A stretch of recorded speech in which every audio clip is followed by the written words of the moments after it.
Good morning, good afternoon, whatever time it is where you are. Let's see here. What's up, man? What's happening, Josh? I just listening to this crazy fucker.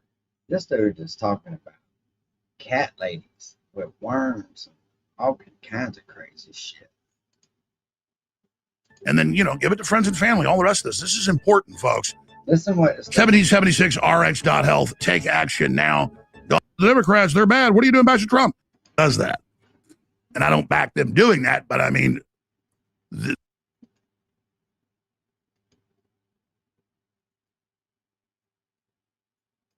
see if I can back it up. SAT scores in the high schools, then they got rid of using them in the colleges, and then that's going on all over the Western world. And then in places like Michigan, they're not. Have any of y'all heard any shit like that? Alex talking about fucking cats pissing crazy cat ladies, right? Because there's a few of these motherfuckers, sure. But pissing and worms, all kinds of shit. What's up, Kevin? How you doing, brother? They're getting rid of grades at the universities, period. And now we're seeing the results of that, and what does that really in and what now in Laramie? Let's speed it up.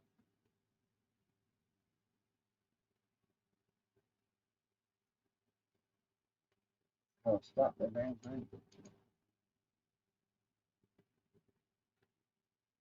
Rumble sucks sometimes. That if you take the best anti-parasiticals out there, it cleanses you of this from the bacterial level up to the full-size worms.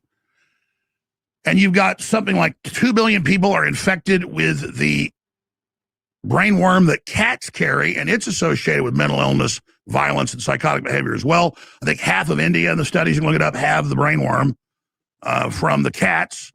That's why the, quote, crazy cat ladies want more and more cats. They want the cats to urinate everywhere. The worm programs the brain. This is a fact. Sounds like science fiction. No, it's real.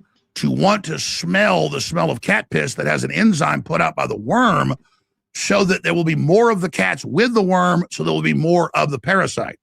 There's also in nature, there's parasite amoebas that go into slugs or snails, have them go to the top of a tree so they get eaten by a species of bird who then defecates out the larva of it to continue the life cycle. So it has the slug commit suicide. And so this has been known for a long time, but they call it a conspiracy theory. Now it's mainstream news. That's right. The reason you want to go to 1776rx.health and get the very strongest medical grade ivermectin with minbenzidol. Ivermectin won the Nobel Prize for antiparasitics, but I'll tell you, minbenzidol, that's the name of the drug for humans. It's a different name a little bit different for animals. You've heard Mel Gibson talk about all his friends that took this and what happened. I have a good friend personally that got diagnosed with something particular, and they wanted to just radiate it and all the rest of it. And he just went on this and boop. Go to your local Royal King or Tractor Supply store and buy your ivermectin. So consult your physicians, all the rest of it, but it's something that I believe everybody should be on a regimen of at least once or twice a year. So that shit's real? I thought he was just fucking talking shit, Casey. As a detox, because this stuff doesn't just... But then again, I'm not a cat person. I don't hate them. I just never have had cats. Go after parasites. Goes after fast replicating cells that aren't wanted, that aren't part of your body or aren't part of what your body should be doing. So you can lead a horse to water, you can't make it drink, and it funds this operation. And you'll be consulting your healthcare provider and via telemedicine, the nurses and doctors, when you go to 1776rx.health. But on top of it, talk to your regular physician or nurse practitioner and do your own research into minbenzidol and ivermectin. And look what else is associated with, not just purging parasites from the bacteria and the amoebas and up to the worms. It does stuff even more important. And this is, really God's...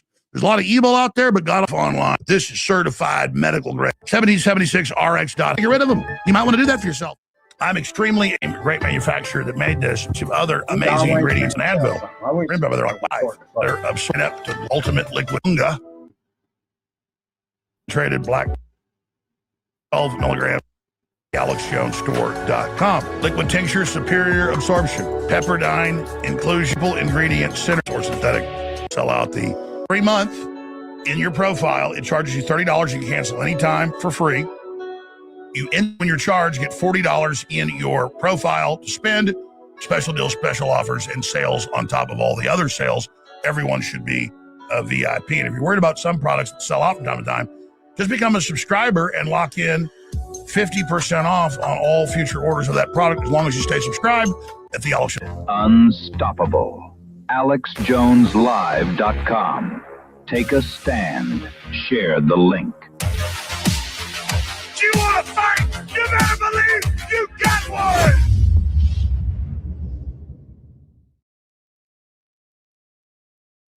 Days, weeks, and even years ahead of the news cycle. AlexJonesLive.com is tomorrow's news today.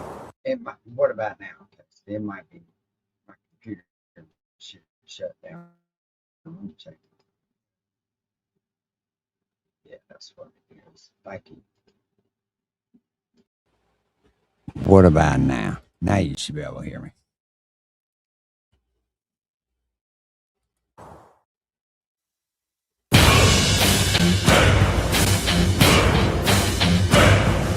From the front line. What's up, Yankees? Is that better, Casey? Perfect. All right. Thank you. I forgot about that. Yesterday when we was going through them power outages, it fucking... Of the information war, it's Alex Jones.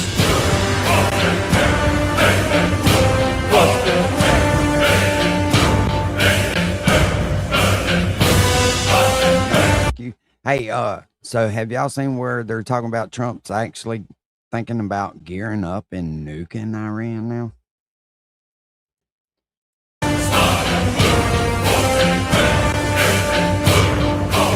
You know, it's very frustrating to me that even 6 months into the experimental Frankenshot COVID injections in 2021, it was in the New England Medical Journal of all places, very prestigious, that the majority of women that took the COVID shot in the first 2 trimesters had miscarriages, and then 32%, if I remember correctly, I've got the studies right here in my stack, I'm going to get to it later, in the 3rd trimester. I mean, that is a massive kill rate. Hey, and they found Fauci guilty of, what did they find him guilty of? Something to do with him not testifying in front of Congress. I don't know what they're going to do about it, but. And then it comes out in Fauci's own text messages and emails that he knew it was killing the babies and huge medical complications with the women, some cases death, and he covered it up. So where's the indictments? Oh, he was pardoned by Hunter Biden's daddy? Well, he's in an ongoing cover-up. So there's a million ways state governments indict his ass. Grand juries now, and then he'll sing like a canary on all his bosses, though we already have all those documents. But that's why he hadn't been indicted, because he's a high-level functionary, but still just an uber gopher. And ran the attacks and the HIV and the deadly drugs that killed everybody, the AZT, all of it. This wasn't his first rodeo. So that's coming up because it's finally gotten the public's attention. You know, now this has come out. Now Joe Rogan, I'm not mad at Joe, but it's like the Fox News host took 4 COVID shots and immediately with the first few was having all these heart problems and then knew it was the shot, but didn't tell the public what had happened to him years ago, John Roberts. And Joe's like, yeah, I know a whole bunch of women. I think he said 5 women, I got the club, that had miscarriages after the shot. And I'm like, well, then tell people back when it happened.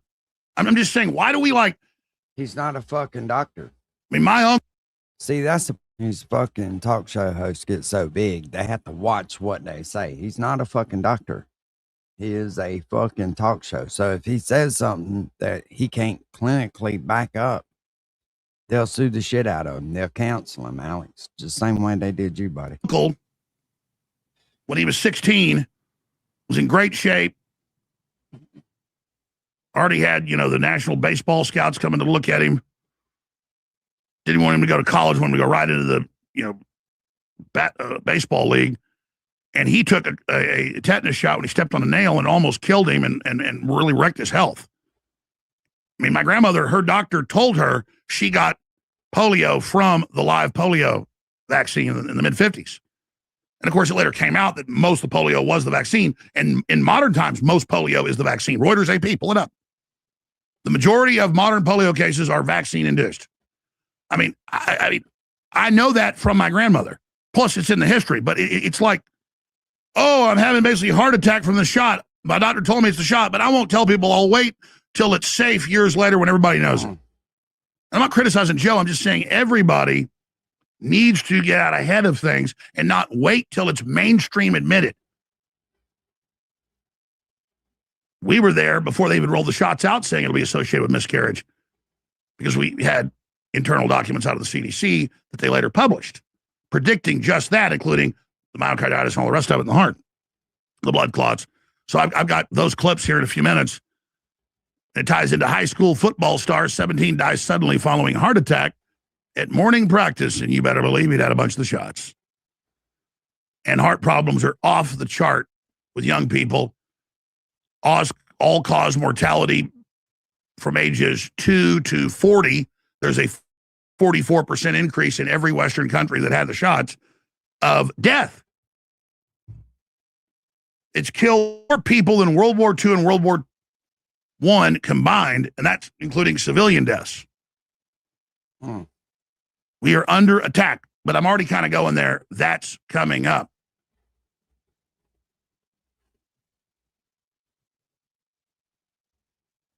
Well, I didn't know that Roberts had actually done a tweet, but then deleted it. See, where is your instinct to warn people? Just makes me mad. If you know something, don't wait till it's mainstream. Don't wait till it's safe. Fox News anchor John Roberts deleted a tweet that questioned vaccine efficacy in light of Colin Powell's death, clarifying that he is actually pro-vaccine. So it's worse. Back at the time, he was having serious heart problems, and his doctor told him it's from the shots, and he still took more of them, and it got worse. Jay. He had a little bit of soul and warned people and then pulled it back. Wow, even worse. Oh, Colin Powell had all his COVID shots, but it broke through, so you need more shots. The fact that Colin Powell died from a breakthrough COVID infection raises new concerns about how effective vaccines are long term. You know what? I'll do J.D. Vance and the Planned Parenthood news next. I'm already getting into the shots, so let's just do that right now. Let's get a clip 11 with Joe Rogan. Says he personally knows 5 women who got miscarriages after taking the COVID vaccine, calling Fauci a sociopath. How about a mass murderer be in prison or worse? He knew that women were getting miscarriages, and he lied about it. He said privately in a text message, it seems there's a cytokine storm. Well, Joe, that kind of goes by extension with you and John Roberts. I mean, you know 5 women that this happened to, and maybe I missed it. Maybe you did talk about it back at the time. Probably did. You know, Joe's had a lot of courage, the whole time exposing this. I'm just saying you need to be first, though. You need to be up front, not a couple years into it. That's what we do here. And when I'm trying to differentiate, oh, look, we're the best. You can count on us here at AlexJonesLive.com, no matter how dangerous it is, to stick our necks out first when we know something's going on. Casey, I will mail you some. Just hit me up on Instagram at Uncle Will 19, and I will personally put some in a fucking box for you and mail it to you if you can't get it. I don't know if they'll take it through customs or not, but I will damn sure try to get you some. On. And we were the first to expose COVID and predict the whole thing before they even rolled the shots out. And we've been dead on the whole time. And we're going to expose the next attempted pandemic, the next disease X. That's why we're so critical. That's why when you call in thanking me for us all together saving so many lives, warn people not to take the shot. So many of you didn't take it because of the show, and so many of your families didn't. Every day on the street, people thank me. It happened yesterday on the street. Happened with callers yesterday. I appreciate that. But listen, it was you tuning in. It was you sharing the word. It was you sharing the articles and videos. It was you. And it's not about you feeling good about yourself. It's about you realizing where the power lies, John Roberts. Because right when the shots started, the miscarriages are happening, and we see all these nurses and doctors, oh, I got really sick, but didn't tell anybody, or, yeah, my wife had a miscarriage, but I didn't tell anybody because it sounded kooky. Sounded kooky? What?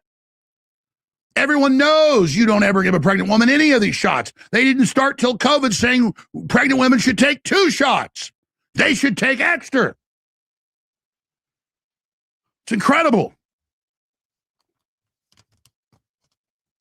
So, high school football star 17 dies suddenly following heart attack at morning practice. And the statistics are, you saw it, record level with sports people. It's still happening. That's crazy. Video, former CDC director says it was a mistake to recommend COVID vaccine to pregnant women. Oh, we didn't know what we were doing. No, you knew exactly what you were doing. And it was in the CDC report in October of 2020, months before you rolled it out.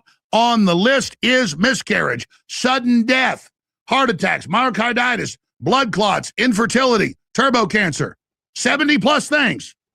Guys, we used to always pull that up when I said it. We probably pulled it up 1,000 times, but just pull up the CDC internal warning, and then they later officially put it out. Oh, you didn't have the government officials. Good job. They did it in like 3 seconds.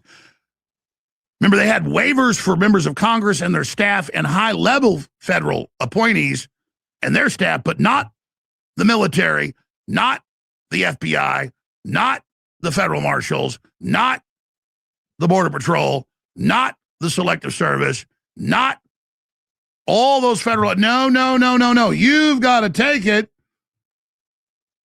To Trump's credit, he didn't sign an executive order saying you have to or you're fired, but Biden did. Yeah, Fauci urges pregnant women to get vaccinated. We can play you compilations of it's good, it's safe, help your baby do it. Oh. In fact, you should get extra shots. Want to see the videos?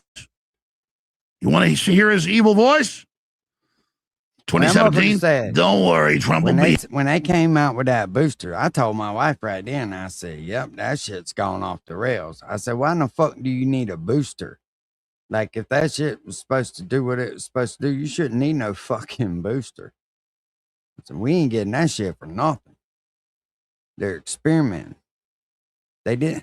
I mean, when have you ever, and I understand they were in a rush to try to fucking save people and shit, right?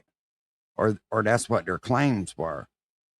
But when do you ever see them just come right out and, nah, they ain't fooled me with that shit. Hit by a new pandemic, probably respiratory out of China. It'll change everything. We're going to get rid of the old system and fast track mRNA. Take your shot. You're going to love it. You're great. Stay 6 feet apart. Unless you Black Lives Matter, then riot. That's good. Oh, CDC study. Black Lives Matter protests are good for stopping the virus, but the other protest is bad. Think I'm joking? That's an exact headline. Remember the feds? When the left protests, it's good and stops the virus. Now new documents have come out that they didn't want people out in public because they didn't want learned natural immunity to take hold that would have basically instantly ended what COVID was doing, just a souped up cold virus, because the shot was the real attack, the real weapon. And everyone clapping for the medical crews the first year, but once it became mandatory, hundreds of thousands got fired. They weren't so cool anymore doing their TikTok videos. But let's look at this. By the way, you can just type in New England Medical Journal, massive increase in miscarriages after COVID mRNA shot. But look at this. Oh, reports of miscarriages to CDC VAERS system that's super even ultra hard to use. But despite that, the biggest signal of miscarriage and death ever recorded, starting right when the shots roll out and then the boosters roll out, right at the level of the refusal of the boosters, and as it went down to almost nothing in just a few years, from 80-something%, taking the first shot, to 50% taking the next, to 30%, and then down to like 2% for the fifth booster or whatever. But look at this. It went from a previous peak of miscarriages back in 2008 when they had a bunch of shots rolling out at 200 and something percent to 3,500% increase in 2021 and a 1,700+% increase the next year. People stopped taking the shot, So now it's only a 400% increase and then a 300% increase. What happened there? Gee, I wonder. Do I need to be a pathologist to know? If I see somebody walking on the street and shoot somebody in the head with a shotgun, their brains blow out everywhere, and I say that person's dead, do I need a pathology degree to tell you that? Do I need to be a coroner? Gee, what's that signal right there? And then, of course, all the documents, it's all confirmed it was that, real. We go, sure, you're not a doctor. You're not a virologist. You're not a pathologist. You're not a cardiologist. Oh, I just have all the top ones on. Agreeing with me. And the leftist goons, I've had 12 shots. I love it. I got more. It's so good. It's so nice. Oh, shit. And now we're like, John Roberts went on TV 2 days ago and said, it, almost killed me, but I still kept taking more. My doctor even admitted it was the shot, but why didn't you tell us? It'd be like if you went to the store and bought a certain brand of aspirin and ate one and it almost killed you. No doubt. And then you took it to the toxicologist. They found out it had a low dose of arsenic in it or cyanide. Oh, shit. What happened?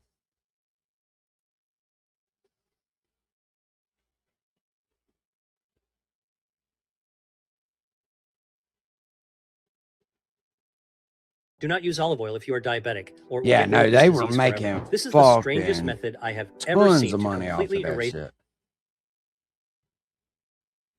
No one's going to sign up for that. And what is the odds your wife is going to live and everyone's going to be fine? It's 99.9. 99999 if you're healthy. 99999 people that they should get vaccinated while they're pregnant. I should have signed A up for that. claim from early 2021 pregnancy registry report showed an 81 to 82% miscarriage. This is a misleading recalculation of preliminary registry data. Many live births in that early report involve people vaccinated in late pregnancy. So simply removing them from the denominator while returning. But the issue, apparently, what he said was in the first trimester. That's why it's 82% within the first trimester. That's what they're saying. first two. This is what I'm reading from. I've had all the actual medical doctors on. including We've gone over Jay this whole. Bhattacharya was talking about it online. So this is like not kooks that are talking about this issue, that he knew that there was an issue with women having miscarriages, and that motherfucker still promoted it. He still promoted it openly on television. It's very important that women get vaccinated. That's the most important thing. They were just selling vaccines, man. They were selling vaccines and killing people. Yeah, so you notice you go ask ChatGPT or whatever, and it spins it. Oh, well, it's in the first true trimesters, there was an 80+%. But when you average it with the other one, it was lower, so it's really only 10. There's a whole bunch of studies. It was well known, and anybody who's older than 30, or even younger than that if you pay attention, until COVID, they always said, don't give pregnant women frickin' shots. Don't give them vaccines because of an autoimmune problem and miscarry. That's been well known. So they're like, oh, in fact, type this in, guys. I bet you can find it. You got to probably click web. It's really old, like 5 years old, 6 years old. There were headlines. CDC says, or it was like Fauci says, Hotez says, they were all, pregnant women should take extra COVID shots and extra flu shots. Take 2. Type in, pregnant women should take 2 flu shots. It'll just come up. Pregnant women should take double the COVID shots. I saw them say it. I read the articles. So not only they know it's killing people, killing the babies, they go, take double. And then let's just take their spin. Oh my gosh, only 10% of the babies die. Yeah, 10%. Imagine your block's got 100 people on it. Well, the gunman only killed 10 people. It's not a problem. And then I have compilation videos here today that are 15 minutes long, 10 minutes long, an hour long, of Planned Parenthood people sitting around going, yeah, I'm buying a Ferrari with the money. Yeah, we keep the babies alive and sell them to the universities with still beating hearts. Just type in what I'm saying. And all the videos of it. And now federal court rules against Planned Parenthood in devastating blow that's going to cost them $2 billion. And I remember when these pro-life groups, going back 25, 30 years ago, because one of the people that prosecuted him was the attorney general. She did it when she was the district attorney in San Francisco. She prosecuted people in San Francisco that snuck in and got jobs and infiltrated Planned Parenthood and showed them keeping babies alive and selling them. So it took decades to get this out. And then the group still kept going, even though they got prison sentences, $1 million fines. Look it up, folks. It was a saga. I had these heroes on and their lawyers. And then they didn't stop. More waves undercover. And yeah, there she's talking about the Ferrari she's getting. And so they're drinking literally $400 bottle of wine at lunch. And I've just got hours of this. And them confirming, yeah, we keep the babies alive. We tell the woman, oh, your baby died. And they love third trimester babies. They get hundreds of grand for those, the organs, everything else. So this is the monsters you're dealing with. And I need to start the next hour and get into all the other news. I think we're doing a pretty good job today, moving through a lot of important news. Just show the global star what they think of you, how they're out to get you, how they see you as an animal, how being trusting of them is idiotic, how we have to dismantle these global institutions and put them in prison. And also want to show you, Harrison did it yesterday, and I've seen other videos of this, other ultrasounds.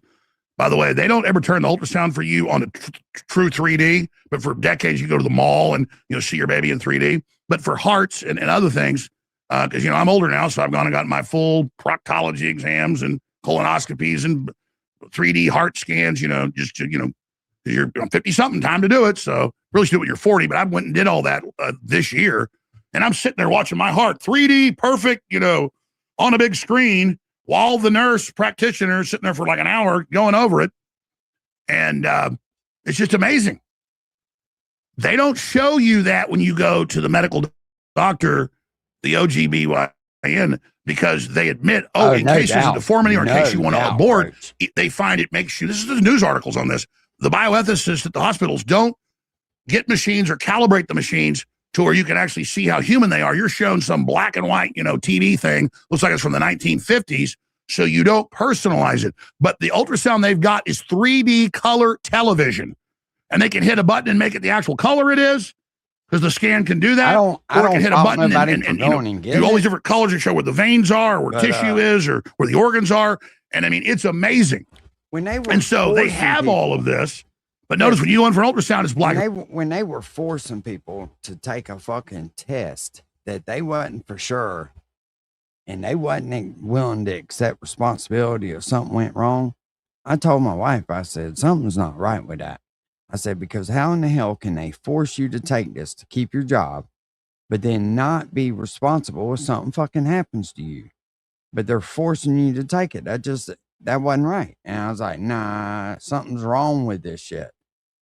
And, about that time or a little before, they were starting to call everybody conspiracy theories and all that shit. Well, there's a reason for it. Do a little bitty look, no blockages. Your heart's a 20-year-old man when it comes to Alex Jones is off the air. There's a lot of noise right now. Taking me off the air. It is beyond essential that you can cheeseburgers. Giving people cheeseburgers. Yeah, that's just what you want to do. I'm going to gamble with my life for a fucking double cheeseburger from McDonald's. Get the fuck out of here. Hey, some people did it, man. And they were rounding people up, the homeless, and fucking giving it to them and paying them to take the shit. And I was like, You just spread the word about the broadcast. That's usually when it matters most, to have people in your corner who don't flinch. We've been a partner of this program for a long time. I'm handing out ice water in the Sahara. The top rated, the biggest company, because they're the best, and he's a patriot. We're not going anywhere, and that commitment runs to you. With us, it's 8% when you buy and 0% when you sell. And here's something else. After you make your first purchase and become a client, if you're holding metals you bought somewhere else, bring them to us. Right. We'll help you liquidate them. No commission. That's not a promotion. That's just the way we do business. Give us a call and we'll bend over backwards to help. Visit kepm.com/gold to get started, or give us a call at 720-605-3900 and let us help you make room for what matters most.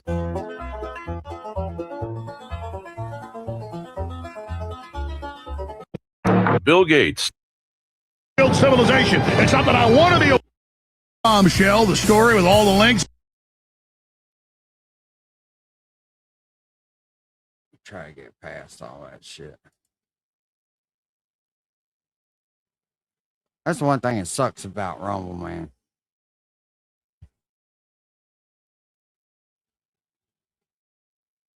Yeah, no doubt. No doubt. Sorry to hear that. A lot of people, everybody knows somebody who was affected by that shit. Them people should be held accountable for it. Something tells me they'll get away with it, though. They always do. What's up, Ford?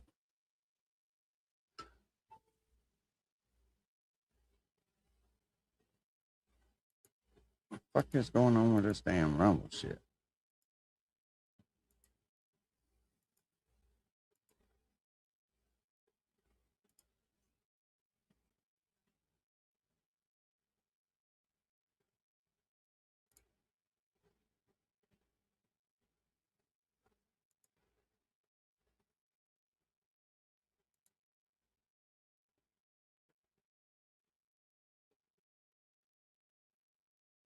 I hate Rumble. I swear I do. This shit sucks ass. Rumble sucks ass.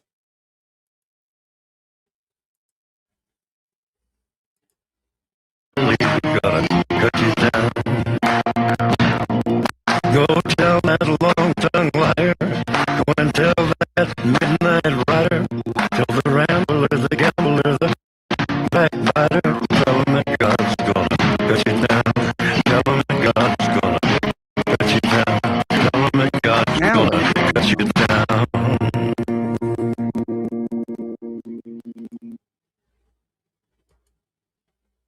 If I were to die tomorrow, I'd want everyone suffering from memory loss to know about this honey recipe. It might sound strange, but give me 60 seconds to explain. Memory loss is a completely Rumble reversible sucks, condition. Miss Gina. How you Everything doing, you've been baby? told about Alzheimer's and Like, if you try to fast forward or skip through something, it just fucking sucks.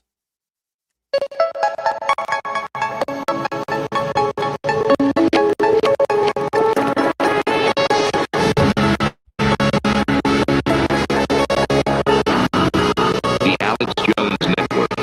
Tomorrow's news today.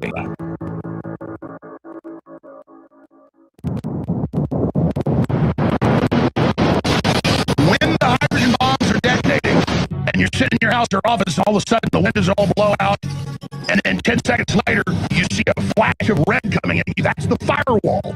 And just remember, oh, Alex Jones was right. And that's if you're, on the edge of the West. You won't feel anything if you're actually in the epicenter of it. And of course, maybe you're out in the middle of Montana or Wyoming, you get the nuclear winter and a fallout, and then a few weeks after the nuclear war, here comes the warlords coming to loot your house and rape your wife and kids. And people got their teeth falling out from radiation poisoning, and all these crazy guys stumble out of their vehicles, and it'll be doctors and medics and engineers, and they'll all been going totally crazy. You have a bunch of 140 IQ psychos that are literally going across the land like art. I have no idea why that is sounding like fucking shit, and I don't fucking get it. Ants devouring everything their way, and all the low IQ people will just be dead in it. Let me log out of it and try to go back to it, because that sounded fucking horrible. You can't listen to that shit like that. That should have driven motherfucker crazy.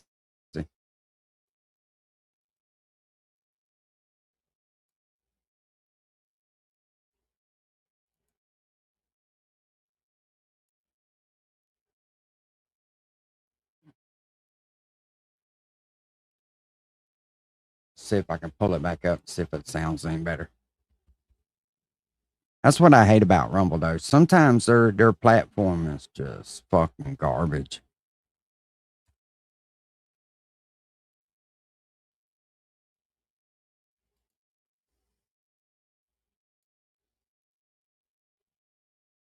There we go. This sounds better now.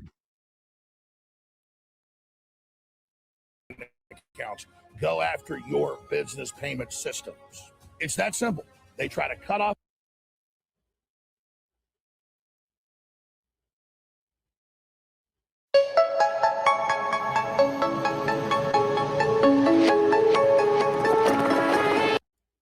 And again, you know me, I wasn't brought up to have a hard-on for Israel and didn't think if I fell on a banana pill, Israel did it. But Israel is trying to be every stereotypical bad guy villain you can be with its leadership. It's a damn threat to everybody, including every Jew on this planet.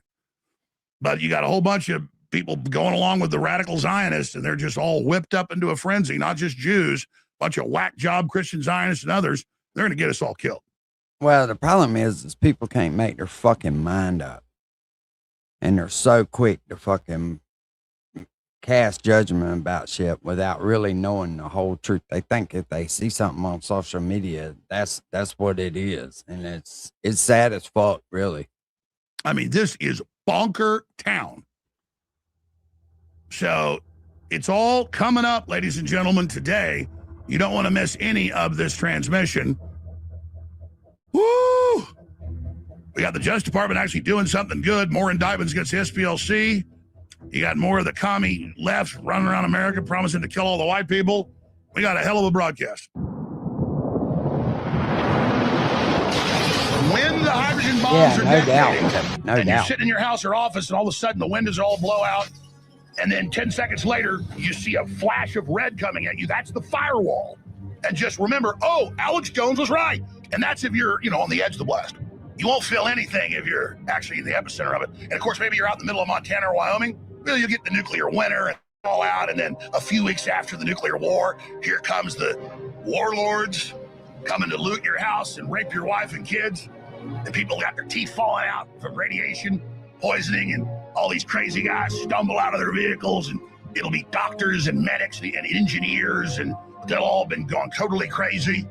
You have a bunch of 140 IQ psychos that are literally going across the land like army ants, devouring everything in their way. And all the low IQ people will just be dead in a ditch. And then the near civilization goes bye-bye, and all of a sudden there's all these monsters, all these 140, 150, 160 IQ monsters.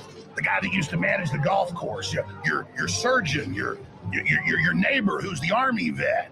And now all of a sudden, they're hauling you up by a chain to butcher your ass and eat you. And if I wanted to get outside the blast zone, I could go get ready and I could be the leader. I could be a new warlord. I could organize the engineers and scientists and warriors and have a battle plan how we were going to take the resources we needed, get to a redoubt, fortify it with weapons, because there's going to be other warlords coming soon we're going to contend with as we rebuild civilization. It's not that I want to be a warlord, but that's what we're going back to. Are you ready to be a warlord? Are you ready for me to be humongous? Just give us the goods. We spare your lives. I know how much pain you feel, but wait. Now is not the time. You'll be given your vengeance.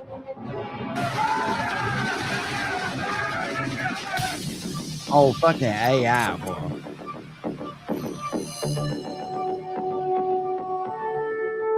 The fucking doctors and lawyers and shit are going to be some of the first ones to die. What are you talking about?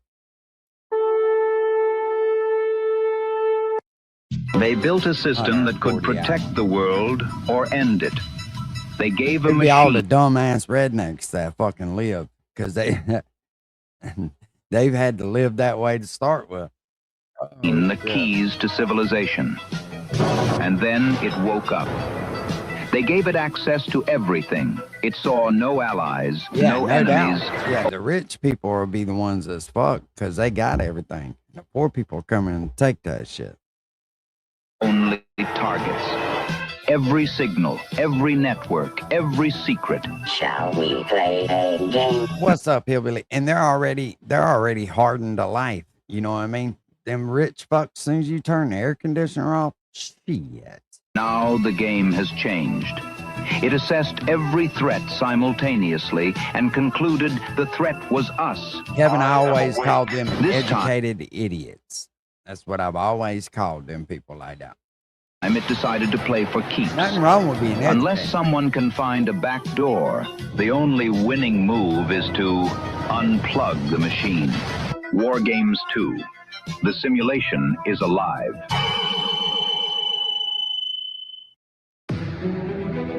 The InfoWar is not gone. It has been reborn. AlexJonesLive.com is the new site to find the next step in the InfoWar. Articles, video reports, live streams, breaking news.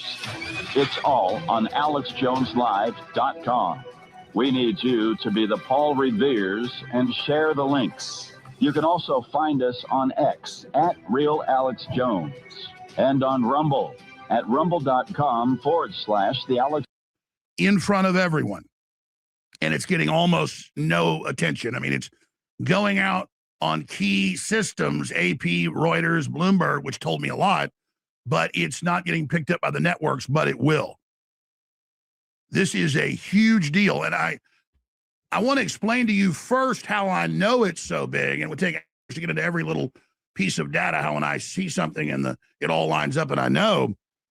But this is such good news, and I'm getting chills right now. This is absolutely fabulous. And so many other talk show hosts know what they're doing. They use the tactic of when they have something really big, they build it up, they hype it, they don't tell you about it, and then everybody goes, ooh, and then they wait and they listen to it and they take it seriously.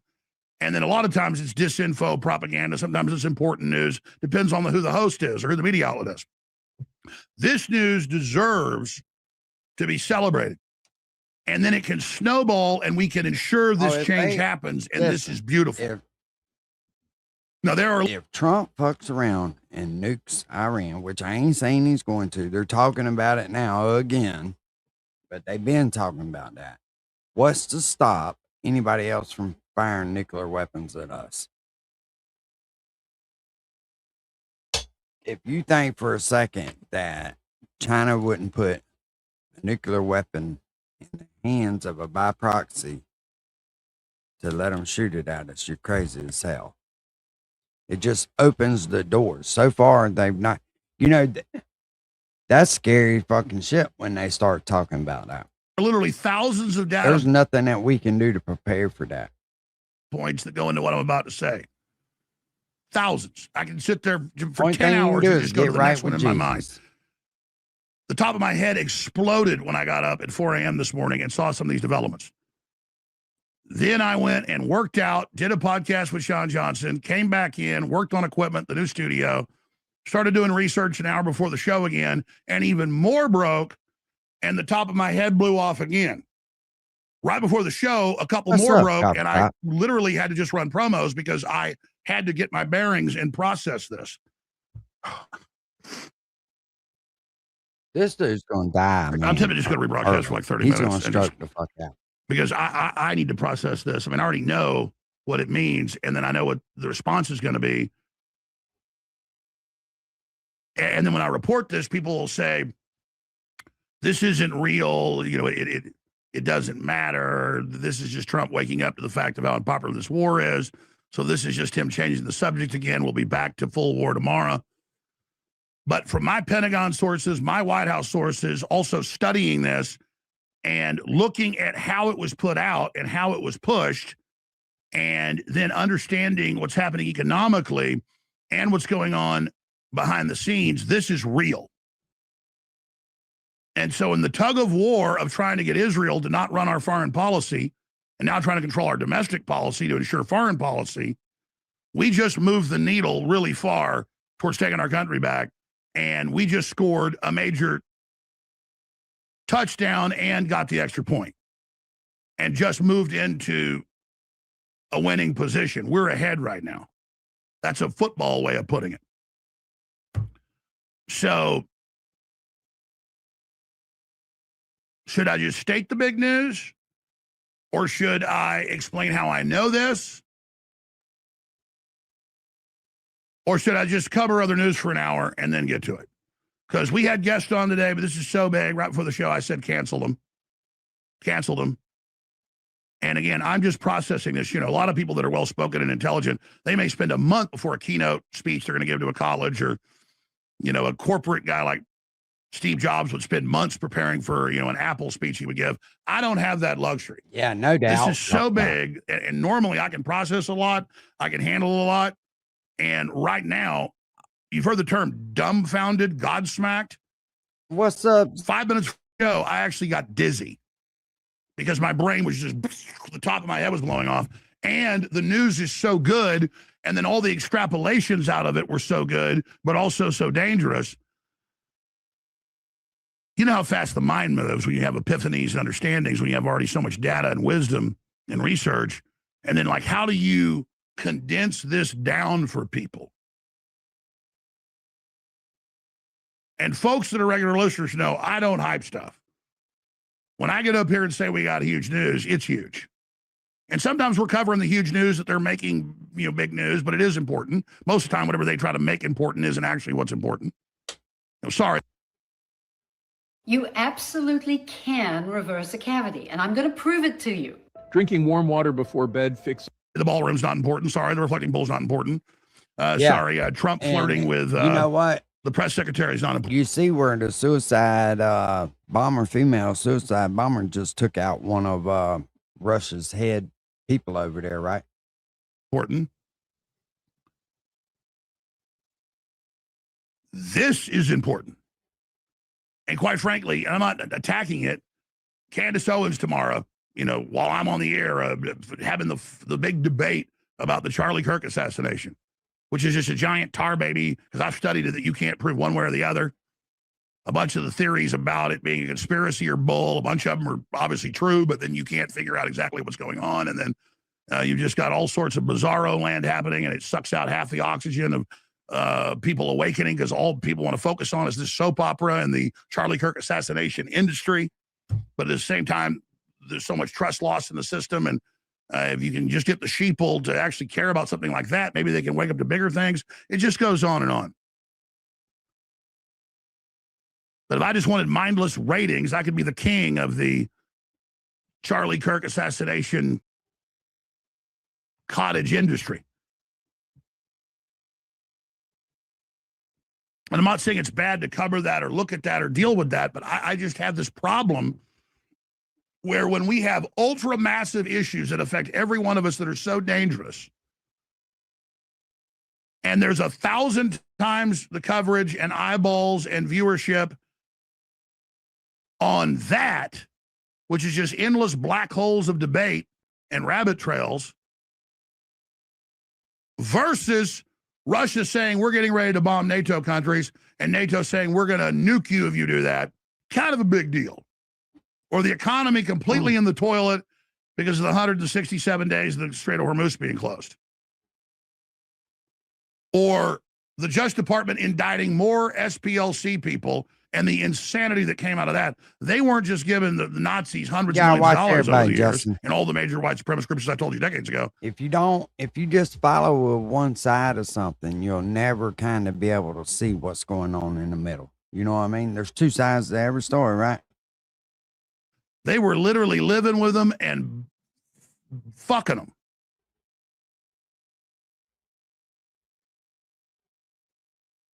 And folks, I had the SPLC try to get me to join them. It never got to the payoff point. I told them F off. That was about 10 years ago. That's an intelligence group. CIA, NATO, actually run out of NATO. It's actually run out of Germany. They got a couple $2 billion in the Caribbean. And you got, these people doling out millions to the white supremacists. Meanwhile, they live with them, and the white supremacists are knocking the bottom out. I mean, all that's important. It's all interesting. But ladies and gentlemen, the thing I'm about to get to on so many levels is massive. And the stories themselves are, and each one of them is a horrible tragedy and incredible and totally indicts and convicts Israel of crimes against humanity and violations of the Geneva Convention and real genocide and terrorism. Yeah. Exactly, Copper Top. They talking about it on both sides. United States supposedly is talking about it, and then you got NATO talking about it. If somebody lets off a nuclear weapon, it's going to be bad. Not just for the people that get hit by it, but it's going to, you know what I fear. But I've been saying this for 2 fucking years now, and nobody pays attention. What about Christians? I mean, some of y'all do, but like for the most, they don't pay attention. Being genocided. They worried about trying to fucking troll somebody on the internet, and it's just dumbass shit, man. Each story itself, it deserves hours of coverage. but you get all of the stories together. Not that it ain't and then fun, the way it's you being know, responded to by the Trump administration and what the key players are saying and where it comes out. And I went and checked the publishing times, which is always key. Little things I've noticed in the Matrix.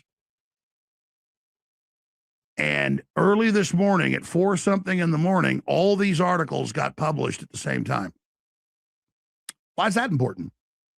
When you got Axios and Reuters and AP and a bunch of other publications that are direct CIA feeds,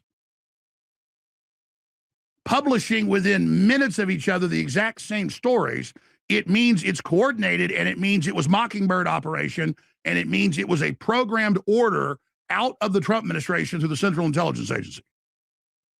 So when the CIA openly fires massive torpedoes at Israel controlling the U.S., when the CIA's been heavily both sides infiltrated, so many examples of that, it shows that a major decision has been made by Trump, but not just by Trump, by a large section of the deep state, meaning the special counsels, the secret counsels with key senators, key governors, president, key corporate leaders, and key members of the judiciary on the Supreme Court. Yeah, they have secret consortium board meetings, kind of modeled after the Jewish Sanhedrin, but the Romans had secret councils as well within the Senate. And they have officially broadsided Israel, not for public consumption, but as a message to the rest of the deep state about where we're going and what's going on.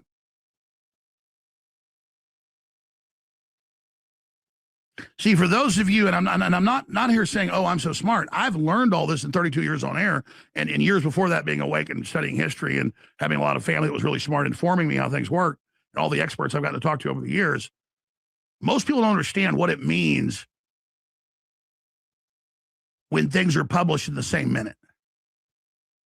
It's 100% they're coordinated, it's pre-programmed. Oh, yeah. And the reason they do that is there's these rules they have where they all want the same publicity, so they all agree to release in the embargo report till a certain time.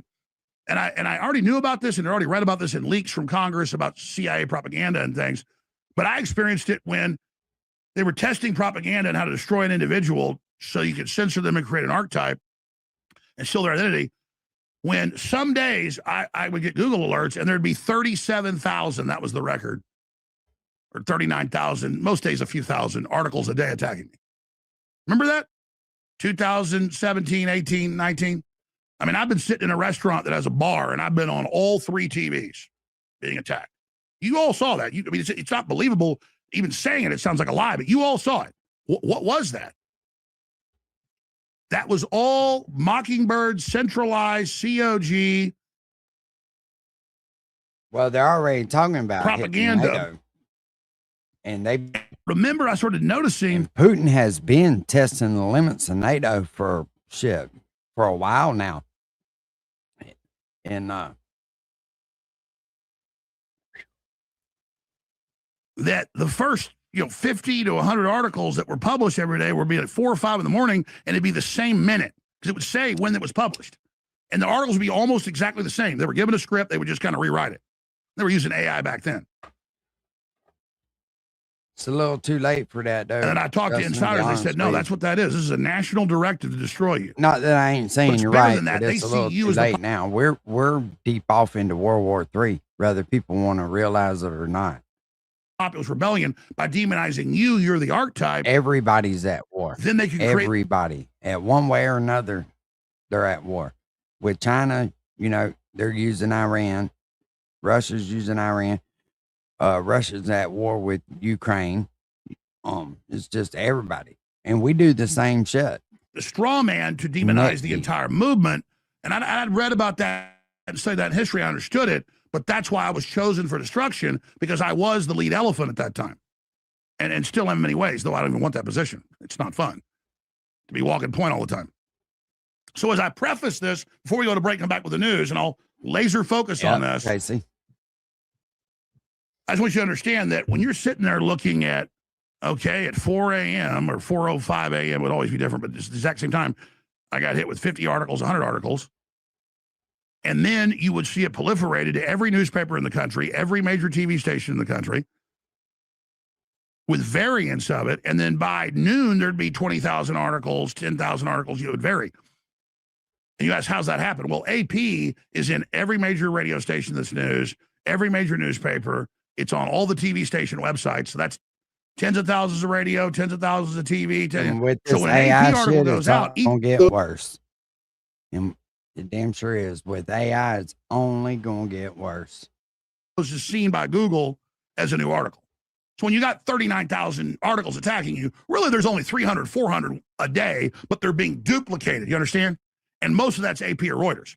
So I learned in the Senate Congressional Record when Anthony Sutton exposed an Operation Mockingbird in the 70s in the Frank Church committee hearings in 75, 76, 77, was that's how you would see it. And that's how they would show it back then, explain how in one day did newspapers nationwide owned by different syndicates run basically the exact same articles that morning.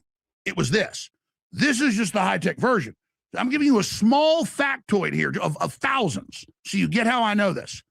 So when I got up this morning and saw the administration saying Israel is a terrorist state, U.S. Ambassador Mike Huckabee, who's a total Israeli operative, why would he say that? Trump, other surrogates saying they're terrorists. Trump saying, I order you to stop attacking Lebanon. And a bunch of other stuff that happened. And then I noticed it was all published the same time, coordinated. How are thousands of Americans using more power and getting lower electric bills? It all comes down to this one thing. Do this 15-second adjustment near your break. In different rollouts, then I knew it was a major move. And then you say, well, that's for your consumption because being pro-Israel is so negative, Trump wants to distance himself. No, because of another 1,000+ points. I couldn't even go into it in a million years. It took me 10 minutes to explain the CIA timing and publishing thing. And that was just the surface of it. Trump announced we're done militarily, period. We're now going to crush them with economics, which was his original policy in his first administration that worked great, that Joe Kent and, more importantly, Chairman Kane of the Joint Chiefs told him was what we should do. So Trump admits strategic defeat today militarily, says that's over, says we're going now to pure siege, which was the original policy that was working. They 100%. If you believe in what they were doing and happening, and I'm not a fan of the Mullahs, I'll take that any day over war. And I won't They 100% support Iran. cry my Cheerios if the Mullahs get removed. I'm just worried about what Israel come and put in place, like Al-Qaeda in Syria. Yeah, but one-dimensionally, I'm for them being removed. It's when you get into the next consequential, equations of second, third order permutations. So, and there's a bunch more. I mean, dozens of major breaking things that the general public doesn't see, doesn't understand, but it's like a major shift just happened. And as I'm sitting here, more's coming in showing that shift. Well, that's now. I'm going Here's to tell you the right problem. now, that's Maybe the kind of big American picture. people, because the American people are done with Israel. They don't want anything to do with them. And when you got your tax dollars, the people that pay it are saying, "Hey, hold the fuck up. We don't want to send our money over there to them." First, you think Netanyahu and the globalist billionaires and BlackRock that's as happy as a pig and you know what, that are imploding the world economy with this, do you think they're going to give up now that Trump's doing this? No. They're going to stage false flag terror attacks, just as sure as the sun came up this morning, to get us roped back into this. And you got the Israeli intelligence and military spokesperson saying, gee, we sure need a new 9/11. That'll get these Americans back in line.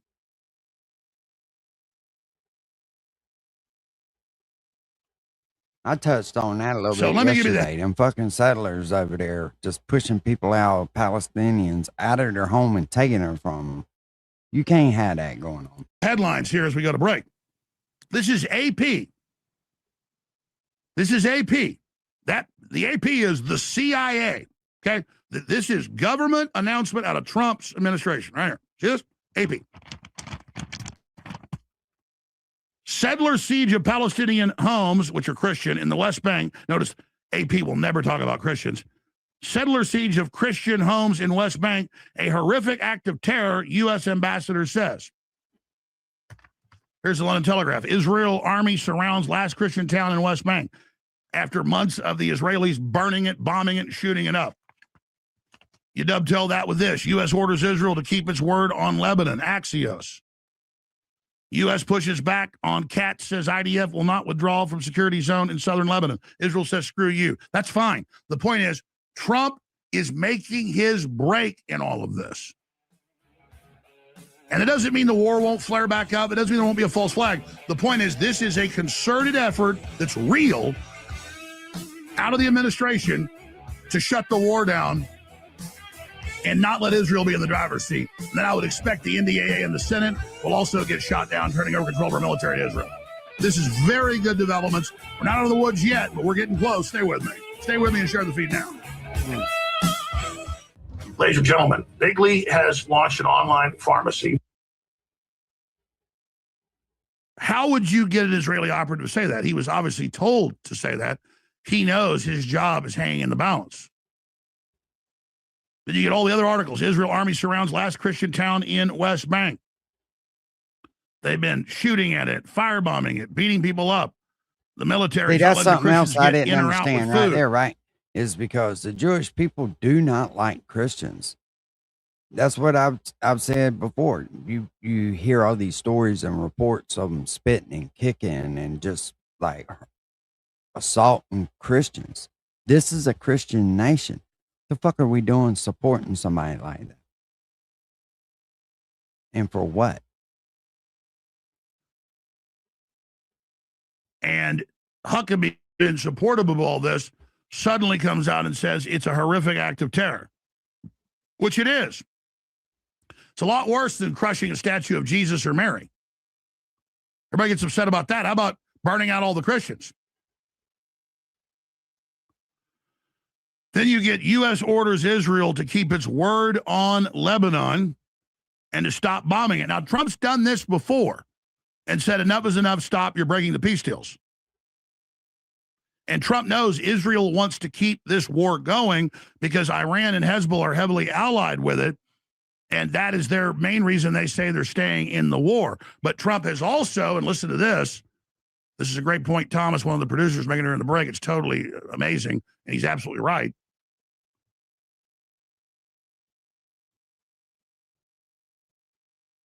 Trump said a few weeks ago he'll send in the new al-Qaeda leader of Syria if the war continues there to take control of the country and kick Hezbollah out. And so now Trump is setting it up as this quagmire continues and stepping out of the way and saying the U.S. has washed its hands. So Syria can now go in and suck Iran into a fight between al-Qaeda, the Sunni, and the Iranian Shia. And then that pulls Iran away from the Strait of Hormuz.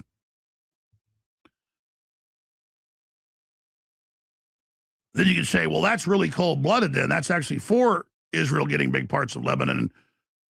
Yeah, but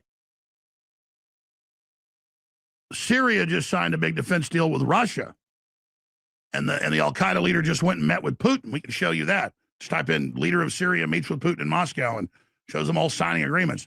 So these alliances are shifting. This is out of control. The biggest driver is our Gulf allies, Saudi Arabia, UAE, and others. They want this to stop. And the strait being closed is killing the world economy and killing Trump's recovery.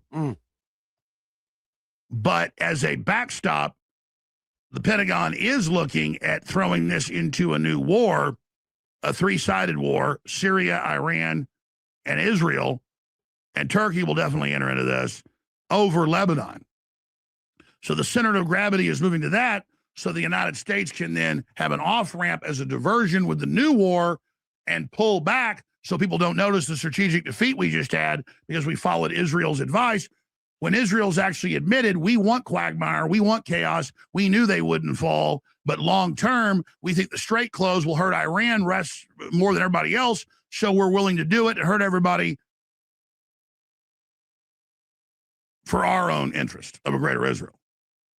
And if you look at all that, it seems confusing. Yeah, it's all these different power structures trying to manipulate different angles of it, and as the situation changes, jumping around with different alliances. If it seems Machiavellian schizophrenic, it is. There's an old saying, you can't con an honest man. It's easy to con a con artist because they love all sorts of complex, weird, convoluted, confusing, crooked garbage. But at the end of the day, Motherfucker said a car salesman. with all these announcements and all these things being said to Israel, and Trump not shipping for months any missiles to Ukraine, defense missiles, and now reportedly, this isn't out yet, but I've been told Trump has decided to defend the homeland, because that's the only missiles we have left is for homeland defense, and not ship the rest of the Patriot and other missiles to Israel and to our bases, and that this was too much for Trump. And so he is attempting to decouple from this disaster right now. Good. And that's the big news. That's the great news. That's what I'm so excited about. Doesn't mean we're home free. Doesn't mean it's a done deal. But I know how the propagandists work. I know how they publish. Listen. I know how they roll things out. I know. Let me tell you something. All right. So say that Iran does charge tolls on the Straits of Hormuz. When gas goes up, everything goes up, right? The cost of living, everything. Your pay goes up. Everything goes up to balance it out. It may take a minute to catch up, but it's going to. Just like when they used to do fuel surcharges on deliveries when fucking gas got up around $5 a gallon before. It's just look of something. It's going to go up. Signature of it, the modus operandi. And I can tell you, this is a real attempt. People get by cost Trump of living raises. I mean, fuck. Look at McDonald's to now. disengage McDonald's makes America $15 and an himself hour. and all. McDonald's makes $15 an hour. The price of everything ain't gonna go up, but the cost of your base pay is gonna go up to match it. Of us from the mistake. All he bunch made. of shit. And it's not about giving Trump a facelift. It's not about suddenly Trump's good, as my detractors will say. It's about covering what's happening. And who could disagree with the fact that we want to put pressure on Trump and the administration and the media and the culture to get us out of this disastrous war, and point out it's destroying the recovery, and point out that it's Israel directing our country and Israel trying to run a coup through the Defense Authorization Act to merge with our military and intelligence. Again. Do not use olive oil if you are diabetic, or it will get rid of this disease forever. This is the strangest method I have ever seen to completely. And this has backfired because Saudi Arabia, Turkey, and Pakistan, and now others last week signed their new defense pact, which is nuclear, because Pakistan is a serious nuclear power with extremely sophisticated ballistic missiles. And they've said they'll nuke Israel if they nuke Iran. Well, now they're saying they will attack anybody that attacks Turkey, Saudi Arabia, and others. So this backfire, this greater Israel expansion, get a regional war going, trick the Shiites and Sunnis into a conflict with each other, get them to tacitly sign on to a 4-day war to topple the mullahs. That failed. So Saudi Arabia for months has been saying in this right now. And so Trump is now listening to those voices and interest. And because the fact that it's failed, the war has failed, and Israel has bragged that we knew it would fail. You got to love Smotrich, their economic minister, bragging to us. They got a different we route. set this up. America's fighting our battles. We I wanted bet a they quagmire. got, We I knew bet it they wouldn't got make something Iran else going on. They got a different way to ship that shit now. and fall They for a just couple of needed years. a bad Ha, time. ha, ha. It's been what, 5 or 6 months this shit's been going on? How long does it take to run a fucking pipeline? Thank you, Israel, for your psychotic bragging. Thank you for your leaders' psychotic bragging. Thank you, Ben Gvir. There's Ben Gvir with Smotrich. So, our enemies are killing each other. Our enemies are going bankrupt. And then BlackRock, our big banker daddy with the Rothschilds, will come in and take control. Ha, ha, ha. It's great. We get rid of Israel, and our enemy, the new Rome, goes down in bankruptcy. And we're their banker. So this is so fun. Jack Sprat could eat no fat. His wife could eat no lean. So between them, they lick the platter clean. Yep, the Machiavellian insanity, the Machiavellian triple dealing, all the plans within plans until it all falls apart and you're crowned king nothing. And because the public's aware of this, and it's now a major political issue, Trump has said months ago, everybody hates you, Netanyahu. Everybody hates Israel because of you now. The world's against you. The most unpopular people in the world.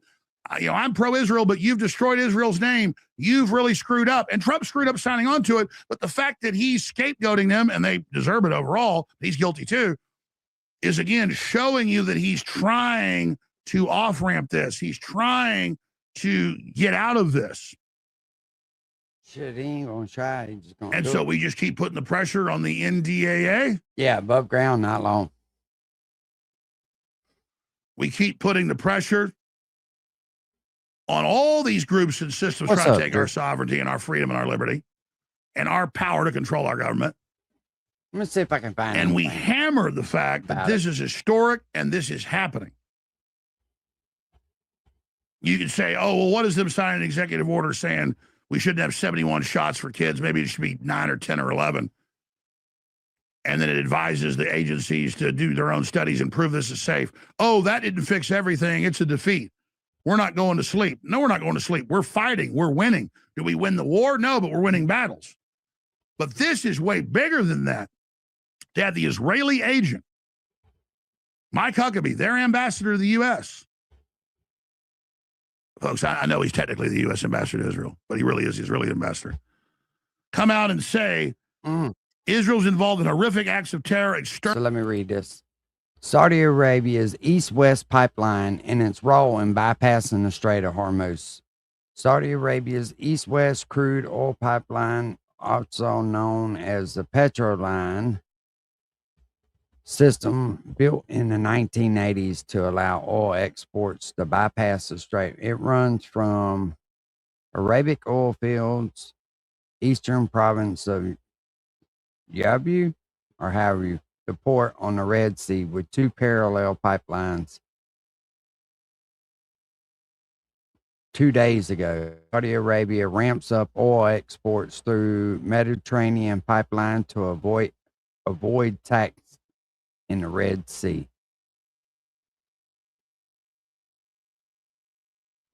That's about what I figured. They done bump that motherfucker up again. That's about what I figured. Terminating Christians. He's doing that because I guarantee you he is hanging by a thread with his job. 746. And then you miles have of pipeline. Axios, that is where Trump puts out and all his leaks. From what I understand, they were making it bigger. They're going to just bypass that shit altogether, which is smart, you know.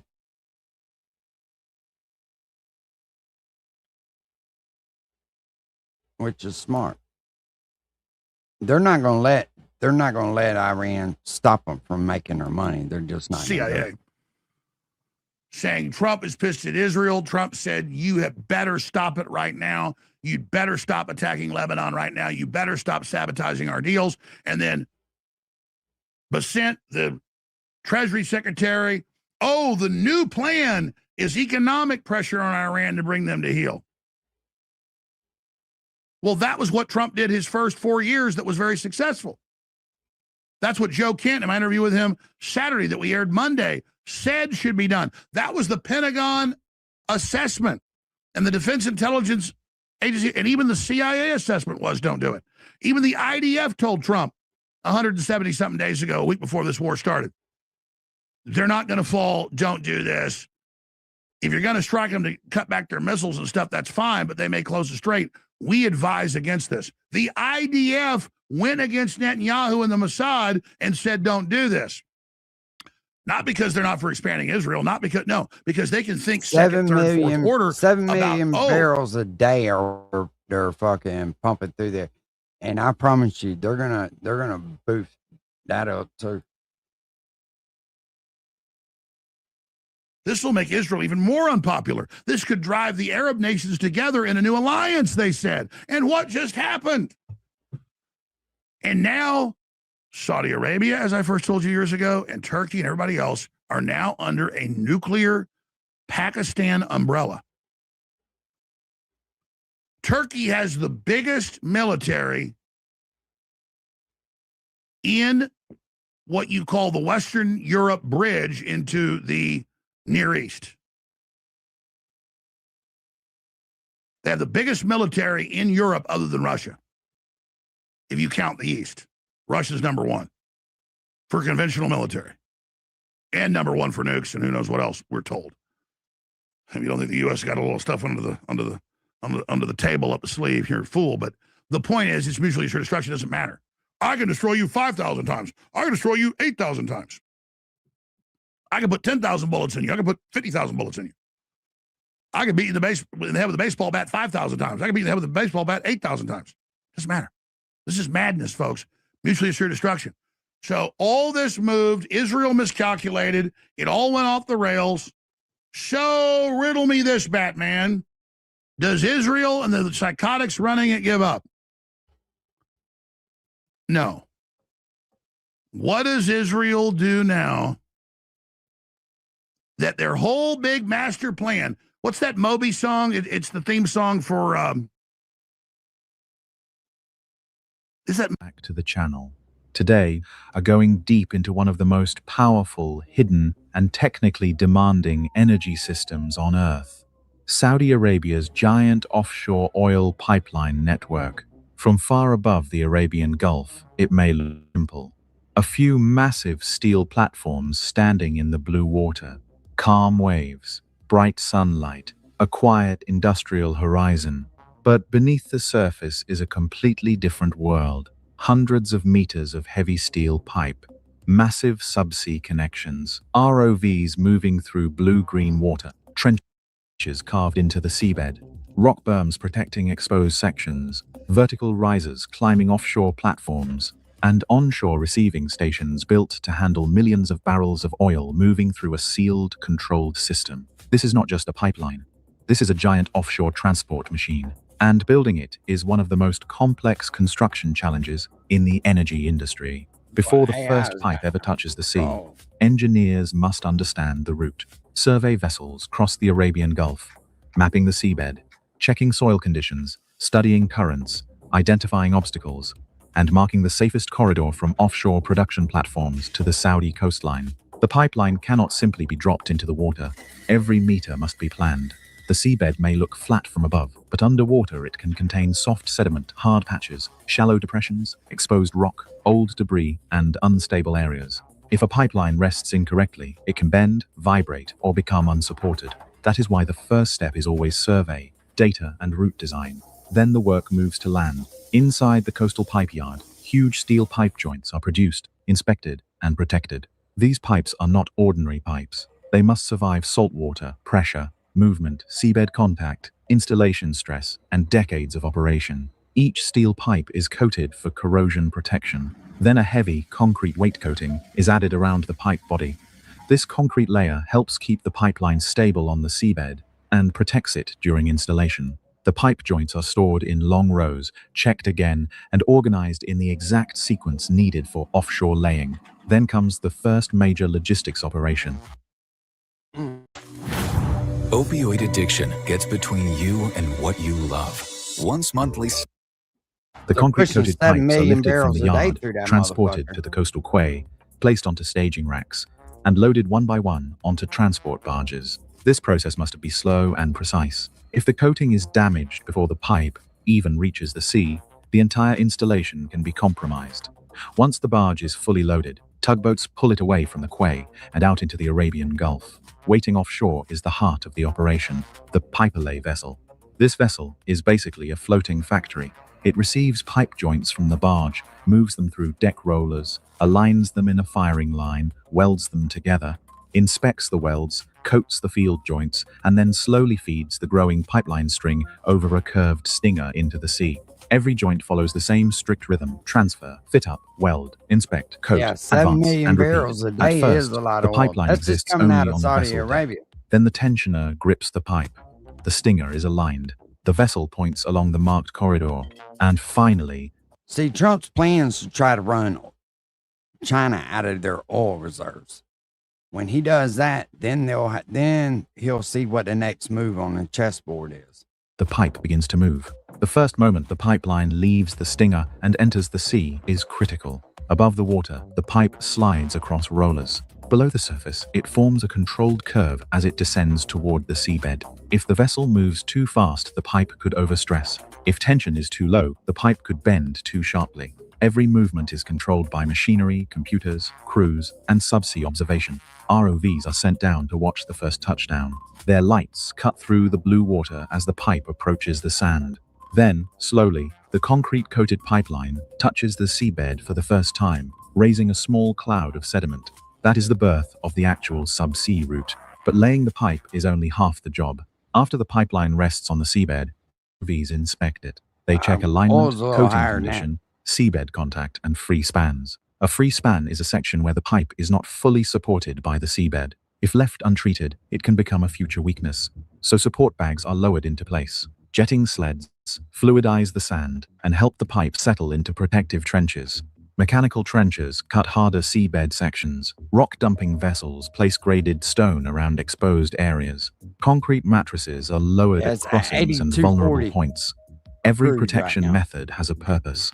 Trenching reduces exposure. Rock berms stabilize the pipe. Concrete mattresses protect high-risk areas. Support bags correct uneven seabed contact. Together, these steps transform a newly laid pipe into a protected subsea transport corridor. Then comes the subsea connection phase. Pipeline end terminations, known as plets, are lowered to the seabed. Pipeline end manifolds, or PLEMs, are installed nearby. Tie-in spools connect these structures with extreme precision. ROVs guide the connectors into place, lock them, and verify the geometry. A subsea valve skid is installed to help isolate, control, and test the system. Near the offshore platform, the pipeline approaches a massive steel jacket structure. At the base of the platform, a riser base is positioned. Then, a vertical riser pipe is lowered and connected. Clamp by clamp, the riser is secured to the jacket leg, climbing upward. Saudi Arabia produces around 10% of the world's oil. We produce around 13 to 15%. Canada, 14%, and Russia, 10%. Seabed toward the topside deck. At the platform, the riser is tied into pipe racks and valve systems. Now the offshore side is connected, but the pipeline still needs to reach land. At the Saudi coastline, crews excavate the landfall corridor. Trenches are cut through coastal sand and shallow water. A winch system pulls the coated pipeline section through the shore approach trench. The pipe is backfilled and stabilized as it transitions from sea to land. Then the onshore receiving station is built. Foundations are poured. Pig receivers are installed. Mainline valves are set. Pipe racks are assembled. Metering skids are lifted into place. Control systems are connected. The landfall pipeline is welded into the station inlet. At this point, the giant system is physically complete, but it is still not ready to carry oil. First comes cleaning. Pigging tools are sent through the pipeline to remove debris and confirm internal continuity. Then hydrostatic testing begins. The pipeline is filled with test water and pressurized to prove that every weld, connector, riser, spool, valve, landfall joint, and station tie-in can hold safely. ROVs inspect subsea connectors. Technicians check the receiving station. Platform systems are monitored. Only after the system passes testing can the water be removed. The pipeline is dewatered, dried, calibrated, and prepared for commissioning. Then comes the moment everything has been building toward. First oil. Valves open under controlled conditions. Pumps and monitoring systems come online. The offshore platform, subsea pipeline, landfall corridor, and onshore receiving station begin working as one integrated system. What started as raw steel pipe in a coastal yard has become a giant hidden artery beneath the Arabian Gulf. It carries offshore production safely from marine platforms to shore. It operates through bright sun, extreme heat, night shifts, morning haze, and rougher seas. Most people will never see the pipeline itself, but the entire system is always there, sealed below the water, protected by engineering, and monitored from platform to station. This is the scale of modern offshore construction. It is not just about building a pipe. It is about building a route through the sea, protecting it from nature, connecting it to platforms, bringing it safely to land, testing every component, and finally turning it into a working energy lifeline. Saudi Arabia's giant offshore oil pipeline system is a hidden megaproject. One that proves the most important infrastructure is often the infrastructure we never see. If you enjoyed this deep look into how massive offshore pipelines are built, make sure to like this video, subscribe to the channel, and turn on notifications. More incredible construction stories are coming soon. Thank you for watching, and I'll see you in the next mega project. That's crazy. right, back to Alex. Take her away, Alex. The Bourne Identity. Yeah, I want to, the last minute of this hour, I want to play Extreme Ways. Because, oh, it's so wonderful. Everything's going so great. Then it fell apart like it always does. And that's the thing about evil. You study it. It always works really good the first few levels, and then it gets worse and worse, and it gets you to double down to try to prop it up, and now it's captured you. Now it's got you by the Johnson, and then it just gets more horrible and drags you through a meat grinder. That's when I look at Netanyahu and Ben-Gvir and Smotrich, and they're all giggling and laughing in every video and looking crazy. You know where I've seen footage like that? When Hitler invaded Poland and Czechoslovakia, and they got that footage of them up there in their command center, and Hermann Goering's rubbing his hands, and Hitler is, and they all look crazy. And it's the same look, folks, called megalomania.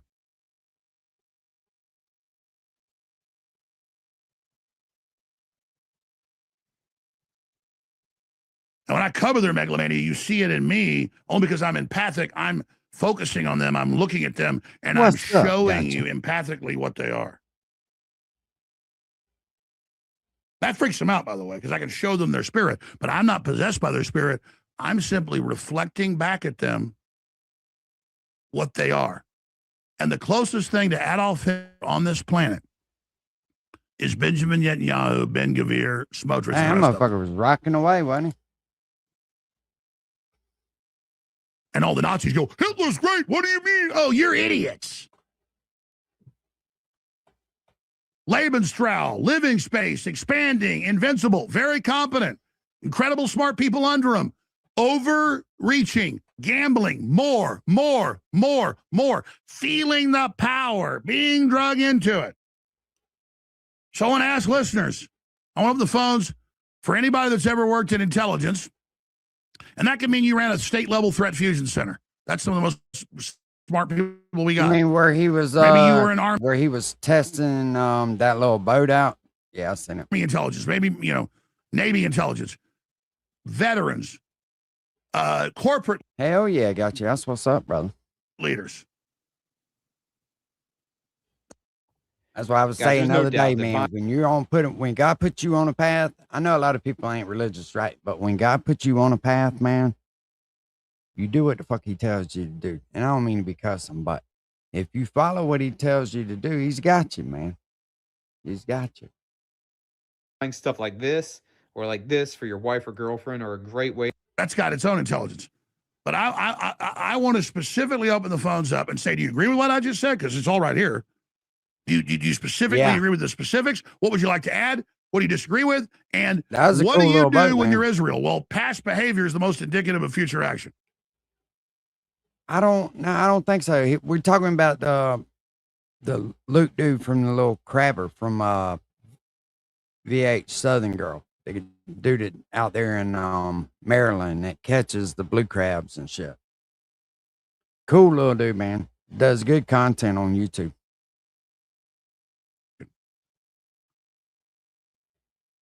Hell, I bought a Hankai outboard the other day just because he's done tested all of them. And I was like, well, shit, he's running them. I bought one for that sailboat I bought the other day. Yeah, ain't that right, Copper Top? And when he puts you on a mission, you just got to have faith, man. You just got to, So will Israel back off, take its gains, dominating the region? But don't think that the devil won't try you, though, because the devil damn sure going to try you. When you're on a mission like that, that's usually when the devil comes knocking. So be prepared now. Already in control of Congress to a great extent, or will it go for full control of Congress and open dictatorship in the U.S. through the bureaucracy and deep state? And will it do a false flag, nuclear false flag or something like that? Or maybe a power outage and blame it on Iran, a cyber attack? Because up above Israel's BlackRock and the Rothschilds and the globalists and their whole system. And I think you know the answer. They're going to hit us. I bought a 6.5 4-stroke for, I bought a 22-foot McGregor, and then I bought the motor. They're not going to stop. That's fortune favors the bold, so we're told. The old lady said, "What the hell are you doing?" I was in and out the house last night until about midnight. I was out there cleaning on it. I was putting a mask up, shit. She's like, "I heard you banging around out there." Talk.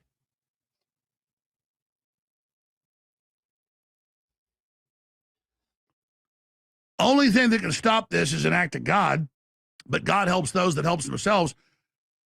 And that means everyone having an epiphany about this.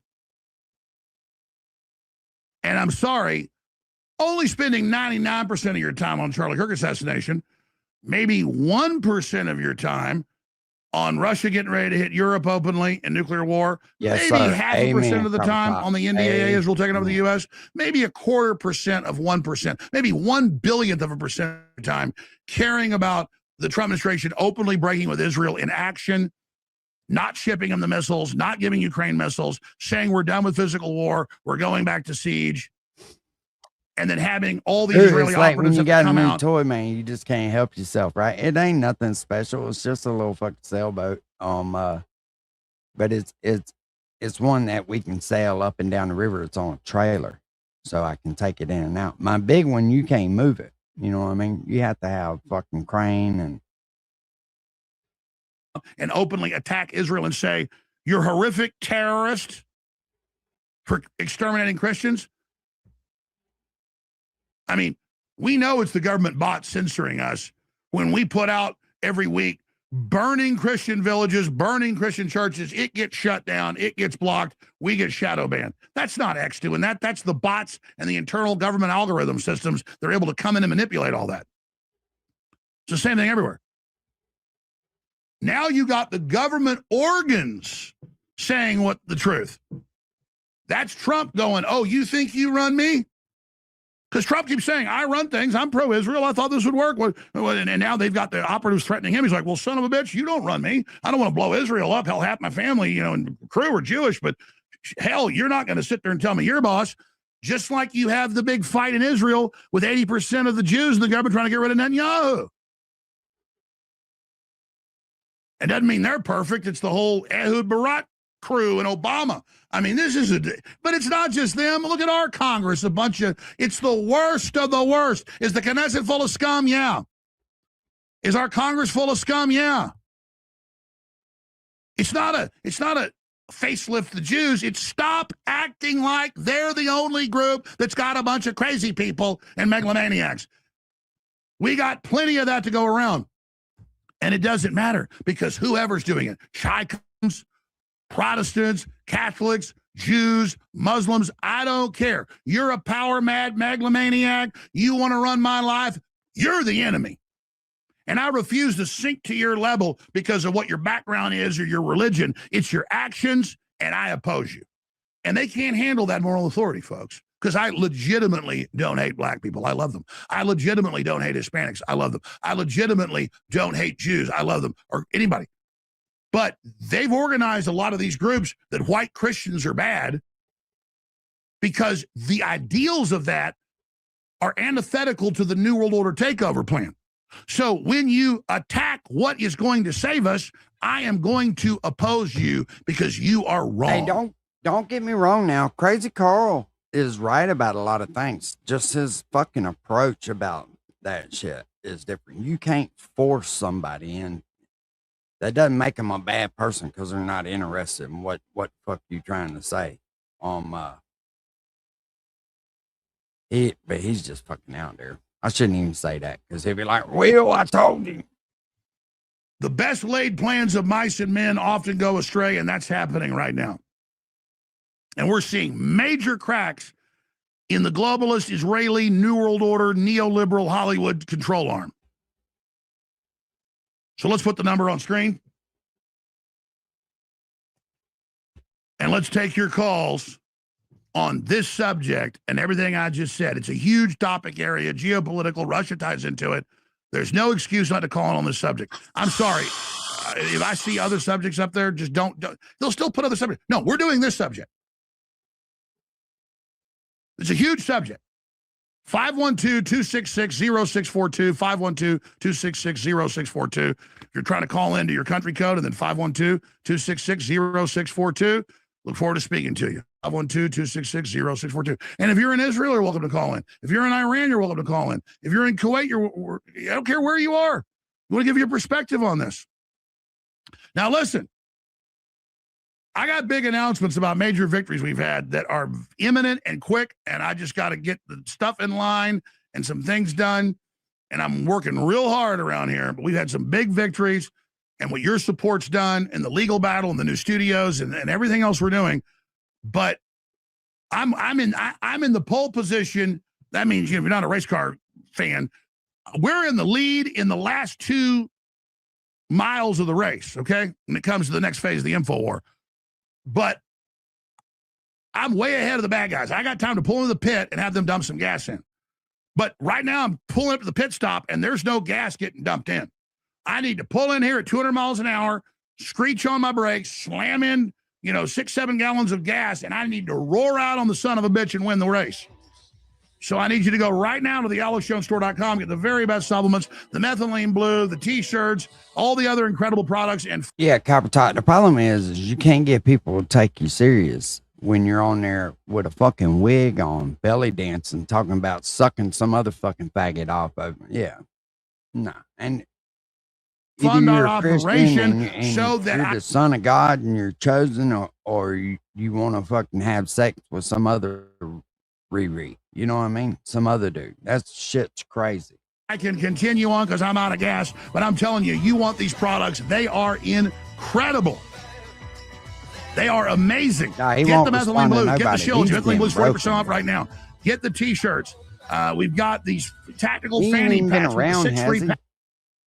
patches in it. It's literally half He off. tried to troll everybody, and everybody went back and did it to him, and he just couldn't take it. See, that's why sometimes, man, when you got mental illness and shit, it's best to leave folks the fuck alone. You can't blame them for that shit.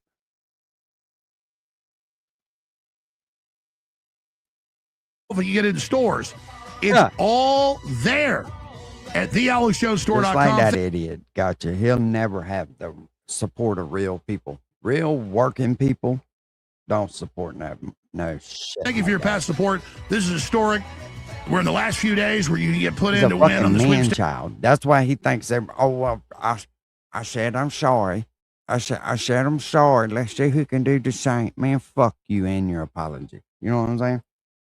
Both super badass off-road vehicles, $20,000 cash. Every dollar you spend puts you in 100x to be put into the raffle for the 2 super vehicles. This is a little crossover period. Take action now. Only way you fail is not taking action now. Have we not given you victory? I'm going to tell you something right now that is one of the most, if not the most important things I've ever talked about on air. And I want you to really listen to me. And I want you to get a pen and paper out of your iPhone, out of your Droid, and type this into your notes. And I want you at lunch today or tonight or right now to just go to any search engine you want and type in 2 different names, 2 different words, okay? 2 different drugs. Oh, shit. That have won Nobel Prizes, you name it, that people. So he's made his appearance again. Let's go see what he's saying now. Oh man, I don't want to do this, I don't want to do this. but I have to show you people who you're dealing with. Now, I'm not going to stick up for Triple T here, because you should listen to a man when he tells you who he is. He tells you the master blaster psyoper. If you guys don't know what psyops are, you guys are in one. But what they are is people like to play mind games. They like to make you think something's going on. Meanwhile, something completely different's going on. That's who this guy is. But the What's up, psyops, J-Dog? what they really like to do is use the truth sometimes. You know what I mean? And when they get her, they like to use her good. So, Carl, when you put a wig on, you're talking to Rocco. Are we supposed to believe you?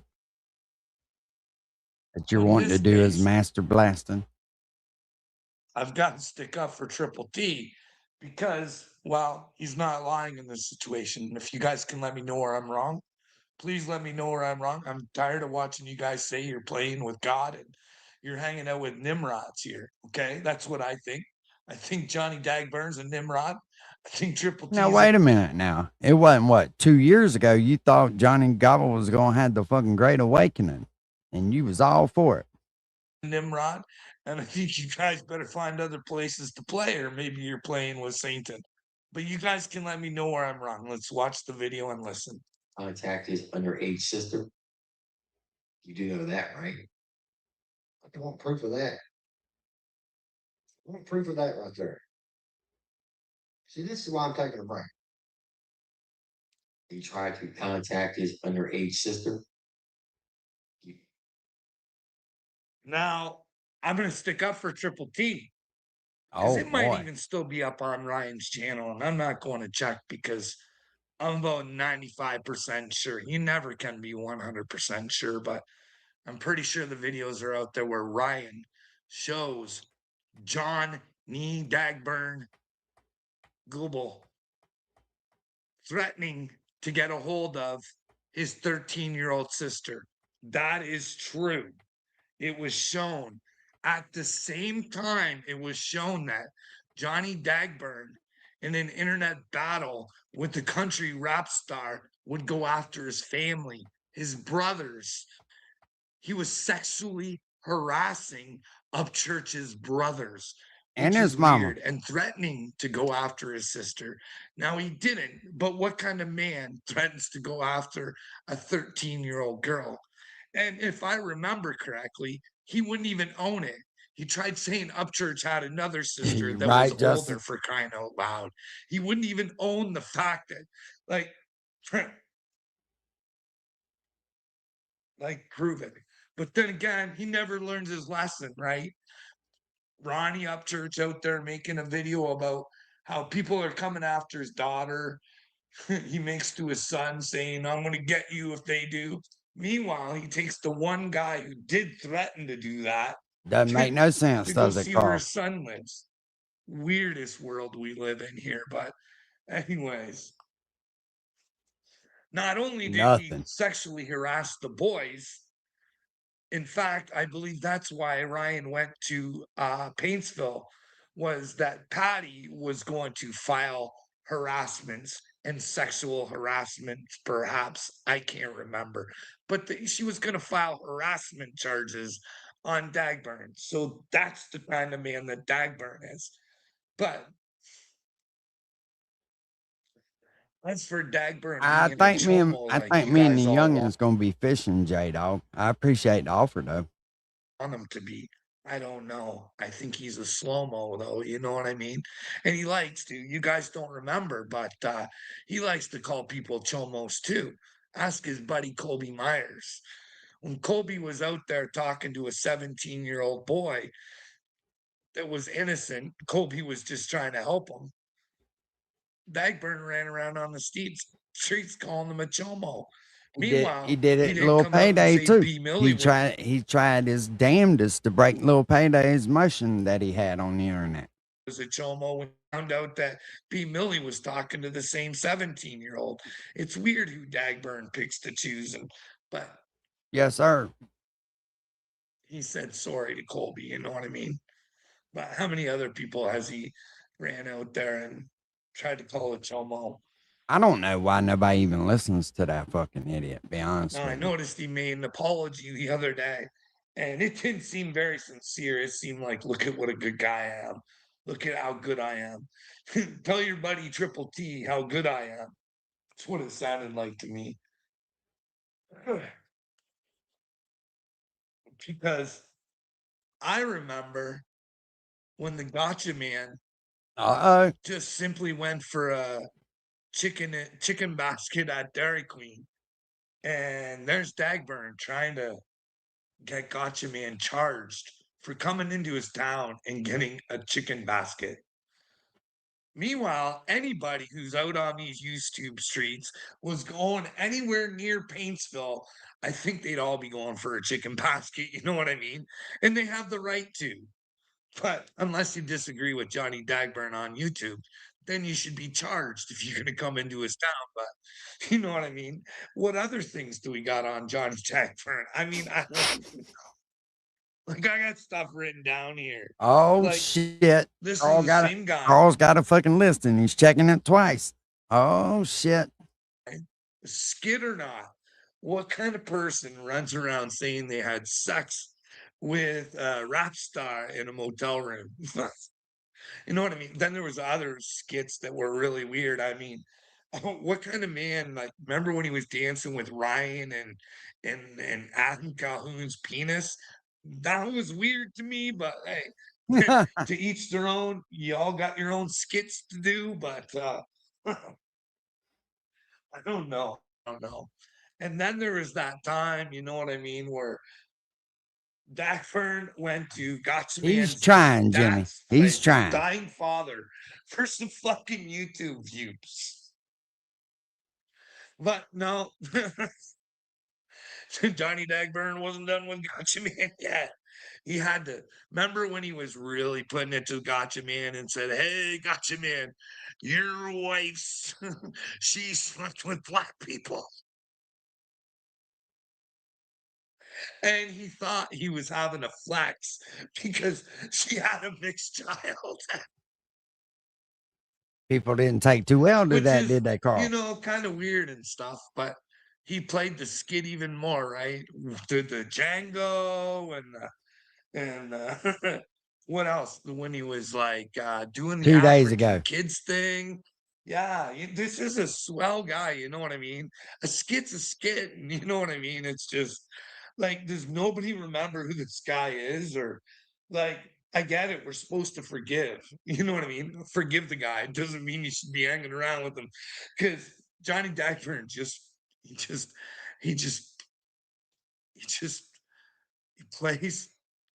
plays the game. That's all he's doing with you guys. He'll play whatever role it takes. If he's on a high, Tell he him, can Carl. take somebody He's a down. desperate motherfucker, ain't he? It's pitiful. It's fucking pitiful. He'll do that. If he's the victim and he wants you to feel sorry for her, he'll play it that way. But this is just my opinion. I don't think a guy like Johnny Dagburn has got to know himself yet. He's still trying to convince everybody what a good man he is. Instead of trying to show everybody what a good man you are, why don't you just fucking be one and not trying to fucking pressure everybody to think you are one? You know what I mean? But what else did he got? Like, yeah. It's all sorts of weird out here. Please, guys, let me know where I'm wrong, because I do remember, and I have to stick up for Triple T. He did threaten to go after a 13-year-old girl, and he still denied it and tried saying there was another sister for a long time too. It was really weird, like that guy. But he will say he's sorry when he's backed into a corner and he can got nowhere Birds of a else to feather go. fly together, That's Drew. when he says, "Hey, all the shit that I've done, I'm willing to say sorry. Why don't you guys say sorry too?" You know what I mean? It's all a game. You guys keep playing the game with Satan or come to God. You know what I mean? Stop playing around with dipshits. Tell him, Carl. Tell him. See, I told y'all that motherfucker was crazy.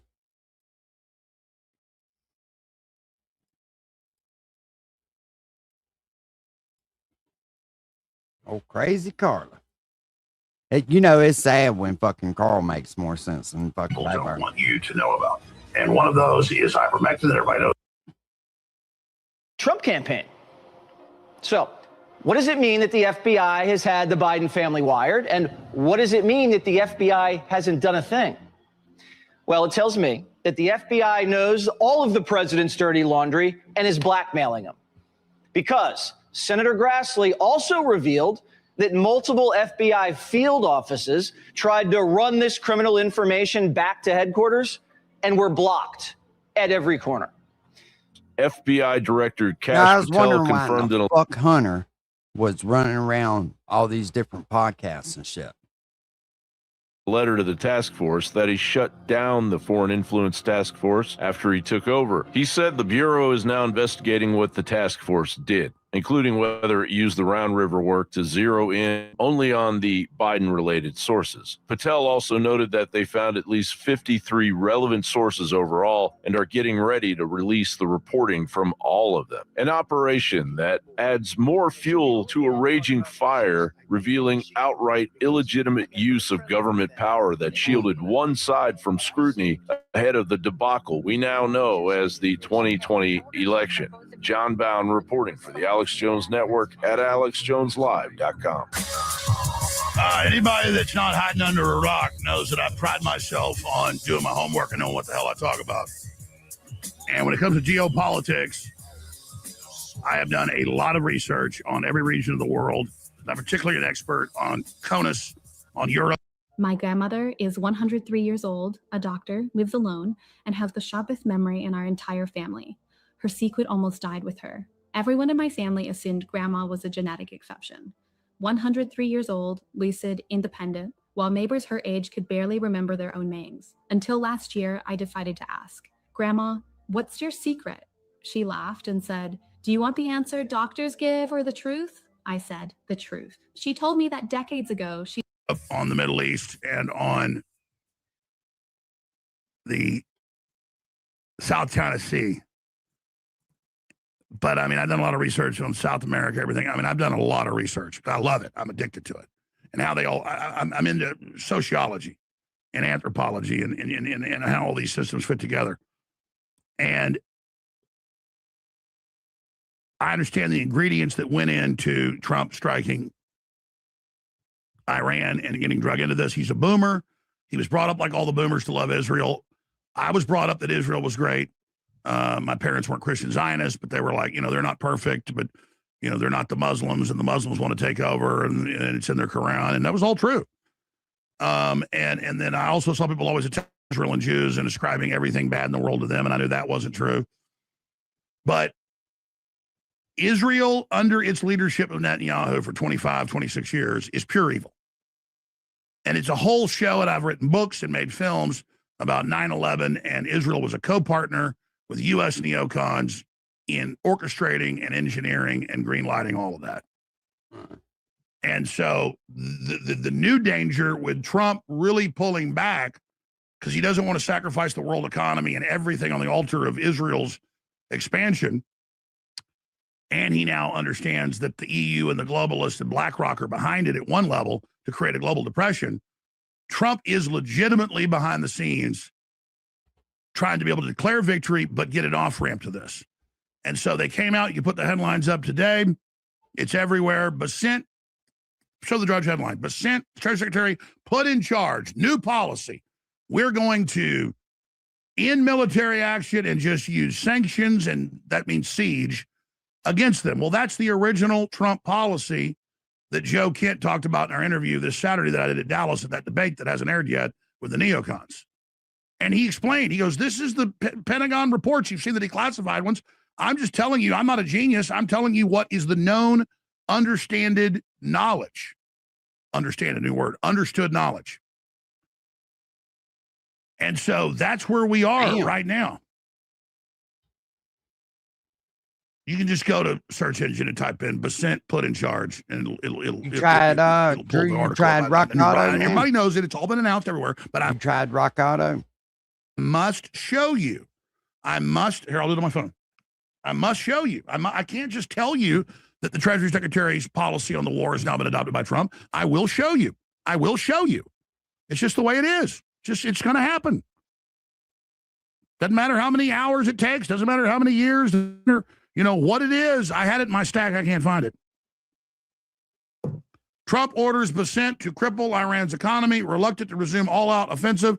The U.S. president is turning to his Treasury Secretary to bring the regime to heel. Well,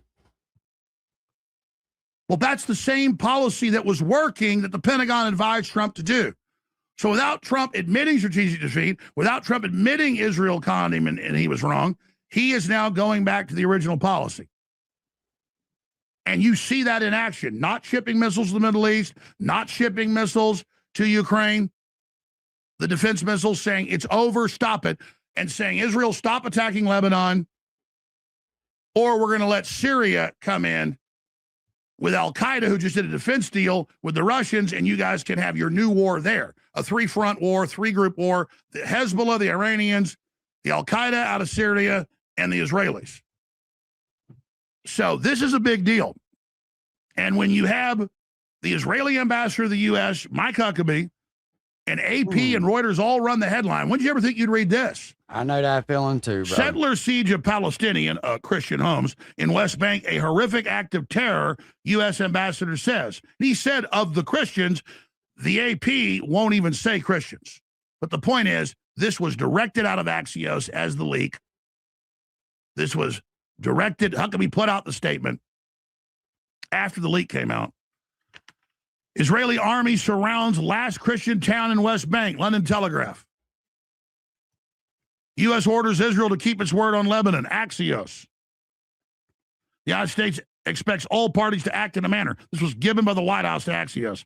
The United States expects all parties to act in a manner consistent with the framework they agreed to, and Israel clearly stated that it has no territorial ambitions in Lebanon.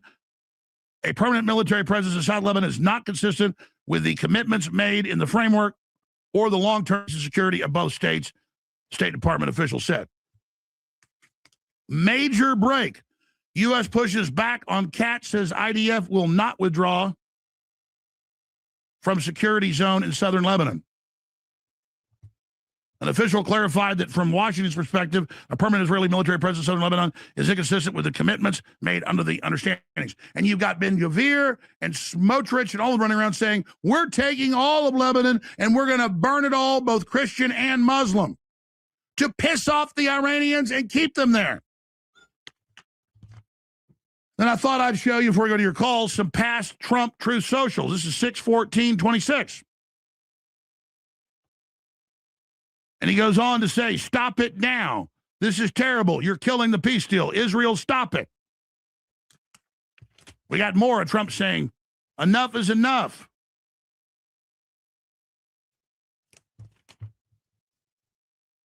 The USA will get all nuclear dust created by our great B-2 bombers. No money will exchange hands in any shape or form. The deal is in no way subject to Lebanon either. But the USA will separately work with Lebanon and a deal with Hezbollah situation in an appropriate manner. Israel will not be bombing Lebanon any longer. They are prohibited from doing so by the USA. Enough is enough. Thank you, President Trump. 4/17/26. Israel hit them with the biggest attacks like 20 hours later, less than a day later. You're like, well, Trump did this before then, so this time isn't real either. They don't have AP and Reuters saying Israel's committing horrible terror attacks on Christians.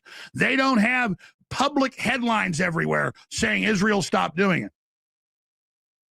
You have the Pentagon coming out saying Israel's the #1 threat to our national security in a defense intelligence release. And it goes on from there.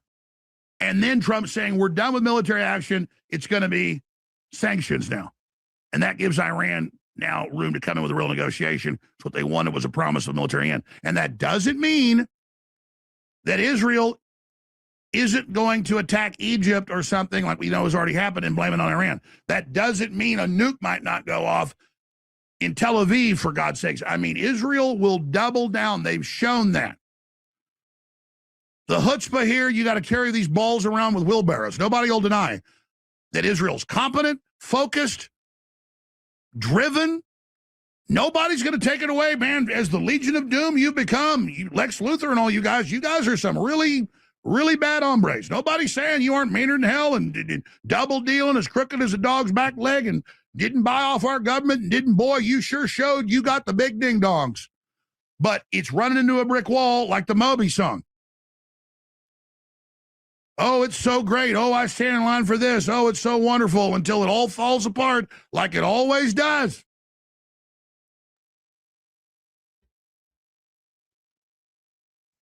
So this is the biggest movements we've seen, and this is not cosmetic, because most of this is diplomatic and is all augmented. And I just know the cut of this. I know the signature of it.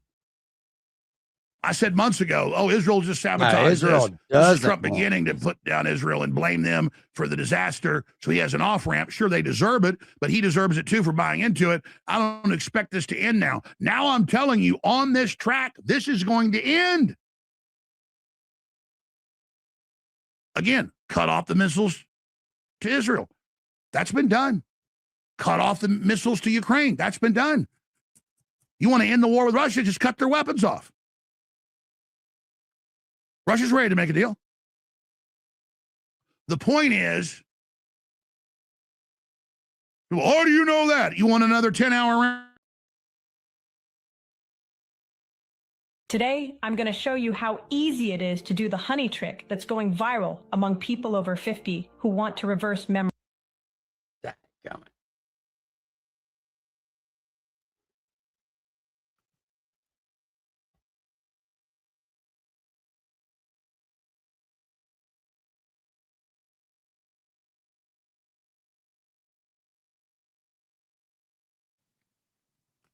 You know, the Pentagon, with its actual assessments, is What's extremely up, accurate. British Bulldog?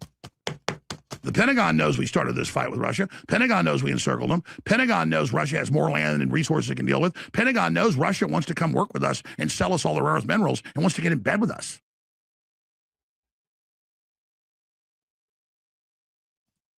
The smart move would cut Russia off from China. That was always our policy. How's it been working out now, driving them together?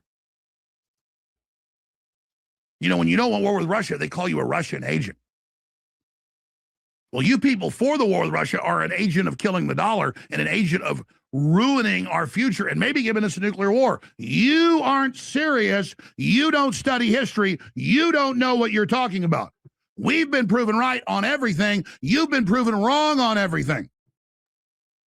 Those of you out there pushing this crap.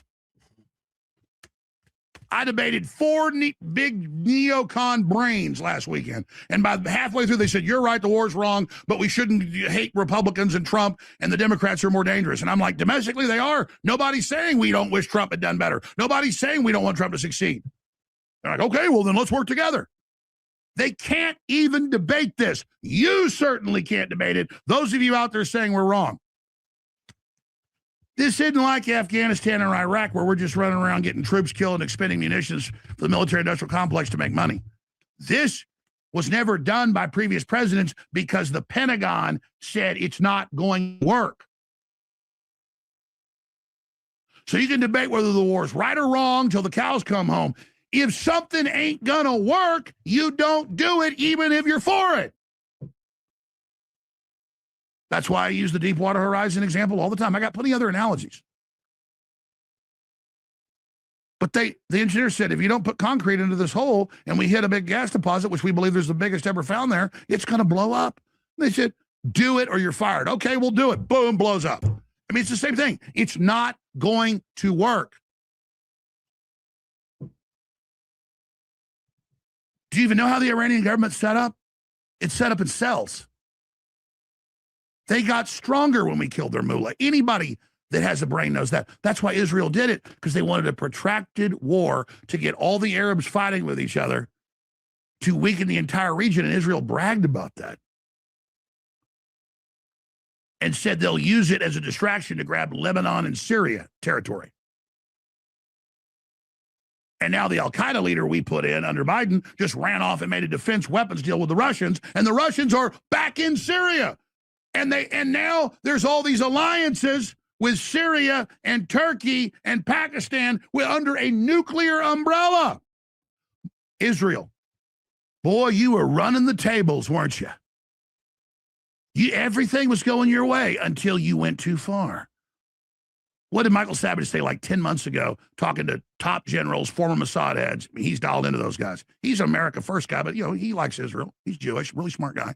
He said, no, the consensus is Israel's got enough. It's gone too far. Stop now or we'll be destroyed down the road. Was Michael Savage? You think he works for Qatar? Think he works for Iran? No, he understands that. He understands the biggest enemy of Israel and Jews is Netanyahu. And he's going to get all us killed. And then he's trying to cover the Pentagon? Hell, you already pretty much run it in Congress. Now you got to officially do it? and then you're all full of chutzpah and nuclear weapons. I don't want you destroyed regardless, but now certainly you're in real danger of getting destroyed, and you're going to get us all destroyed. You're crazy.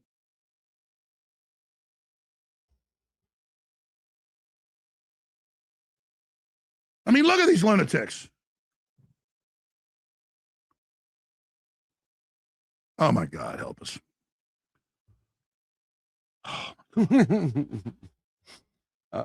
And you've succeeded in making the psychotic mullahs look like good guys. Great, fabulous job. Iran has super high approval rates worldwide. You have the worst. All right, I'm going to shut up and go to your calls. I apologize. Oh, goody, goody gun drops. I'm very happy about this, but I can think, will our little Israeli friends now stop? No. So I asked the callers, what are they going to do? And I've got a good idea. Massive cyber attack, knocking out half the electricity in the U.S., blaming it on Iran. Maybe a nuke in New York, maybe D.C., or maybe just a dirty bomb. Maybe they nuke Tel Aviv or something. I mean, you already have Israeli ministers on TV saying, when the Iranians shoot missiles, we should blow up Al-Aqsa Mosque and blame it on them and cause an Arab civil war. Yeah.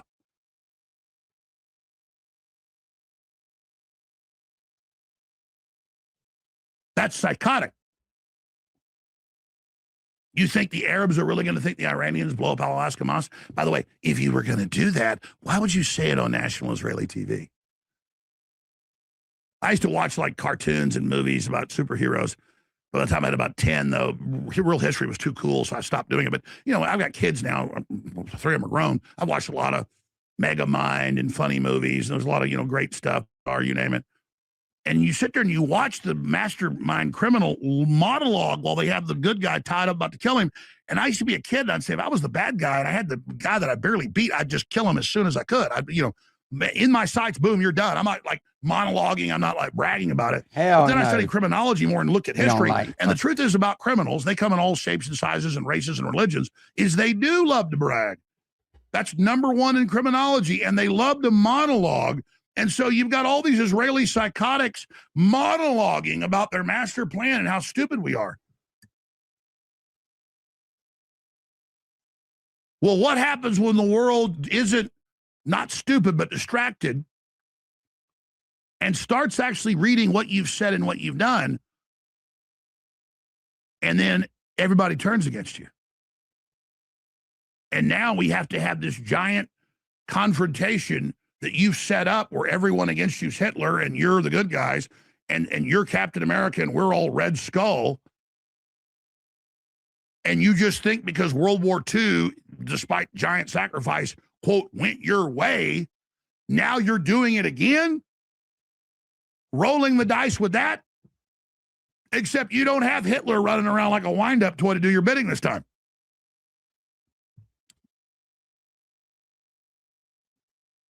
Oh, you don't control a wind-up toy. You don't run the wind-up toy, but you wind it up like the Rothschild banks did.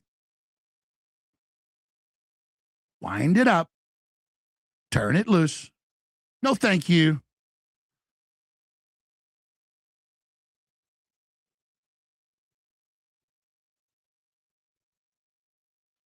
All right, let's go to your phone calls. Sergeant, Jimmy, Jeremy, Baker, Matt, Pete, Matt, others.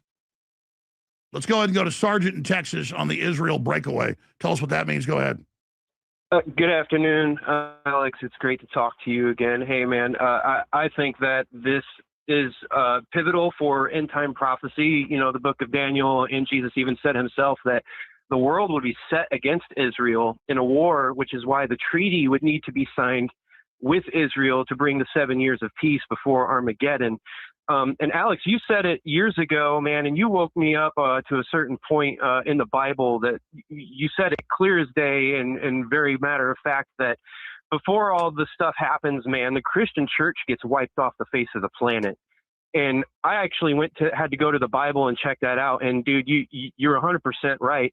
And what Israel is doing right now is positioning those pieces, like I said, for everybody to war against them, and they wipe out the Christian church to set up the abomination of desolation in the temple, which, the Al-Aqsa Mosque, that whole thing, that trying to get that moving. And I would just say to the Christians out there, man, keep your sword sheathed. Those who endure into the end will be given the morning star. And unless a kernel of wheat falls to the ground and dies, it abides alone. We are meant to be bled out, man. That's how we get our morning star in eternity. So I've been taking Digesticare for 3.5 years. It's a wonderful product. It has great. Alex, I say that all this is going as planned, man, and Israel doesn't know it, and we don't know it. Israel won't be destroyed, but they will eventually turn to Christ in the final days before it's all said and done. Well, I mean, it says the Antichrist wages war against the saints and overcomes them. So how are we all being raptured out if it wages war against us and overcomes us? But that's that's up to halftime, though, folks. That's not the second half. Oh, no, yeah, you're right, sir. Then you've got the witnesses resurrected, and then it's the biggest revival you've ever seen. Yes, sir. We won't be raptured out. That's a lie. We will. Those who are left behind endure the tribulation. That has to make their robes white. They have to get their robes white, and the way they make their robes white is through the tribulation, through the great bleeding out of the saints. So all of that stuff is further on down the road. They're just positioning the pieces to make that war that they have to sign that treaty for beforehand. Absolutely. And the occultists say they're setting it up for the end of the world, but they believe the devil will win. So the Muslims think they're making the Messiah come. The Jews think it, the Christian Zionists think it, and it's like folly that you're going to make God do what you want. You're going to make the Messiah come. There's all these top rabbis in videos in Hebrew and English telling Netanyahu, you got to expand wars. You got to make the Messiah come. He's like, we're working on it. We're working on it. Imagine the delusion that you are going to make God do something.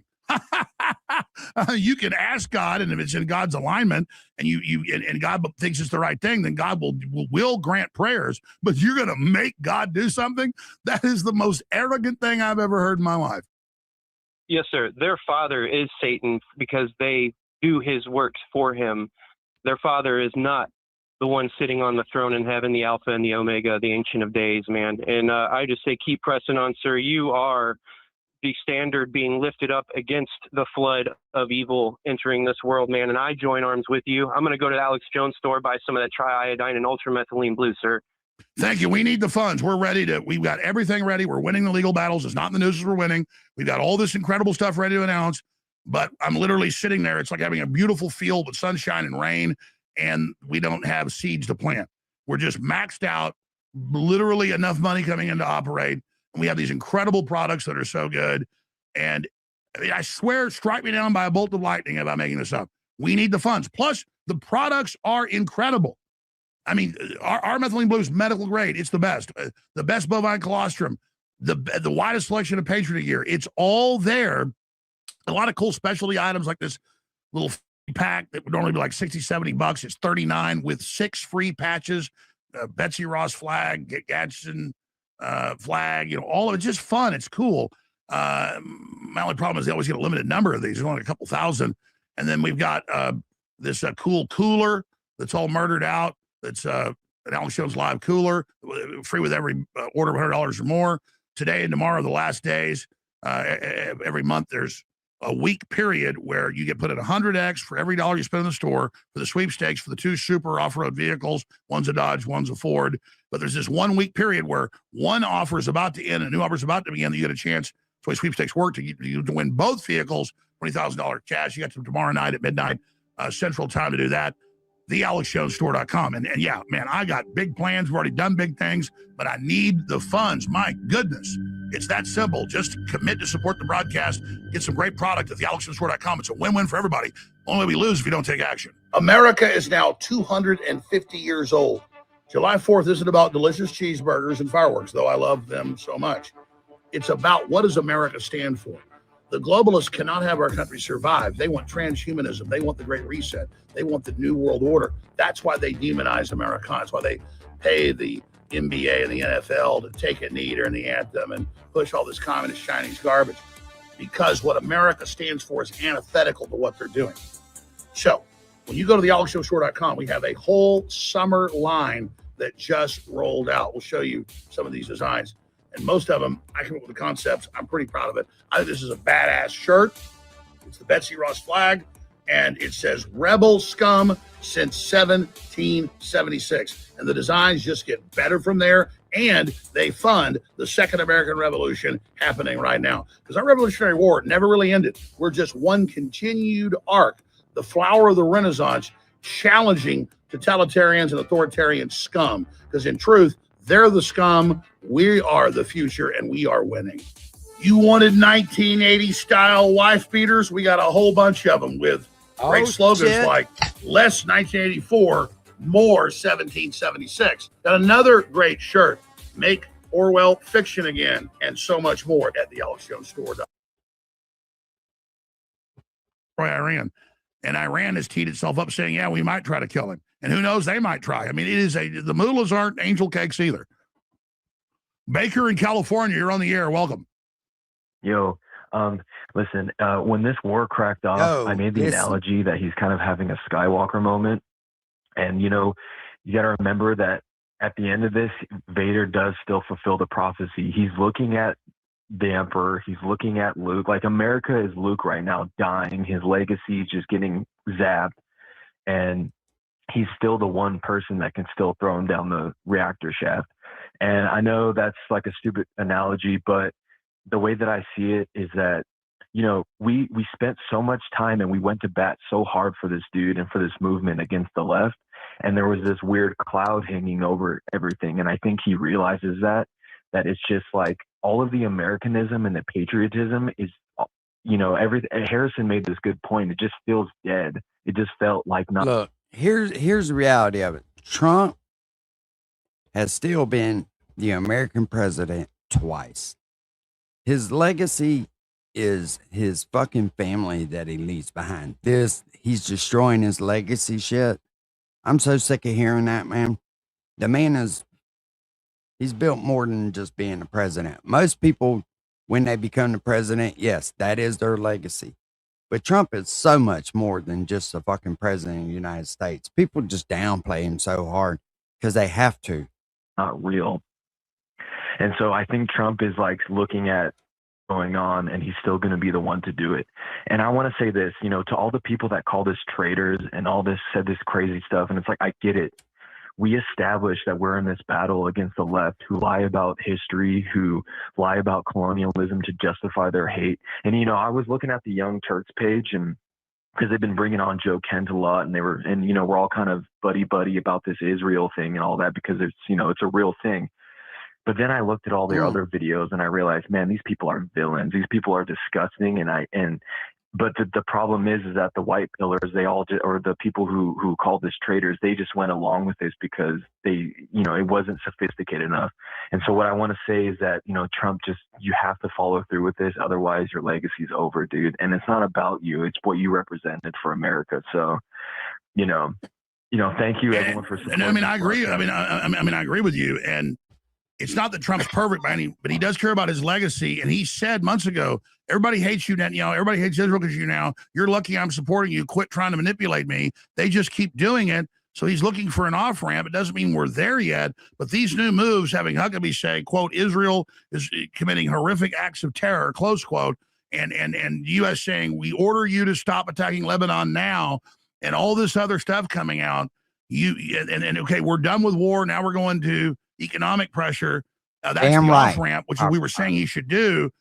That is very serious. And so we should really expect some fireworks now out of Netanyahu. I don't see any way Netanyahu backs down. I'm concerned they're going to kill Trump and blame Iran. What do you think? This is the thing, though. If they do that, it's at a point of no return, because if that happens, there won't be a Jewish person that's safe in America. You watching, mark my words now. You mark my words. I hate that too, right? Because people ain't done nothing, but something happens to Trump and they can point it back to Israel and they figure out that Israel's done it. Worries me about the white pills. Oh, you're all traitors in this. Is that if this does get serious with a terrorist attack, they're going to go, well, you support terrorism. Oh, look, they're attacking us. And listen, the Emperor is truly evil. Vader never was. He was just seduced. So the Huckabees and the Trumps and all these people who went along with this, they have a chance to just, you know what, say, screw this, I'm going all in. And I hope they have that moment. And so, well, let's remember Trump should be supporting Netanyahu's opposition. Okay. Not everybody in Israel is for this.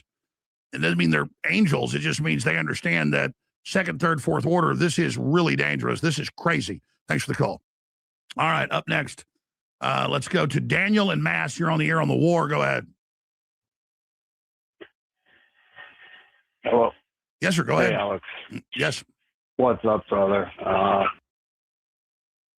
I was diagnosed with ulcerative colitis when I was 22. That was in 2002. So I've had this disease. Long time listener. Appreciate everything you do. You woke me up to everything.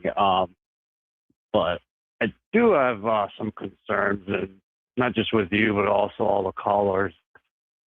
It's like we're hooked onto a permanent copium tank. How many times have we heard this before? How many times has Trump has this been leaked out? Oh, Netanyahu, he's this, that, and the other. And then what happens? He does whatever the fuck he wants. Excuse my French. Does whatever he wants. Now, this time, we're not sending them weapons. We're not sending Ukraine this, that, and the other. Do you really think they've been cooking this up for over 40 years? Okay, Iran is their last sort of power that's standing up to them in the Middle East. You really think after all the money spent, after all these wars, they're just going to lift up their hands and walk away and, all right, Mr. Trump, this is it. Yeah, this time we're, all right, what we get? No, it's not going to happen.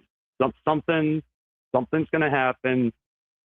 World Jewry is going to get what they want. It's been that way for centuries.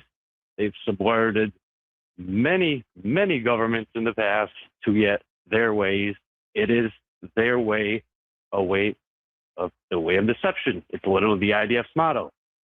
That's the Mossad's motto. So let me just say this. I'm not naive, and I'm not saying everything's fixed, but I can tell you at the Pentagon and other places, the vast majority are against this war and against what's happening. Israel has bit off more than it can chew. Netanyahu has major opposition. So I'm simply saying we should continue to criticize this, the NDAA takeover, and what's happening, and push for this to be shut down, just like the Russia war. I mean, just because I'm here being optimistic about some good developments and saying we should expand on that doesn't mean that I think everything is great. I mean, should we just go off the air and just give up? I mean, what are you saying? No, I'm not. I appreciate, plenty of, quote unquote black pillars, this, that, and the other. But it's just, we just have to be realistic. When we say we have to keep put pressure on, we have to put pressure. When you say we are nothing to Trump. We are mere peasants who got him into the office. He got what he wanted from us. Okay. We didn't fill his bank account. We didn't make him rich. Okay. So he does not give a rat's ass what we want. We cannot, as a people, when you say we got to keep putting pressure, who's we? Like what? Are we going to? So, I mean, I'm just hearing that you realize, listen, we're reaching millions of people right now. Well, tell us what we should do then. I said, should we just go off the air and just give up? Or what are you saying? What I'm saying is that our forefathers warned us of this in the past, okay, of foreign entanglement. And I'm just going to leave it at that. I know. So we're here trying to get out of the foreign entanglement. And so I'm trying to ask what you're saying. One way out of it, okay? Without Fed posting, there's only one way out of this. We are not voting our way out of it. It is not happening. Oh, so you want a violent revolution? That's not what I want. It's not what any of us want. And also, one more thing to add to the thing is, you're very educated, man, and I know that. But as far as history goes, and World War II, and Hitler and all that, you are very, very uneducated on this subject. I notice every time you go to demonize Netanyahu is like today's Hitler.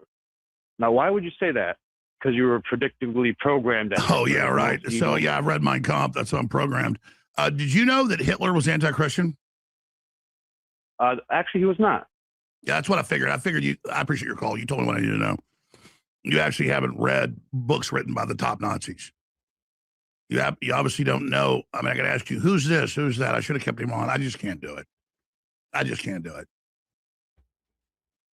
His argument that that I shouldn't talk about us trying to stop this war and we're all doomed is Hitler was good. Hitler had a global domination plan, was a megalomaniac, and wanted to expand living space for the Germans. It was all about his own people, and that was it. Well, where have I seen that before? That's the comparison to Netanyahu and genocide people, including Christians. So I'm here talking about real issues. And Nick Fuentes told a story about a month ago where he's talking on a show with Dan Bilzerian, who I should get back on. I'm not trying to be mean to Dan, but I don't think Dan's very historically informed. Let's say he's about at the second grade level. And Nick's like, Hitler was anti-Christian and thought it should be banned. And Hitler thought that all the Slavs were subhuman. And once they took over the Slavic countries, they were going to exterminate them.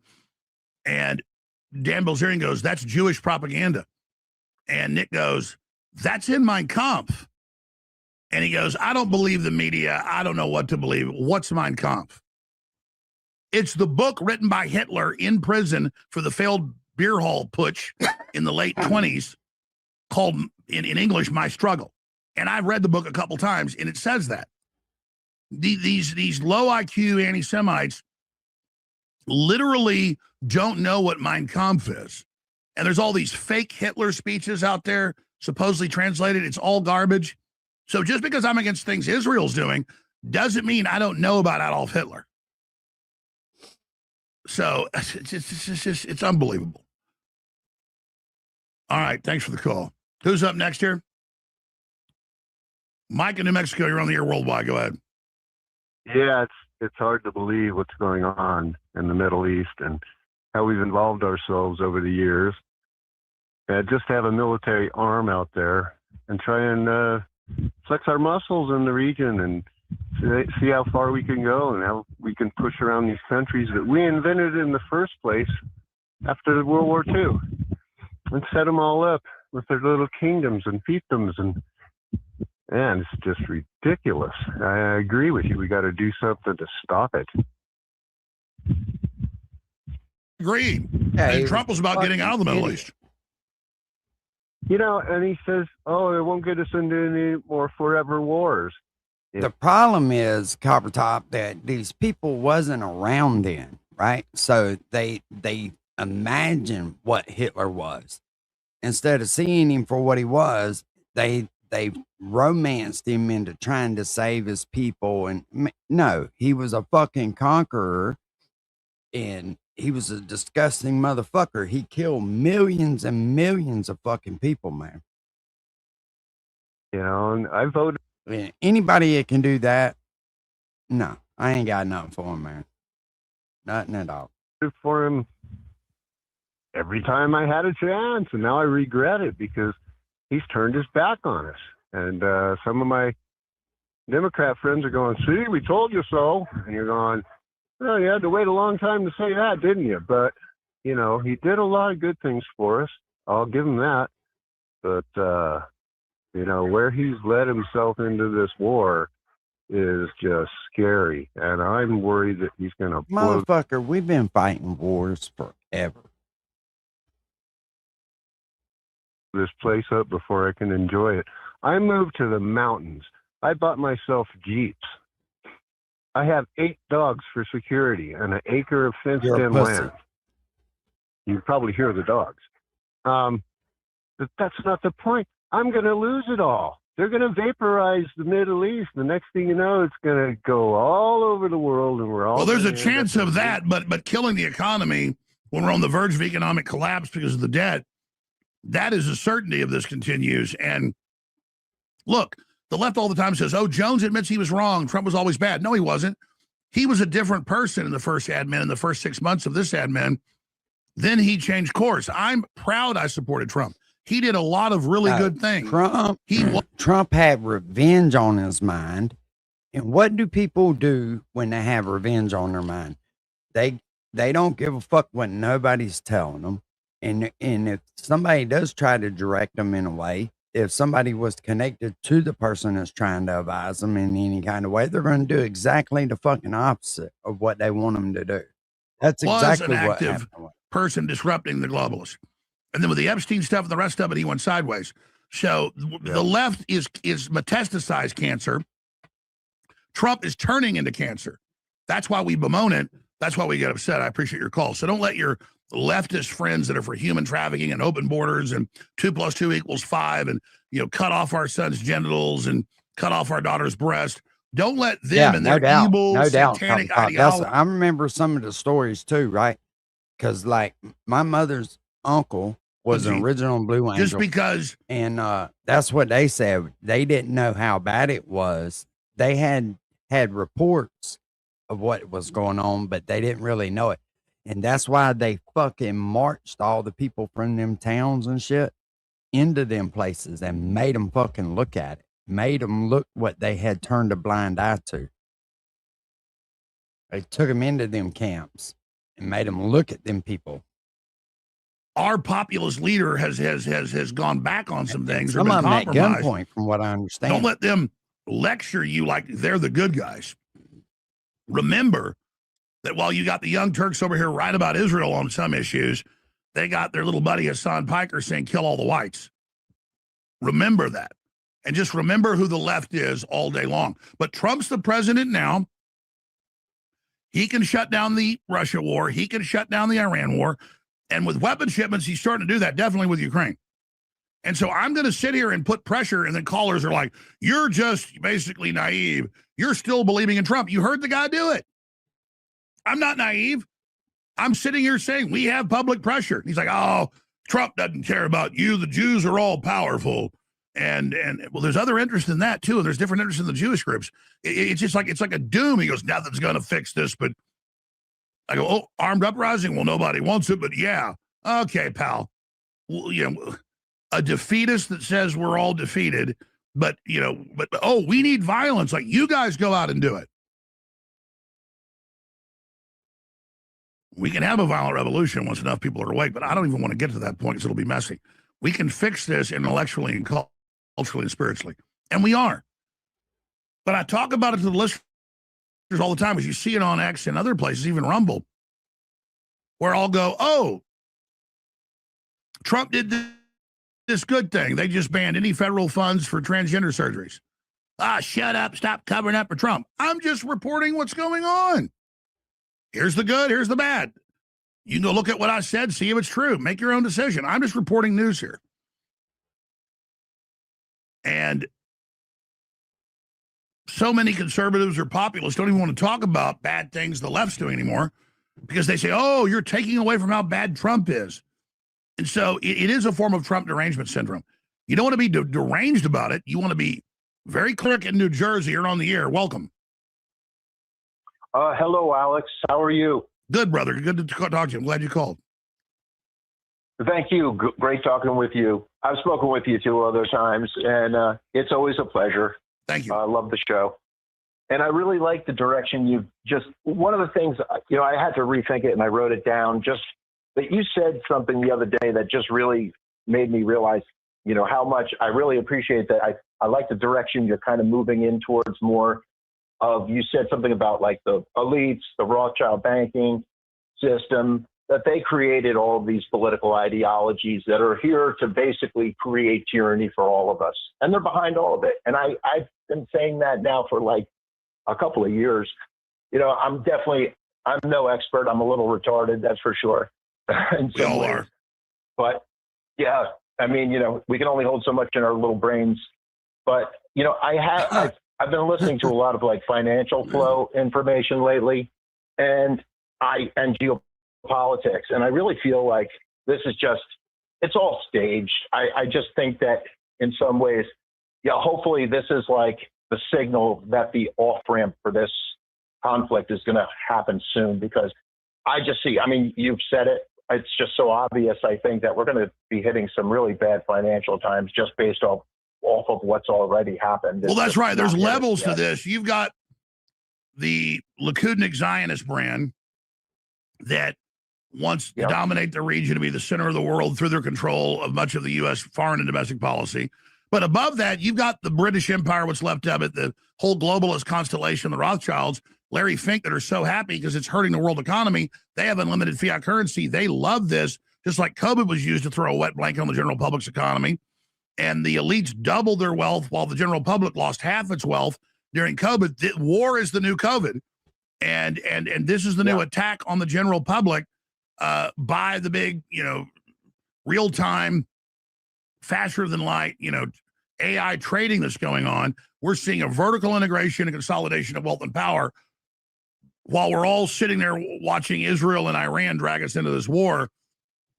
Big picture, this is about consolidation of power. No doubt. Exactly. That's exactly the way I see it. And it's very unfortunate because I just don't, I mean, I think that we're really headed for some rough times.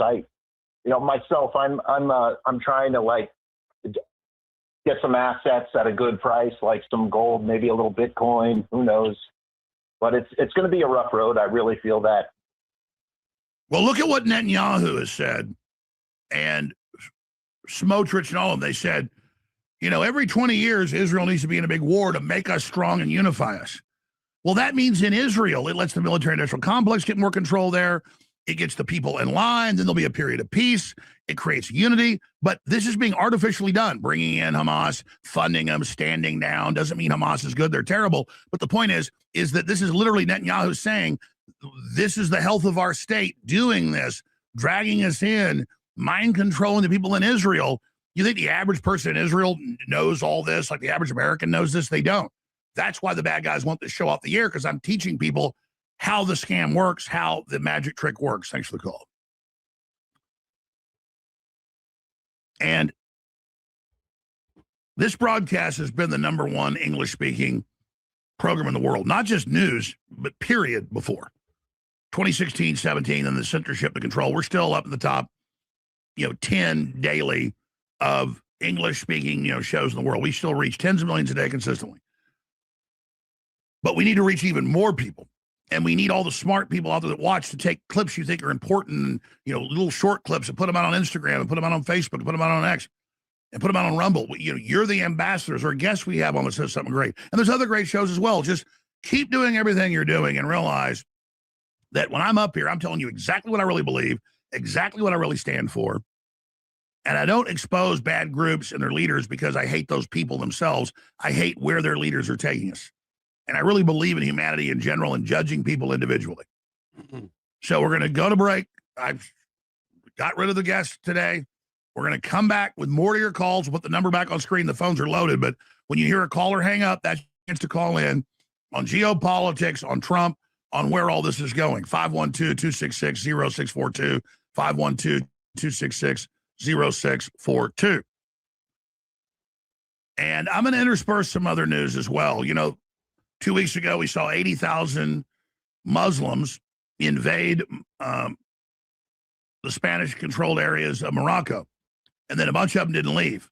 Now more hit yesterday, the incredible, insane footage of this, the new footage that's on my list, coming up, and the new developments next hour as well, and so much more. But I do want to thank all of you that have financially supported us at the LXGenStore.com. We're getting amazing products at the same time. When I tell you Methylene Blue, our medical grade, will change your life, it is incredible and so good for you. When I tell you all the other products are amazing, they really are. All you got to do is say, hey, I think I'm going to support this. I think I like this information getting out. Let me see if this really works like he says. Newsflash, I only sell stuff that works. I want you to get it again and again. I don't want to sell you something one time and then it doesn't work and you get pissed off. It's all amazing. It's up to you to take action. What do you have to lose? We'll be right back. We have to fight for our sovereignty. We have to fight to protect, again, what God gave us, which, our health is one of the biggest things. We're all at this point middle-aged. We're trying to have families. And I think with the transhumanist agenda, there's a little bit of a psyop afoot. Where, I've said that. But the other day when I had you guys coming on, I said, we're doing something about what we can take control of. Minerals, when it takes a toxin. And then you find out the same Rothschilds are funding both sides of it, create an artificial clash The clash is real, but it's still artificial. And folks, Lord Milner, before Hitler was on the radar, running up the British Empire's intelligence operations for the Rothschilds, these are public documents, said, Germany is too dominant. The Austro-Hungarian Empire, what's left of it, they had most of the inventions then. They were even outdoing the U.S. We have a German problem. We need to foment people being mad about the Versailles. We need to then find nationalist groups, build them up, and then rearm them, but have them infiltrated with all of our spies, have them attack, and then knock them down again. Ready to show off your live gameplay? Start streaming with Rumble Studio. It's easy, it's And the whole time the British had their codes and their people and the whole 9 yards. That's a long game, folks. And so Hitler was a loser. Hitler wasn't run by British intelligence. He was set up by them. Edward VIII was the king of England. He was in Germany when World War II started, had to flee to Spain.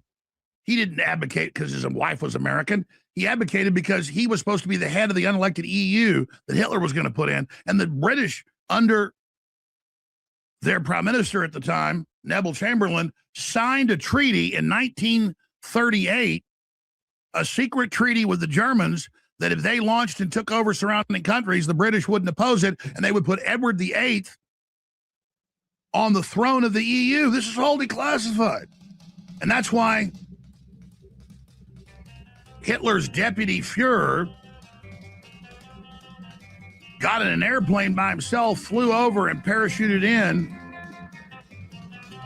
to the British government with the treaty, and they just locked him up in the Tower of London until he died. So I don't want to hear this Hitler crap. All right, I'm looking at all this news I haven't hit, and I got to get to it. We still got 2 hours left. The special guest Berman's joining me with huge news on so many huge, massive topics. Wait to hear about the Department of Energy and the Genesis mission. Oh, yeah, tomorrow's news today. To transform American science innovation through AI computing, launching the Genesis mission. Wait till we get into that in the 4th hour. But let me just show you how my brain works when I'm reading news and I have all the background, different angles on it. Overhead shot, please. PBS, Israeli troops will spend weeks in military prison for desecration of Virgin Mary statue in Lebanon. And they broke some of them and made them smoke cigarettes and put bras on them. But the media all focuses on outrage over Israel soldier vandalism of Jesus statue in Lebanon. Okay, that's not nice. I don't like it. But when they blow up hundreds of churches in Lebanon and in the West Bank and everywhere else and are now besieging the last one, it barely gets coverage. So see how, a statue got torn up, but killing Christians, burning down their houses, well, they didn't do anything. That's okay. Though now you have the Israeli ambassador to the U.S., Mike Huckabee, saying, quote, it's a horrific act of terror. That's because Trump is pissed and on every front is saying, stop your attacks on Lebanon. We're done. I'm not shipping you more interceptors. You need to stop. Same thing with Ukraine. You can say, well, Trump's just acting like that. He'll give them weapons later. Maybe he will. The point is the pressure that all of us are putting on the administration and the fact that Trump knows this is super unpopular and it's killing the economy is having an effect. So we're going to continue to talk about it. Look at this. Israeli army surrounds last Christian town in West Bank. So you got more coverage about the guys getting 2 weeks in jail over a statue. What about killing Christians? U.S. orders Israel to keep its word on Lebanon. Axios. This is all directly out of Trump when you see it in Axios, and they admit that. So the big news is Iran held on. Israel knew they weren't going to fall. They want this big, long, protracted war, and Trump's saying it's not going to be kinetic. And he's put Bassett in now to go back to the old policy he had in the first administration. That's a good thing. And I know the Pentagon's been pushing Trump, and they told Trump before this war started, go with the old policy. So Israel doesn't have total, complete. They want it in the new NDAA to merge with our military. And that's biting off more than they can chew if we expose it, which we've been doing. So that's where we are. But you heard a few of the callers, we're all doomed. Why do you even care? Well, why are you even calling that? What's up, Tex? We're not conned. We're not on hopium here. We've seen politically the power we have when we get involved and get engaged. But then it dovetails with this. Rotten meat, no milk, troops detail life aboard the USS Abraham Lincoln. The military is totally overstrapped. Basic systems are breaking down. You got a bunch of people committing suicide on this particular aircraft carrier, jumping off of it when it's going 30 knots to the ocean. This war has cost. Multiple USS Abraham Lincoln sailors have jumped overboard. More have been trying to jump overboard. Haven't had milk in 3 months, sailor says. Officials demand USS Abraham Lincoln investigation as families raise alarm. And then we got other news going on here. Taiwan weaponizes Coast Guard to prepare for battle with China. China's continually encircling them with weapons, doing live fire drills 100 yards off their coast.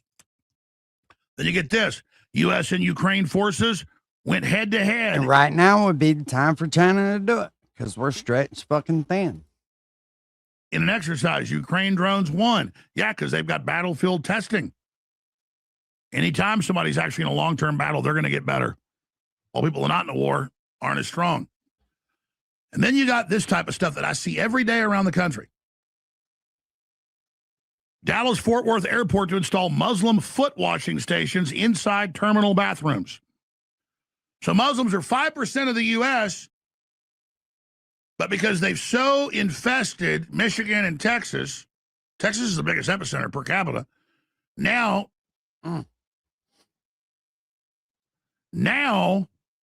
we have to cater to them and do everything they want. Dallas-Fort Worth International Airport is set to install Islamic foot washing stations inside its terminal bathrooms. Maybe we'll put in voodoo chicken sacrificing stations for the Haitians. The project has officially registered by the Texas Department of Licensing and Regulation on July 31st and will reportedly be completed by the end of the year. According to the report, the project This details is crazy, man. the stations will be added to existing restrooms in Terminal D in both the men's and women's restrooms. What is wrong with the porta potties that we already got? Can't they wash their feet in there? Construction will cost an estimated $300,000, but the burden will not fall on taxpayers. Oh, isn't that nice? With the projects funded by Muslims. Just like they'll fund putting free Qurans in the schools, but you better not give out Bibles. So it's all about rolling over to this crap. And this just broke. USS Abraham Lincoln to be replaced amid poor conditions for troops deployed to the Middle East. You know, he just said a good point right there. So if you can't force our religion on people in schools and other things, then why is it that we have to be forced with their religion at the airport? That is no place to be bringing religion. There ought to be a law against that. It's a place to Being travel. old, how does that make the milk be rotten? How does that make there not be food? So that's Trump's response to this. Also breaking on Israel, the CIA apparently wasn't buying the threat to Trump as much as Israel was. Israel hoaxing Trump and thinking Iran was trying to shoot him down, which they want to do. They want to kill Trump, blame it on Iran, as I first predicted before anybody talked about it years before. Israel reportedly warned the U.S. that Iran might try to kill Trump as he left Turkey, but the CIA looked at the intel and had low confidence in it. The Secret Service wasn't taking any chances, though. See, what's Israel doing around our Secret Service? Trump quietly switched planes and got driven across the airport to a catering truck and flew to Britain on a military jet with F-16s alongside. But this part is pretty interesting. Some U.S. intelligence officials think Israel may have shared the warning partly to influence Trump's thinking on Iran and Turkey, not just to keep him safe. Oh, think so? Yeah. CIA had low confidence in a Trump assassination threat that sparked secret Air Force One swap. You think Iran's going to hit Turkey while he's on the tarmac? You think they got the targeting in live time? No, they don't. No. Israel wants to shoot down Trump with surface-to-air missiles and blame Iran. Who said that first 3 years ago? Me. Why don't you get the surface-to-air missile rant?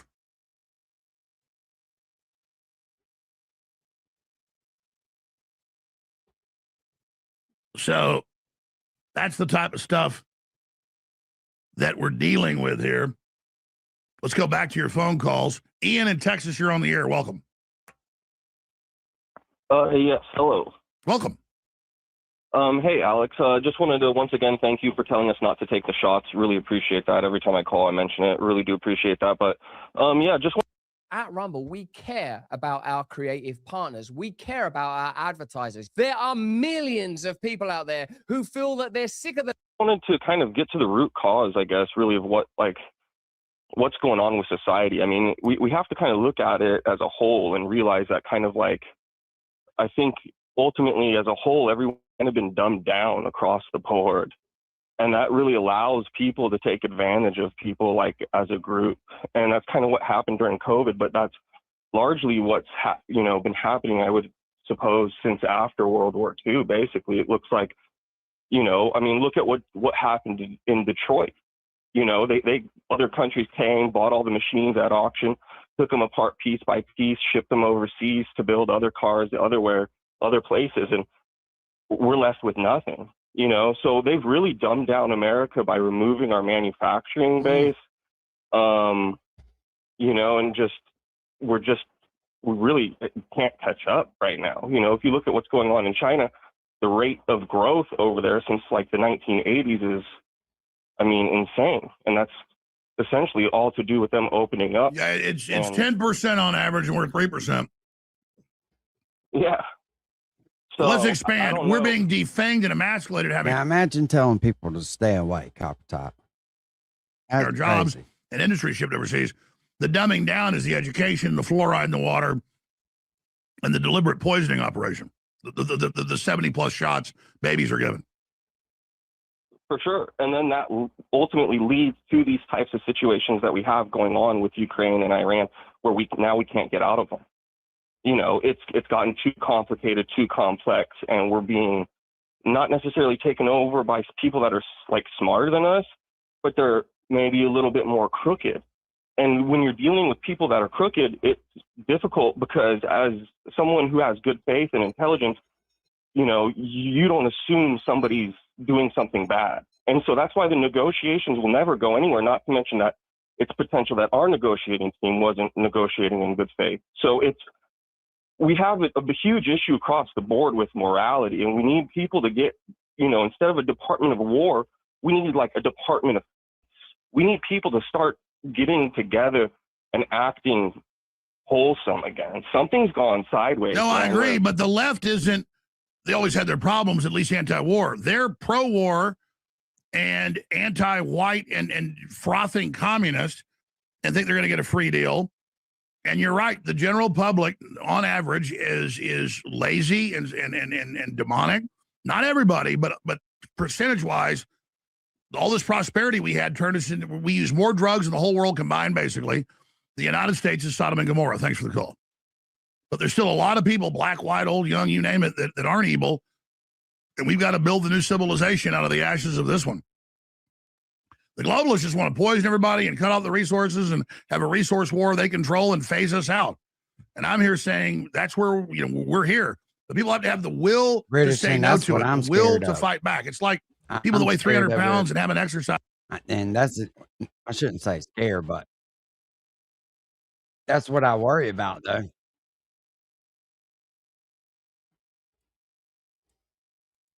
In 20 years, and some of them decide to intermittent fast and work out, and in a couple of years lose 150 pounds, and then they do great and they come back from it. Other people just can't get up and do it, and so they end up dying of a heart attack at 50 years old.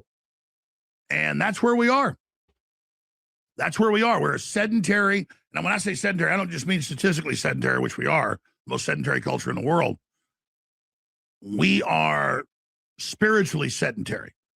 We have been basically become spectators, because from the time we're babies, we're put in front of a TV in our diapers, and it all becomes about the spectacle, not about the doing. And then people hear about solutions, and even the people that want to be awake, some of them call in and go, "Oh, we have no hope. You, it's all screwed. Why are you even saying that? Oh no, nothing's real. But we need violence." But they're not going to do it. I'm like, well, we have violence because that's the one thing we're not doing. And so you know, you'll never be violent if we get forced to that point, if you won't go demonstrate or you won't run for office or you won't support people. I mean, I got up at 4 a.m. this morning and did research and got dressed, took a shower, made my 9-year-old daughter breakfast. But here's the thing, though, right? You can't even assemble anything like that. They've got us where they've labeled us all racist, even if we try to take a stand. There's laws against that shit. You can't. Look, in what country is it okay for one race to have an all-black school? And nothing against blacks at all, but why can't we have an all-white segregated school? You can't in this country. They have demonized it to the point where it's against the law for you to do it. And that's how they're going to fucking take over on us. But by the time she woke up at 6 a.m., and like clockwork, she wakes up at 6 a.m., boom. And I was putting the plate on the table when she comes out of there. And I sat there for 30 minutes with her while she ate. And then yeah, that's their plan, Bulldog, is to use our own laws against us, our own democracy against us. And that's how they plan on ruling us. And it's sad as fuck, too, right? They've attacked our kids, their brains, man, with all this political shit to the point. Y'all see stuff. Then I said, I got to go. And then she got taken off to school, and I went and I worked out. Then I did an hour-plus podcast. Then I came back and did a bunch of research and work on the new studio and then on the show. And people say, that's a lot of work. You're going to be exhausted. No, I get stronger doing that, and it's a pleasure to do it. And I train myself to do it. And I got more stuff coming up today I'm going to do and all sorts of things because I'm not rolling over and dying. Not dead yet. And my brain gets sharper and better all the time. Now it becomes painful because I can see how things work. I can see deep into things right away. I can know how things are going to work. I see the kind of half-awake people around me that are even seen as high-functioning compared to the rest of the zombies. And then I also see my own issues whenever I slip and get tired. None of us are perfect. So with great knowledge comes great sorrow, but then also comes great developments and great success. Dave in FEMA Region 9, Israel leaving the circus. Go ahead, you're on the air. Yeah, thanks so much, Alex. First, a product placement ad, if I can. Started my day with the iodine, the meth blue, meth red, turmeric. And my newest thing is I like to add the creatine to the hydration. It gives it a nice little boost. So thank you for all the Thank products. you for keeping us on air, sir. Yeah, and actually I was blessed. I restarted my VIP this week on Monday, and then Tuesday I ordered the 250 coin. I was surprised you guys hadn't run out of the first run of those, but I was blessed to have that on its way. It'll be the 10th coin in my collection from you guys, so thank you. So to my point, I'm very thankful that I think President Trump has finally seen what we've seen, that we need to relieve ourselves from the Middle East. It's MEDDLE, Middle East, forever. No more perpetual wars. And it does line up because it's not my circus, not my sandbox. But think about this. Lady G is no longer speaking in President Trump's ear. So has this shift in focus for him to come back to the American domestic agenda? Is there any correlation to that? I think there may be. So I'm glad that BB Netanyahu is on his own. If he wants to go demolish Tehran on his own, let him go do it. He can buy supplies from us if we have some available. If not, he's on his own. Let him and Tel Aviv Levin lead in the first helo in Blackhawks or jump in a tank with the guys from Fox News and roll into Iran. What are your thoughts on that? Well, great call. I think Ladybug or Lady Bubble Wand being dead has had a big effect. I knew how big effect he had on Trump, even though he was never Trumper. But when they released all the video of the Wall Street Journal had of him bragging to Netanyahu how he manipulated Trump into the war to show how much pull he had was wild. And I think you're absolutely right, and I appreciate your call. Now, let me be clear. They made 5,000 of the American 250 coin, and the first couple thousand came in and did sell out the first week. And then they thought more were coming in the next week, but I had them pull it from sale because it was sold out, and I didn't want to put people on a wait list, and then I'd forgotten that it came back in about a week ago. So the second half of the coins is there if you want to get the America 250 with the Jerusalem cross on one side of the United States of America Cessus Centennial on the other. Set the American Eagle or bald eagle on the American flag. And it funds this operation. It's a fundraiser coin, limited edition. And so I just remembered a few days ago, they told me, hey, plug the coins again. The others came in. And I've just been so busy and focused on other things, I didn't do that. So I'm going to cut some new ads and tell folks it's their last chance to get that. When silver was at that point, these coins cost us almost $70, like $67 and change for the silver and for the printing, the minting, made in Missouri. And so I don't know how many are left. I know they told me, hey, a week ago, the other half came in, so you should probably plug that. And somebody like verbally over the phone told me instead of an email or a letter. And so much verbal stuff I lose. I'm always like, please give it to me in writing so I can put it in a pile and remember it. I'm not omnipresent. For those who can't stop discovering. But I'm glad you called in to remind me that the second half of the coins are there, and they're now available again at the Alex Jones store. And they're $117 and 76 And so we end up making like, I don't know, what is that? $40 off it, $45 off of it. We're not selling it as a silver investment for the coin. You'd want to buy those at wholesale. It is a memento, like when people, PBS got taxpayer money and so did NPR, but they'll say for a $100 donation, you get this tote bag that costs them $10, or for a $50 donation, you get this ball cap that costs them $10. You know that the hat didn't cost that, or no, it's a memento that you help keep the communist evil on the air. Well, this is helping keep us on the air, and it doesn't even have the markup that those plastic tote bags that break the first time you use them, and the rest of it. This is really high quality, pure silver, $9.99 troy ounce, $9.99. And it's amazing. And thank you, caller, for reminding me. We also have challenge coins or campaign coins that are way less expensive. That are also really cool that come through the site. And there's so much there that I can't tell you everything that's there. In fact, I don't even know. It's got to be upwards of 800, 900 T-shirt designs, hundreds of ball cap designs. I wanted to have the biggest selection, some of the best designs, but it's almost prohibitive to even find the top thing. So I said, whatever the all-time best-selling shirts, they have a section there. They have the new bestsellers of the last month, and that's where you can kind of knowledge the crowd, see which shirts are the most popular, which ball caps are the most popular. And they're all fun. They're all cool. Some are hands down the best Patriot shirts I've ever seen. I mean, look at that one. 1776 one way or another. I mean, that's badass. That's a classic 1776 ball cap. Very obnoxious, but I love it. Always ready. I came up with that idea, off the guy that protected folks there at the Chick-fil-A. Got the 2A gun club. That was my idea. I think that's a really badass shirt. I really like. I mean, look at that join or die. Ooh, look at that gold eagle with that join or die. That is good. So hands down the best designs. American Patriot Gun Club. I came up with that. Like he's in charge with all that. But that's made him look like a fool in the world. He's not like doing that because he wants to. He's in a bad position. I'm not even defending him. That's clearly what it is. But I agree. Israel with the fake intelligence. He's going to get shot down, hiding in the food truck. That did Israel it right there. Looks like I guarantee you that's what did it with Trump right there. He said, "Motherfucker, you trying to manipulate me? It's a wrap."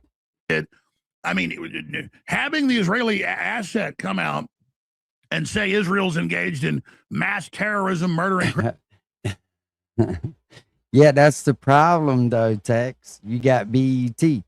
Where's the white boy network? You ain't got one of them. Christians, which is true. Having Trump say, stop the war, stop attacking Lebanon. Having Trump saying we're done with war. We're moving now, to economic sanctions, and Bessent's in charge. They are clearly making real moves. The other stuff was him trying to rearrange deck chairs on the Titanic. This is the first real move, and with rhetoric, really shots across the bow to Netanyahu that I've seen compared to some of the tremors we saw before. But that doesn't mean he won't flip-flop right back over to worshiping Netanyahu, because I think he's got some frontal lobe dementia. Exactly. The worshiping part. The man don't worship fucking Netanyahu. Appreciate your time, Alex. Anything else you want to add? No, I think he's I agree with you. I think something's going on. He's either losing it or he's having mental breakdowns in the back and is can't figure out why. And I'll tell you why. Half your base doesn't support this. You know, even people in their 50s and 60s are tired of it. Maybe not all of them, but a lot of them. And he needs to come to terms with that. And this is about America. This isn't about anywhere else. Sure, but previously, once a week. Hold over. Don't hang up. I want you to finish up, Zan or Van. But I'm going to come back and explain. Usually, it was like one criticism a week of Israel. It's like 100 a day now. The CIA comes out and says that's all bull. Israel set up Trump, making him look bad on the with the food truck. See, this is a change. At last, it's here. Bring it into the docking bay. Making Israeli operatives come out and say Israel's horrible terrorist, sickening evil terror, killing Christians, which is true. Huckabee is being told to do that, or he's fired. So here's my thing, right? So they're finally standing up and giving a little pushback, and you're criticizing that. The fuck is going on in the world, man? It's like you damned if you do and damned if you don't with this dude.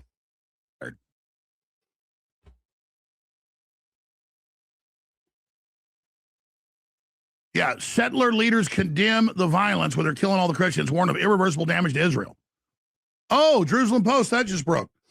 All this stuff's been going on forever. They've burned out almost every Christian settlement in Gaza, in the West Bank, in Bethlehem, everywhere. And I mean, I sit there and I watch the footage, and it gets jerked down even off of X. And I mean, you'll see like 300 Israeli settlers driving around in Toyotas, firing machine guns into houses, firebombing people, murdering people, and it doesn't even hit the U.S. news. And I'm just like, what the hell? Those Christians haven't even been against the Jews, but they want that land. And so it's like Road Warrior or something. And I'm just like, wow. And the Israel lobby tries to go around with bots that block it. It ain't working, folks. Everybody sees it. And so more and more in Israel, you see it all with their papers. They're like, hey, our super right-wing Jews over here need to stop saying they're going to kill the Newmans. They need to, you need to knock it off. I mean, this is crazy. You took a country that on average loved you and saw you as the underdog, and now have the ADL slapping us around and, oh, we'll use pagers on Americans. And if you criticize Israel, we'll ban you from business. And it just goes on. And, oh, yeah, you got these Israelis with catapults, with the IDF supporting them, firebombs in broad daylight at the Christians.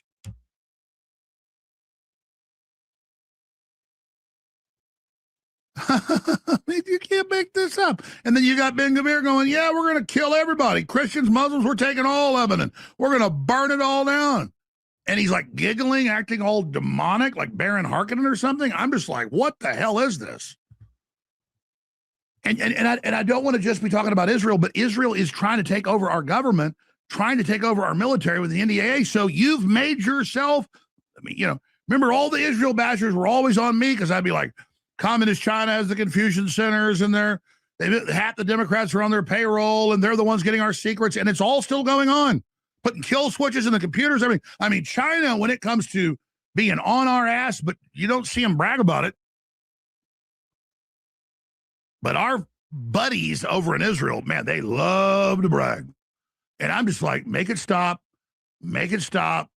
And other people are like, well, don't let him stop. Soon we'll blow Israel up. And I'm like, speak for yourself. How's that work? I mean, if I could hit a button and blow Israel up and they wouldn't nuke us, I wouldn't do it. There's a lot of innocent people over there. That's not godly. That's the attitude that bunch of them have. Well, some of the Muslims are bad. A lot of them are. We'll just kill them all. You can't be like your enemy if you supposedly have the moral authority and the moral superiority. And I'm not some bleeding heart that, oh, you just want to feel, you don't know how real bullshit. I guarantee I'll unscrew more of your heads out there and gouge out more of your eyeballs than 99% of the men out there. I'm a killing machine built for it. Which, the toughest, meanest killers that have got the gear also have a governor God built in of extreme empathy and love. You didn't know the most vicious predators have actually extreme empathy? You guys don't know what you're talking about. You miss the governor because you're not the real thing. I am the real thing. I get in a fight with somebody, I don't have a governor. I don't have any governor that keeps me from striking you with blows that will kill you. You know, anybody that has any basic strength can kill people very easily. Just like I can kill people like that. I can break people's necks like that. I can tear people's noses off one punch like that. It's called killer instinct. And I'm not trying to act tough. Oh, that's silly video. Let me tell you, there's plenty of other tough guys that have the killer instinct that will kill me faster. The point is most of them can't control it, so they end up in a penitentiary when they're young. But I'm just saying, all these people out there that want war and want death, most of For those who can't stop discovering. them have never been in a real fight. Most of them never had their bone sticking out of their leg, taking on 5 men. Most of them have never put somebody in a coma.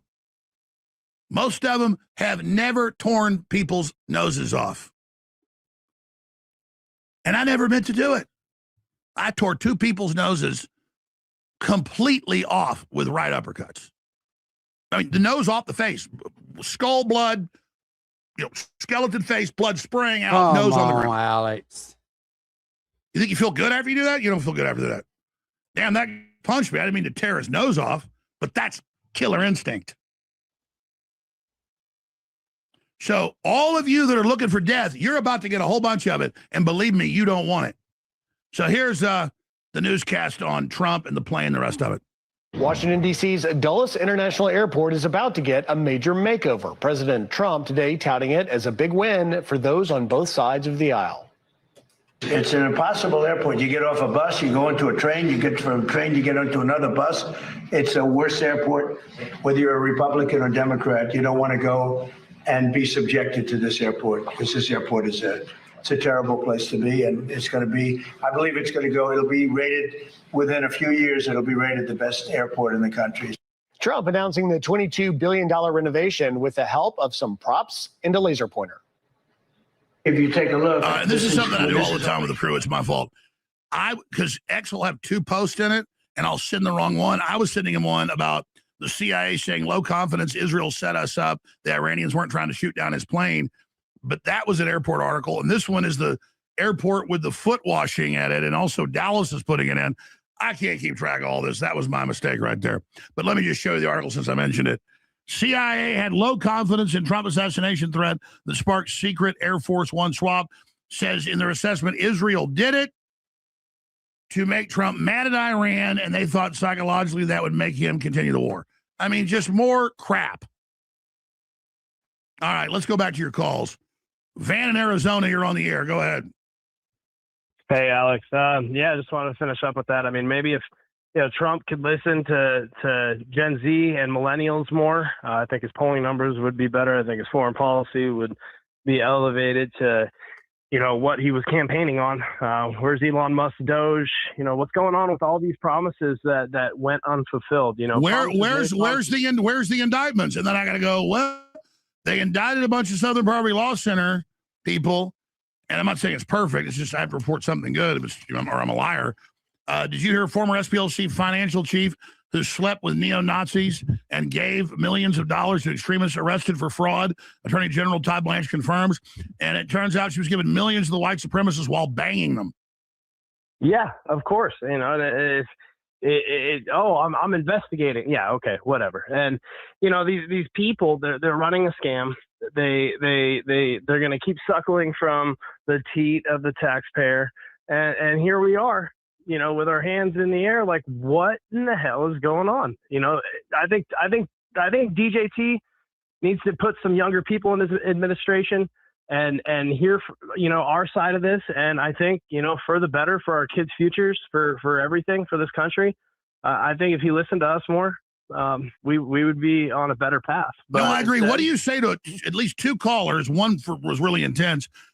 You're on hopium. You're buying the con that you think we're getting some movement on exposing Israel's takeover, when these things publicly are exposing it, and we're seeing real movement with the weapon shipments being cut.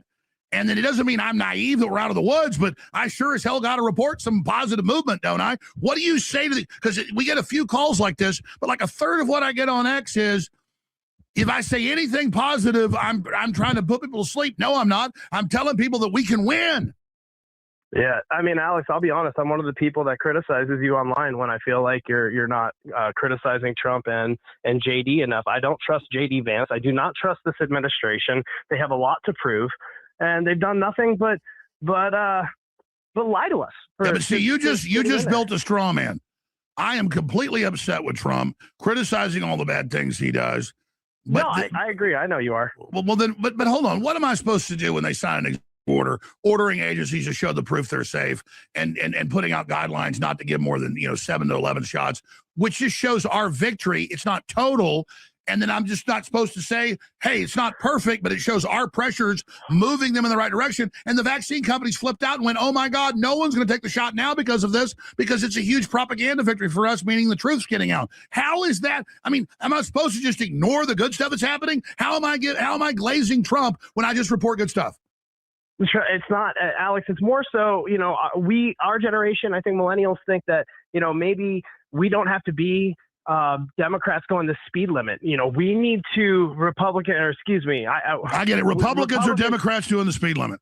No, and that's not what we need. Listen, and I'm against this. I'm a libertarian. I supported Austin Peterson in 2016 like an idiot. I love John McAfee. Ron Paul's like my hero. But listen, okay, check this out. I think at this point, we need a tyrant. We need Trump to come in, have 50 backup plans for when the Supreme Court rejects something that he tries to strong arm. And they need to have 50 plays planned out for every possible outcome from every strong arm they want to do. I hear where you're going. In fact, I'll do a show next week on Does America Need a Dictator, which I say we don't. But if you followed history, we all act the same. We live like 75 years on average. Doesn't matter if you're Asian, white, black. In general, we all act the same, okay? Every time things get bad, people think an authoritarian is going to fix things. You understand an authoritarian gives orders, and then the bureaucracies implement those, and 9 times out of 10, an authoritarian makes things even worse. I mean, you know that, right? Right, but you're talking to a Rothbardian who wants to get rid of the bureaucracies, who wants to get rid of the special interests. Yeah, but we're only getting rid of it to replace it with AI. And that's another conversation. Yeah, no, I saw a thing where the majority of millennials want an AI dictatorship. Hey, kids, who do you think's going to program the AI? Right. No, I'm with you there. Come on. I appreciate your call. I got to go. I held you over, and I don't mind the fact that you say you're criticizing me. That's great. I enjoy it. But are you actually criticizing what I do? 99% of the criticism I get is made up. I'll tell you the criticism that's real. You need to stop interrupting. Stuff like that. And I've gotten a lot better. So, I mean, I take criticism that's real, but I'm sick of straw men.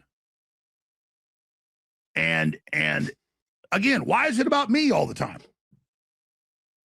I'm seeing a mountain, a wave, a tidal wave of criticism of the shenanigans Israel's pushing in live time out of the White House, out of the Pentagon, and out of the CIA. And I'm not saying they're good, but Israel's trying to take them over, so there's a separation of powers. At least they've got some instinct. I said this months ago with this NDAA. I said the Pentagon's going to come out against this.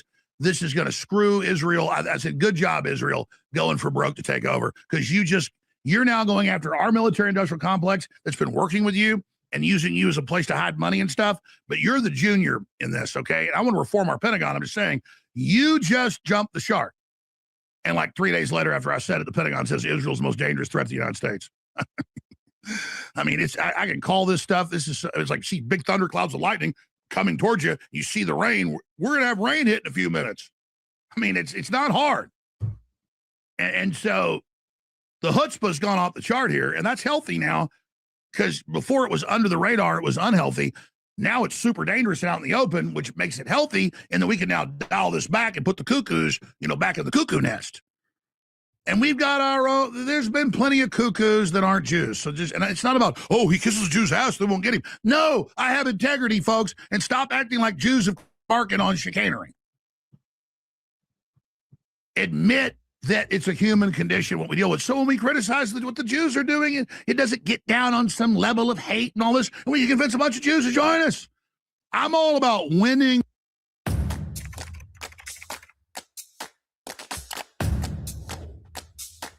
People. I want everybody to be out on those space stations and new planets and all the great stuff, and our progeny will look back and laugh at how ridiculous we were. And I want them to look back through the memory film of history and go, that guy was really pro-human. That's an example for us. That was a really cool dude. That's where I stand, folks. That's who I am. Everything I say is what I believe. I don't tailor anything to convince people that I'm great or I'm good or my point of view. I just say what I think is the most accurate. And I've proven I got a really clear view of how the universe works compared to most people. And I don't mind you criticizing me. You know, that makes people feel bigger and it makes them feel more pure. But that's just not where I come from. And I get a lot of listeners, even on the street, they go, Alex, I'm confused. All right, enough Alex Jones for a while. Let's go see what the fuck they talking about.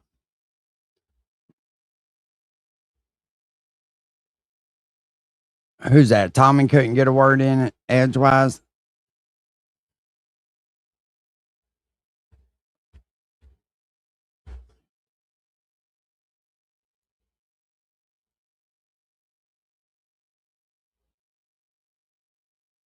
Oh shit! Trump calling the fucking Strait of Hormuz ours. My body now, at huh? 70 isn't the same as my body at 40. So why should the treatment be the same as some kids? And it melts right under your tongue to act fast. There on the right-hand side of your screen, taking a live look over the Strait of Hormuz, an image that has become very familiar over the past several months. As we pop this up on your screen, giving you a closer look at not a whole lot of movement. Now, this is coming in from the Israel War Room, popping this up on your screen as they say the United Arab Emirates State Oil Company reports an attack on one of its vessels in the strait amid the ongoing Iranian attacks on commercial shipping. So again, a lot going on there in the strait, as we've seen kind of playing out over the last several months. Now, right here on your screen, you can see Iran's deputy foreign minister is responding to comments from President Trump declaring the Strait of Hormuz as a U.S. territory. In short, he says Trump has said that after Iran's defeat, he will soon declare the Strait of Hormuz as U.S. territory.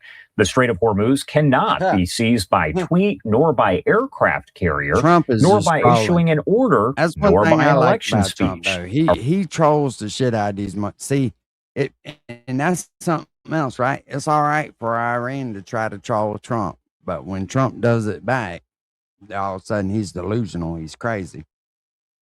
Iran neither fears threats nor cowers before displays of power. Once and for all, except if Iran owns the Strait of Hormuz and is in control of the Strait of Hormuz, I want to see them pull their tankers up to the dock and load them up and just set sail to anywhere they want to go. Since they control the Strait of Hormuz, let's see it. the reality. Up to this point, you may have suffered strategic and heavy defeats. The Strait of Hormuz has been Iranian, is Iranian, and will remain Iranian. The strait will only be closed and opened under Iran's command, and as long as you do not accept the reality of defeat and cease your fanciful delusions, Iran will continue to enforce that blockade. Now, as I mentioned, President Trump speaking about all of that just yesterday, so if you missed it, here's a quick soundbite of what he say. Take a listen. And after we finish defeating Iran, which is being very badly defeated, pretty soon I'll be declaring the Hormuz Strait a territory of the United States.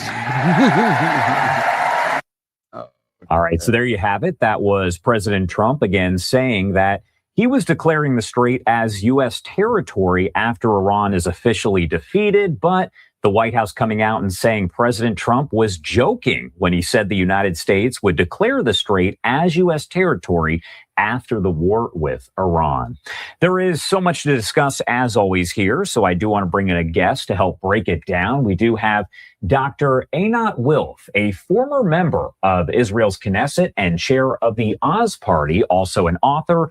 Thank you so much for taking the time to be here with us on this Saturday morning. Certainly, with pleasure.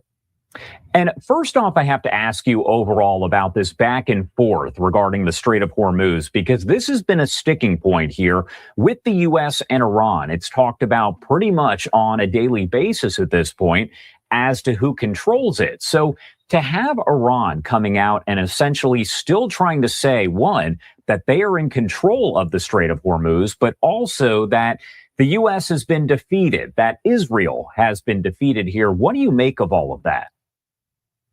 Certainly from the perspective of the Iranians, they have gotten everything that they wanted. When the negotiations began, essentially both the United States and Iran submitted to each other the capitulation demands, each from each other. And in many ways, the United States has given Iran, at least officially, most of what it wanted, has not yet been implemented, and that's a big element.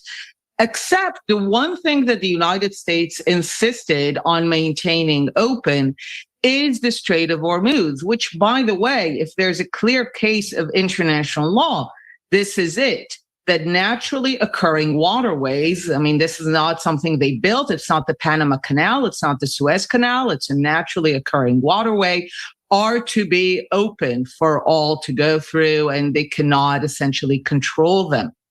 And this was the one, an incredibly legitimate American demand. But it's not just about the strait, because from the Iranian perspective, this is essential to their ability to survive, because the war is still ongoing. And the war is about the very survival of the regime, even if no one really admits it. The war now is mostly being managed under the care of the Treasury Secretary, Economic. Back this up just a second.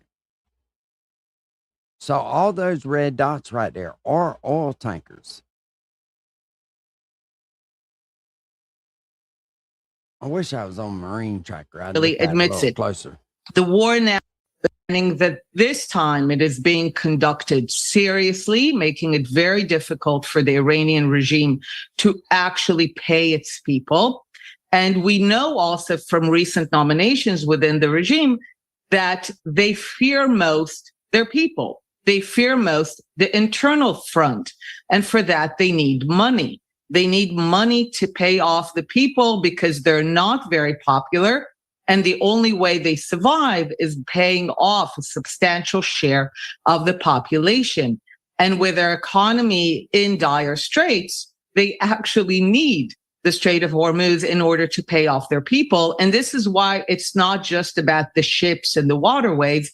It's about the very survival of the regime. Talking about the nuclear program, you can say back in February, as all of this kind of got under. I can't listen to that shit no more. Let's see what old David Hookstead's reported today.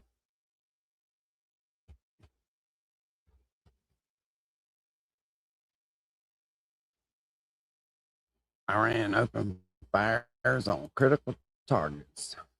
Fighter pilot captured. Oh, shit. From President Trump declaring that the United States is simply going to take Hormuz and never give it up. We have a mysterious fire ripping through Tehran. And on top of that, we have a very interesting update with the possibly captured fighter jet pilots. That is right. I was the only one in the media talking about this months ago, and it now appears my speculation is correct. So we got a lot to get into. Before we do, as always, please make sure to like and subscribe. Totally free, huge boost to the channel. Let me know all your thoughts in the comments below.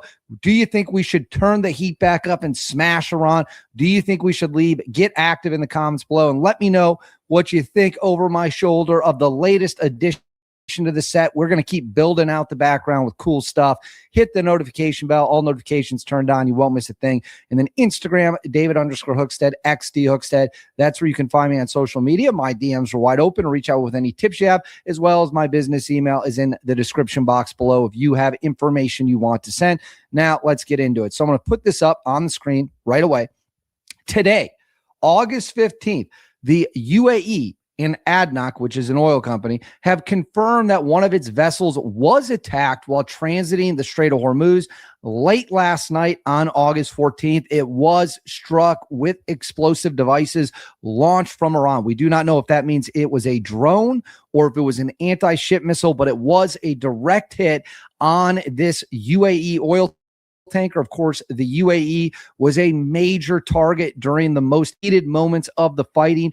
Ballistic missiles rained down on the UAE, drones rained down on the UAE, cruise missiles rained down on the UAE. Iran targeted the UAE more than any other country during the first couple months of the war. Fortunately, nobody was killed on this ship, and the UAE says they are getting the situation under control. And in a statement, ADNOC stressed the importance of protecting the safety and well-being of seafarers while safeguarding freedom of navigation and maritime security. So yet again, Iran has opened fire on another ship. Is anyone going to shoot back? Is the UAE going to shoot back? Is the United States going to shoot back? Saudi Arabia, the Israelis? Does anyone want to shoot back at Iran? Or are we just going to let for several days in a row? This is the third ship from one company that has been bombed this week alone. Damn, and we have not conducted serious kinetic strikes. strikes. Does this dude realize that Trump's trying to get out of this war, man? Then people are going to continue.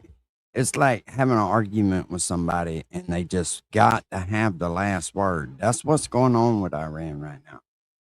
They've got to have the last word. Just let them fucking have it. Against Iran, the coastline, Then people which are has so allowed fucked Iran up to over there now. rebuild. It'll take a long, long time for them to ever recover.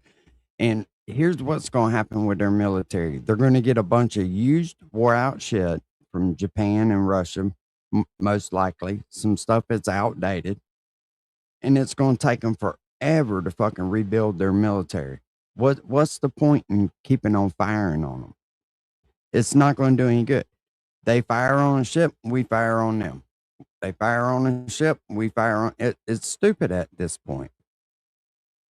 Its missile arsenal, rebuild its drone arsenal, rebuild its air defense networks. At some point, we've got to sit here with a clear mind and say, what do we do? Negotiations are going nowhere. Iran has made it clear that they will not give up the Strait of Hormuz for anything. We have a blockade on it, but we are not taking away their capabilities to fire. So I want you to let me know in the comments right now. Right, bomb them if you want to see us continue the attacks. Right, get out if you think this situation is messed up and it's time to just go home. But stick with me here because we have some insane activity. At the same time, drones were launched in Baghdad on Friday. Late Friday night, drones were in the air. We do not know if they were our drones, Iranian drones, but reports of drones in the air over Baghdad, the capital of Iraq. Again, the militias, the Iranian-backed militias in Iraq have continued to cause problems, have continued repeatedly to fire on U.S. military positions, Kurdish military positions, and drones in the air on Friday, as well as right here, unknown drone activity in the Baldiat area of Baghdad as well. So multiple locations inside Baghdad targeted with drones. And then right here, a massive fire of unknown origins spreading throughout Tehran. You are looking at it right now. That is how much smoke is in the air. You can see the smoke plume. If you look real closely, you can see it there cooking, towards the bottom. No master fire. That's just the old lady's cooking. What the fuck are you talking about? Circle my cursor around it to make it easier for you guys. So right there, we've seen unknown explosions. We've seen massive fire. You don't see any flames. Targeted assassinations. Of course, the explosions the Iranian government claims are nothing more than nonstop gas leaks. I guess Iran has more gas leak issues than any other country in the world. Well, now we have an unknown fire targeting Iran, ripping through the city, or a portion of the city, I should say. Again, We Yeah, no cannot doubt. say for sure, but a lot of this Covers mysterious move and around. unexplained. That's not like something to even be reporting, though.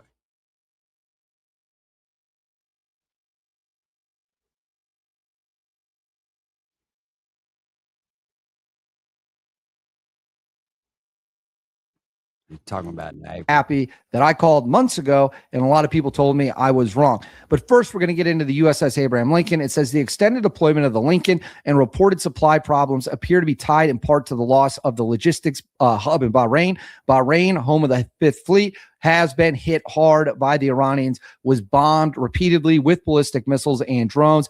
It says Iranian missile and drone strikes heavily damaged the naval support activity Bahrain, home of the U.S. Navy Fifth Fleet, forcing the Navy to shift much of its regional logistics support to Diego Garcia, roughly 2,200 miles from the carrier forces operating in the Gulf of Oman. The island subsequently became an Iranian target with 2 ballistic missiles launched towards Diego Garcia on March 20th. One fell short, one was intercepted. It says the logistical disruption has coincided with unusually demanding deployment for the Lincoln.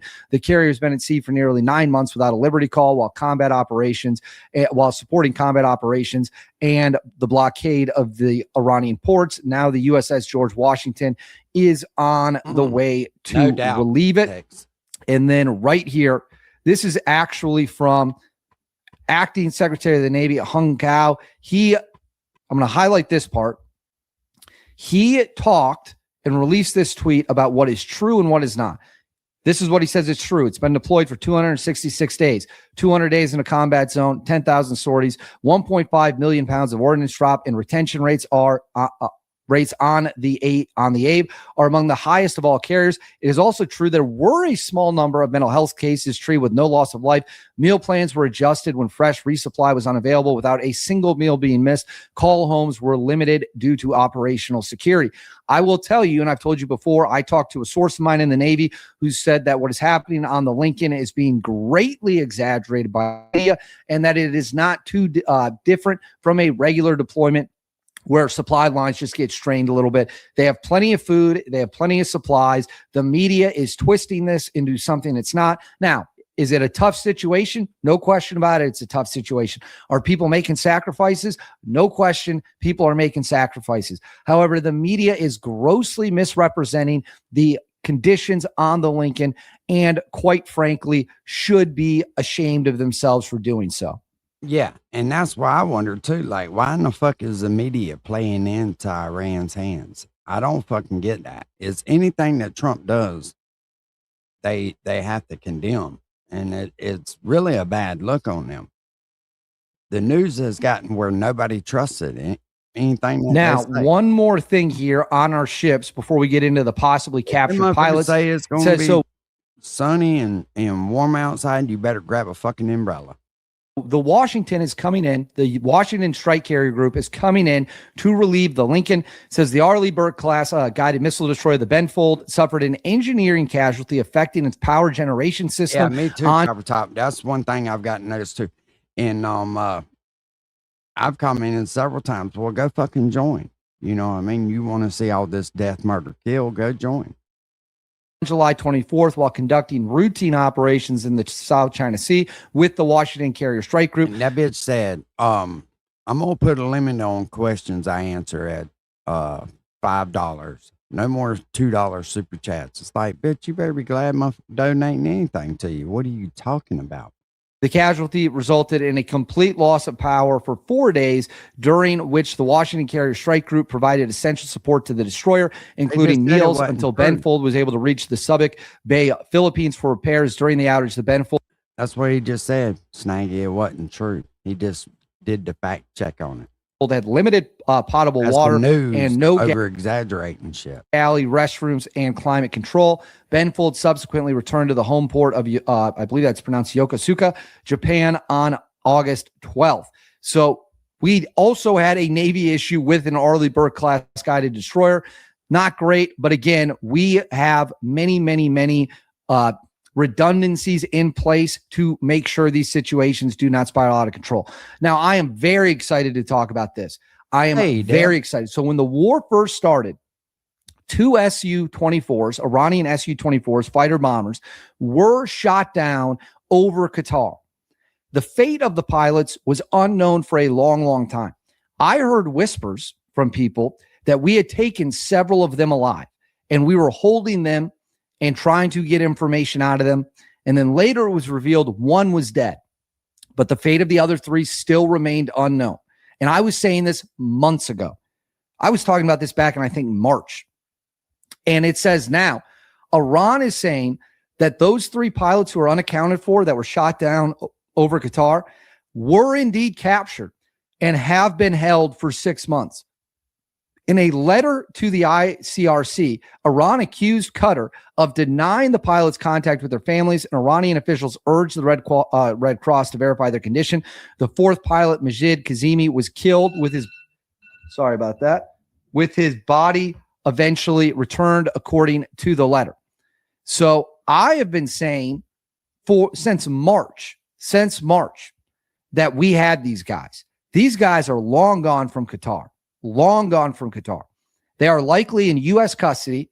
If they're cooperating, they likely have already been moved and are essentially in witness protection, if you will. They would have treasure troves of information about the Iranian Air Force. And I don't want to pat myself on the back, but a lot of people said there's no way we have these guys. When I was talking about it, when I was hearing whispers through the grapevine that we had these dudes and they were alive and they were being interrogated and they were being held, if they've given up enough information and they wanted to defect, I'm sure the U.S. government or some other country is going to offer them an amazing life. But they could be giving out treasure troves worth of information, and we will continue to keep an eye on that. Now, the Iranian political analyst Raul Modabbir has announced that Russia and China did give Iran invaluable intelligence support. So now the Iranians are literally laughing at us, literally laughing and mocking us and openly stating that Russia and China have given them significant levels of support. We knew this. We knew that Russia and China have given them weapons, satellite data, targeting data, air defense equipment, drone equipment. And now the Iranians are just openly telling the world that, yeah, that definitely is what is going on. So we should trust what the Iranians are saying on this because we know it's true. We know China's tried to send ships in with special supplies to build up their missiles after we destroyed part of their manufacturing base. Yet again, you can't trust the Chinese or the Russians. And then right here, comments from President Donald Trump about how we are just going to take the Strait of Hormuz. Let's watch. Way down. And after we finish defeating Iran, which is being very badly defeated, pretty soon I'll be declaring the Hormuz Strait a territory of the United States. So President Trump saying he is going to declare the Strait of Hormuz territory of the United States. Obviously, Trump says a lot of things, oftentimes joking, but maybe he's being serious here. And then lastly, I want to touch on this. This is an unconfirmed report. I historically, it matches up with the Israelis and their standard operating procedures. It says tonight, the Israeli Air Force, this comes from Babak, and Space Force was preparing to carry out multiple airstrikes against several Syrian air bases with the aim of destroying reactivated training jets, helicopters, and other aircraft belonging to the newly reconstituted Syrian Air Force. However, U.S. President Donald Trump intervened and stopped the planned Israeli strikes before they could be carried out. So for those of you who don't know, when Bashar al-Assad, who has since been sentenced to death in absentia, he's gone, he's in Russia, when he fled, the Israelis came in and bombed Syria's Air Force, blew it up, blew up all the planes they had. Well, Syria has since rebuilt some planes. They have like a total of 6 jets now, like MiGs from the 1960s and 1970s. And Israel does not want that country, which is led by a former terror leader, to have any kind of Air Force capabilities. At the same time, those 6 jets are a threat to absolutely nobody in the region because every other Air Force in the region is significantly more advanced, Israel being the most advanced of them all with F-35s, F-16s, F-15s. Jordan's Air Force, significantly more advanced than that with American-supplied aircraft, Saudi Arabia, the same, on and on and on. But it wouldn't surprise me if Israel was going to do that because that is what they did when Assad fell. That's what they've done many times before, so it would be on brand. So as of me filming this on August 15th, another ship has been blown up, has been bombed in the Strait of Hormuz. We have an unknown fire torching through Tehran. Drones are in the air, and now the fate of the Iranian pilots appears to be clear, and they were captured. So we got a lot of information continuing to flood in as we analyze the situation. As always, guys, I will continue to monitor the situation. Let me know all your thoughts in the comments below. Please make sure to like and subscribe. Thank you very much for watching. I'll see you all next time. If you've tried Tadalafil or Tadalafil, but you want something more powerful for your sex life, listen up. Blue Chew Gold is the answer. It has 4 powerful ingredients: Sildenafil, Tadalafil.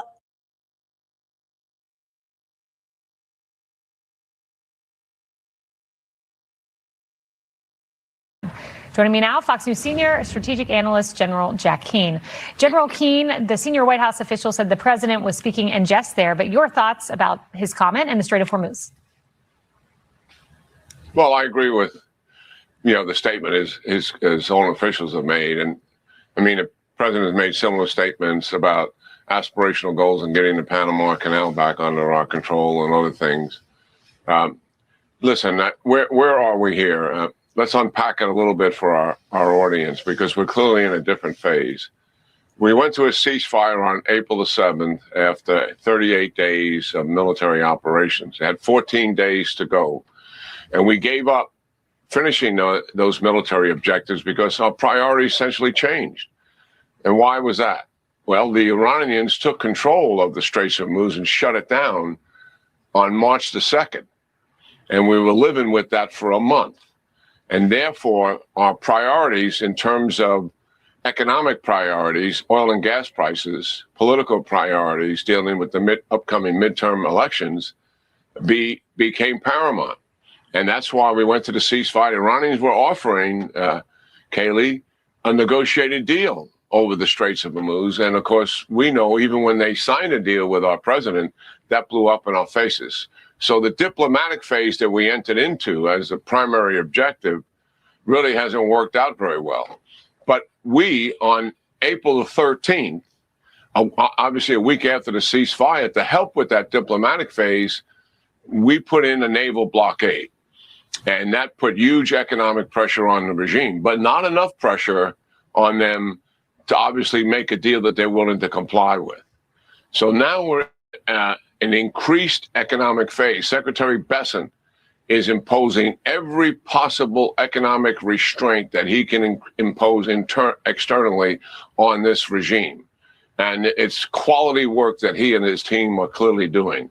So the objective here is to mount as much economic pressure on the regime as possible in the upcoming weeks, knowing full well that the military is in place. The Israelis are at full magazine depth, and Admiral Cooper, CENTCOM forces in the region, we actually have more capability now in the region than we had when we began the war on February the 28th. So that obviously is on standby.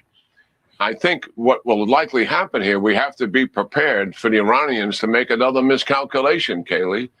And what do I mean by that? Because I think as we get closer to the midterms, they're going to think that if they conduct some aggressive, violent acts against U.S. bases or allies in the region, we won't do anything about it because the midterms are coming, and that would sort of poison the well in terms of the election itself. President Trump will respond if Iran takes that kind of action, in my judgment. So we'll see what happens over the next several weeks as the economic pressure builds. Where the Iranians are in their heads, they believe they can ride this out economically. That's where they are. And we have to understand that. And we're 4 months into this kind of economic pressure already. And they obviously have not relented or even been willing to go into any serious negotiations that they're willing to comply with. So it remains to be seen what's going to happen over the next several weeks here. General Keane, I want to ask you about another situation that's been playing out in the media, and that's the deployment of the USS Abraham. The president and others have been critical of the media for talking about this issue because, after all, these are U.S. service members. They're deployed. However, it's been a long time, 266 days deployed, 200-day combat zone. The statement from the acting secretary of the Navy says they will return home soon for part of a planned rotation. Your thought? These are very hard decisions for a commander-in-chief to make, and these are very big sacrifices that our troops are making each and every day. Yeah, well, they certainly do, and they're trained and they're disciplined, and when they're doing something like this, and they know the significance of it, morale is very good. There's a sense of purpose and meaning in what they're doing. They obviously would like to be on a normal rotation, but this is not a normal rotation. This is war. I mean, while troops were in Iraq and Afghanistan for 12 months and 15-month tours, and the Navy was supporting that. And now the Navy and our air power, but the Navy's deployed and more isolated than our air power is certainly, and they certainly can deal with that. A CENTCOM commander just left that ship, the Abraham Lincoln, by the way, and he said it was very, very impressive seeing the quality of what is happening there and the troops themselves. And I think they've taken a couple of incidents that we always have. Listen, there's always stress on our troops, and some of them do need I watch counseling. I was on the phone, man. Sometimes I got to take phone calls, you know. As a result of that I'm not stress. dropping I the mean, link, Snaggy. I don't want to argue, man. this is not normal in terms of the pressure that's on a Snaggy's like, put them up. Put your dukes up. human being here. So that takes place routinely. But the idea that people are diving off these ships and committing suicide, that's just not the facts. And they're taking a misinterpretation of them and sensationalize them. And that's really unfortunate because it's insulting to the troops who are out there and the performance that they have turned in here and will continue to turn in. Yes. And while the acting secretary said there have been some mental health issues, there has been no loss of life. And we pray for our service members every day during their deployments. Jack Keane, thank you so much. Be sure to like and subscribe for all the Fox News latest on YouTube and catch full shows streaming now on Fox One. Why do they do all that fucking disinformation like that? I have no idea.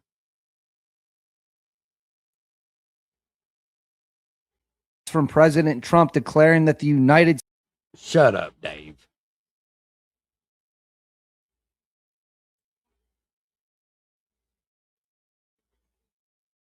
Let's see what old Matt's talking about.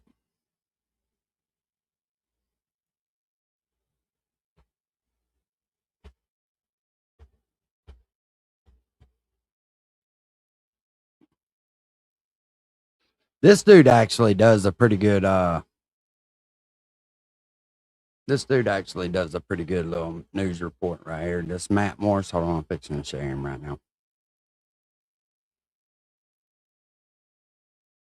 I just don't want to argue, Kevin. You know what I mean? There ain't no And I'll tell you what, boy, howdy, do we really have one hell of a show ahead of us today. First off, folks, we have just gotten a very curious update pertaining to the ongoing conflict with Iran that, frankly, has everyone's jaw sitting on the bottom of the floor.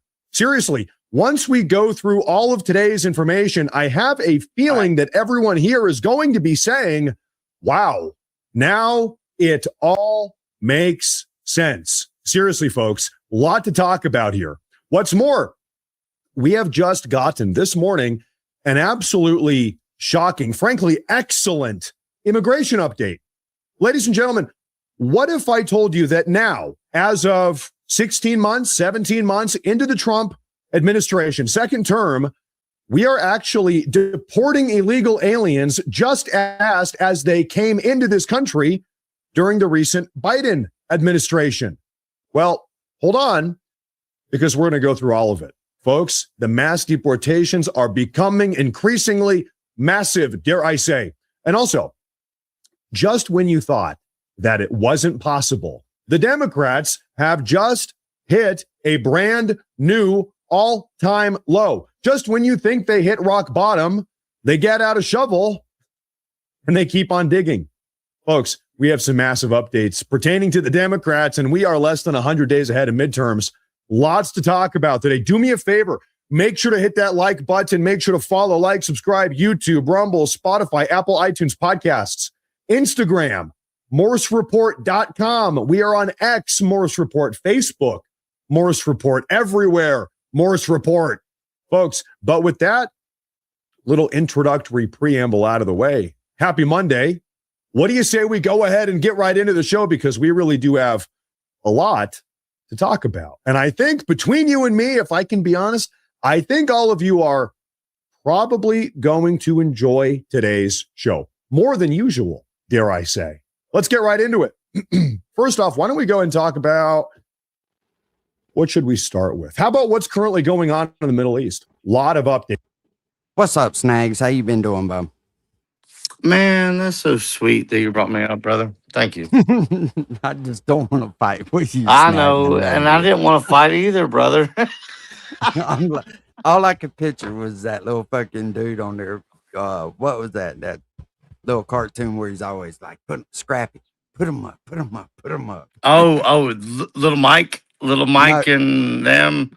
You talking about the old where he got his ass whooped by a Black Panther? Nah, you don't remember Scrappy, man? A long time ago on the cartoons. Yeah. No. the Well, little do you remember dog. like Little Mike? That's what I remember. Like Little Mike, Big Mike, and like Little whatever. Nah, Scrappy. What are we gonna do today? No, Right Spike now. and Mike. What are we gonna do today, Spike? What are we gonna do? Yeah, that's it. That's who I'm thinking, Spike. Yeah. Hell yeah, brother. What's up, man? Man, I'm chilling, dude. And I've been seeing you dropping some knowledge and doing your thing. And I wanted to say, hey, man, I'm still watching. Well, I appreciate it. Dude, I'm just learning, Snaggy. I never paid attention to any of this shit. You know what I mean? To be honest with you, I just kind of went with the flow. And dude, What are the you more talking that- about? The flow, like with this bullshit in the Middle East? Yeah, all of it, all together. I never paid attention. No politics. Hey, no let me tell you nothing. something, brother. You can't let the war machine dry up. We always have to have an enemy. Mm. And that's all I got to say, it's man. That's bad, dude. Because that's some fucking hard knowledge for some people to comprehend. Yeah, and We at the always end have. of it- Trump said it'd be like 3 weeks. It's like 8 months. Mm. Yeah, there's been a lot of outside interference. Man, it's cool to hear your voice, brother. Fuck off. Like, I love you. I appreciate you, Snake. But No, I know you're good people, man. I know try you're to good be. people. I try to be. You're not a troll. You're good people, and I'm sorry I ever fucked with you. Nah, you're all right. I just try to call it like I see it, man. You know what I mean? I feel you, dude. And I'll be honest with you, nowadays, I don't think anybody can call it how they could ever feel it because it don't make no sense. A lot of people don't realize gas is cheaper than it's been in a minute. But It's everybody's not- wanting it's to not bad. blame. I know Florida, bro. Florida's ugly, homie. Tell me I ain't wrong. When them tourists come in, tell me your gas don't go up. I don't know about that, but it's $1 more a gallon than what it was when Trump took office. It's not that bad. I mean, it's bad. No, but it's not that bad though. It's not that bad for what's No, going on. I'll be right now. honest with you.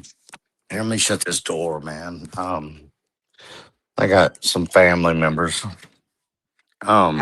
Actually, right now, gas down the street from me is $3.61 a gallon. That's cheaper than where it is here. Is that just for regular? Yeah, that's all I run. Yeah, I can't run that shit in my fucking F-150. That's another thing I want to tell you. How they gonna tell you can buy a truck and run 87, but you get spark knocks out the ass, and as soon as you run 89, you don't get spark knocks. Change your spark plugs. Let me ask you this, Snaggy, since you're up here and you was on a boat, you don't Yes, believe sir. that them people were jumping off that motherfucker, do you? I don't know, dude. There's always one. We used to have a saying, brother, in the Marine Corps and the Navy, there's always one who ruins it for everybody. Right. You But understand? like they're trying to portray that fucking people are Oh just no, jumping off if the that's the ship. case, then I'm in a sad state of affairs for the United States Navy.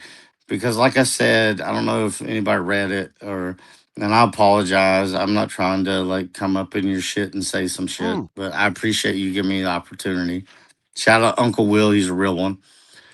The truth is, there's not a U.S. Navy vessel that leaves a U.S. coast that can't do a year at least. Right. That's what And they're I was talking about saying. 250 days. I'm like, Jesus Christ, that's a walk in the park. Yeah. No, you signed up for that. When you sign up Yes, to the sir. military, Yes, you sir. sign Yes, up sir. for hard Yes, times. sir. And I'll be honest with you, people aren't meant to live like that. Yeah, can it be mentally ill to your mental health because you're walking on top of people, living on top of people? Hot rag. Fucking, it's fucked. It's not where you want to spend the rest of your life. No, no doubt. And I think a lot of people don't understand that when one guy gets out of a bed, another dude lays down. Another dude, hot racks. Yeah, when they change shifts and stuff. I And mean, that's it was the something. same thing in prison, wasn't it, brother? I mean, depending No, not on like the that. Not, population. yeah, not No, like that. In prison, you you have never your had own hot assigned. racks in prison. No, no, you have your own assigned area and shit. Okay, You okay, get okay. killed I over was that. You know what I mean? Because it's okay, okay. disrespectful. Yeah, it is. But a lot of guys deal with hot racks. Yeah. Yeah, I've watched some stuff on them where like when one guy's shift ends and he gets up, then another And he guy goes goes and and lays in lays that down. bed, and then Yeah, yeah. saving space. But I mean, it's just birthing, man. It's down in the birthing. It's down there where all the coffin racks are. I mean, they're no bigger than a coffin, and they're yeah, hanging all over the goddamn ship. got little sheets for fucking privacy that you close and shit. Oh yeah, little curtains. Mhm. I And wouldn't some want to do people, that, dude. you know what's crazy, chat? Some people have no couth. They'll just spank that monkey all night long behind their curtain. So I just want y'all to know about that. Oh God, here we go with that shit. No, that's funny though. Come on now. Not really. It is funny, bro. You ever been on a ship for 120 days? They say they. You'll jerk Never mind. off to Pamela Anderson's book called Star. They say there's a lot of gays in the Navy. There are, bro. You got, and that's the cool thing about the Marine Corps. We're down below the decks. What are you doing down there? Just waiting to fight a war. Wait, we want to get off the boat. Waiting to fight a love affair? We just want to get off the boat, Will. No, sir. There's no love affairs. I'm just kidding. Come on, Uncle Will. Don't do that to me, please. I'm just kidding, man. I'll be honest with you, brother. When I got off the USS Nassau, I've never been happier to step into a hostile fire zone in my life. Tell us about how many pirates you killed over a snag. I didn't kill pirates, brother, but my battle group did. Yeah. It's not me, dude. I'm not out here popping pirates. I just remember him fucking with you. about I just need everybody to understand that we did give them to Djibouti, and they gave them to Somalia, and they beheaded them. Bro, And that's them just some- a reality, brother. them some crazy Wasn't like I motherfuckers. was chopping the block, or I wasn't swinging the axe. I wasn't none of that. But I had to escort them off the ship, brother. And How'd that's you a get true 'em on the story. ship? What that? We took them out of the water.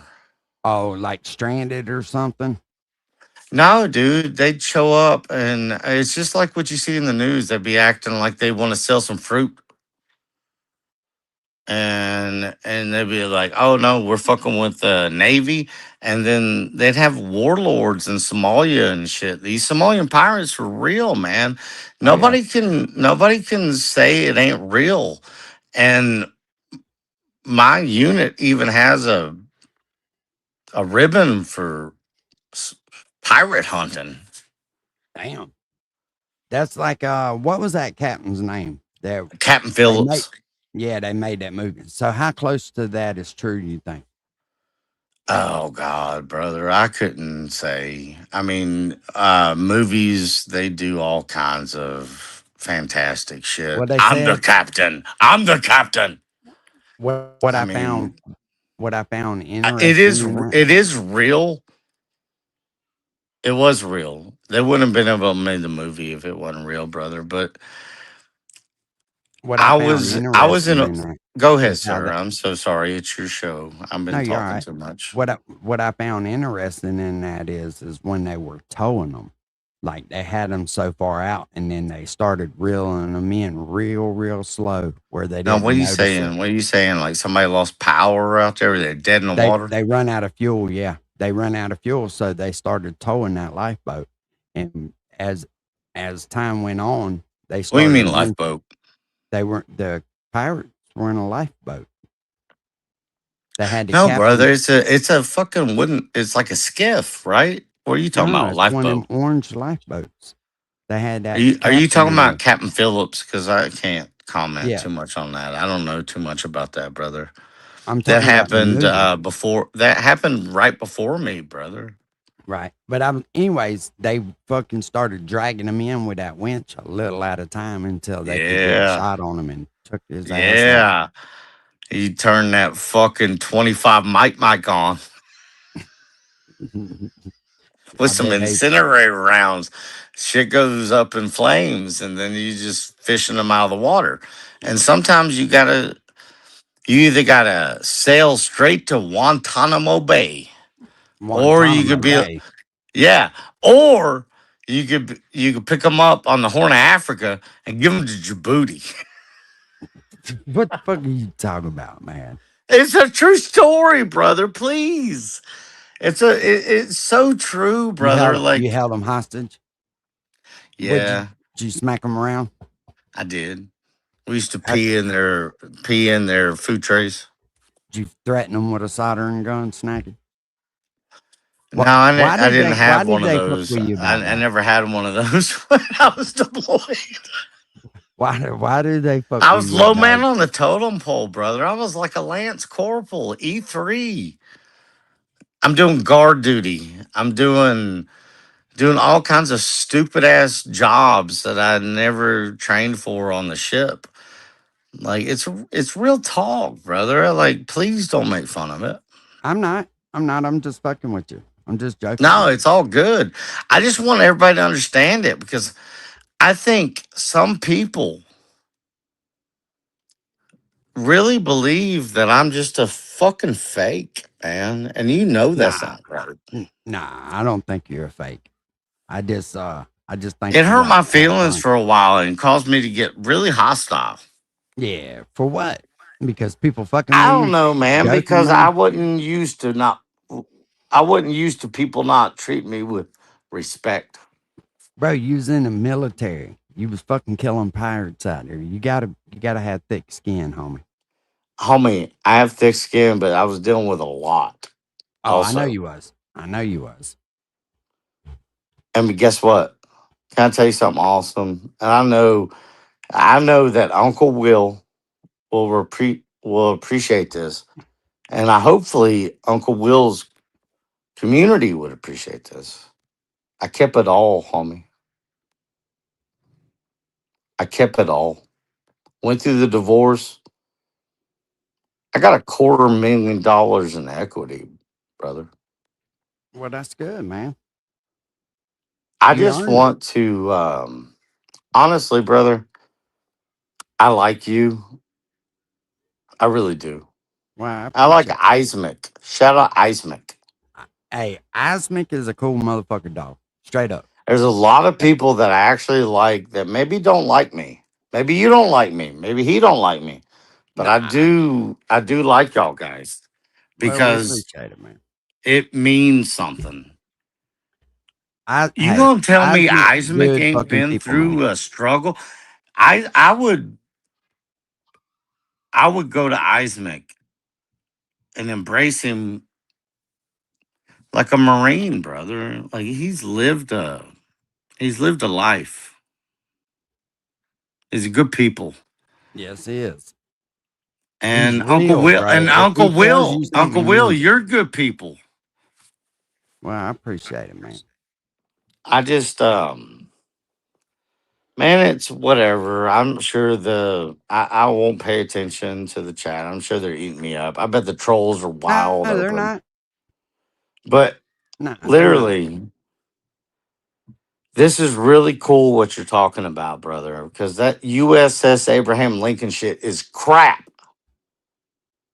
Ain't Yeah, nobody I jumping didn't do off that. and wanting to die in the Strait of Hormuz.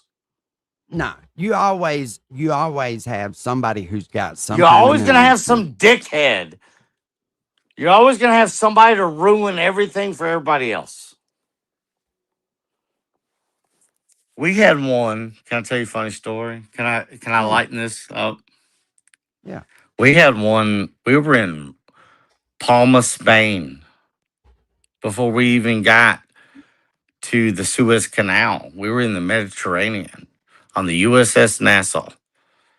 We got a young sailor who got gonorrhea of the throat. What? Listen to this, brother.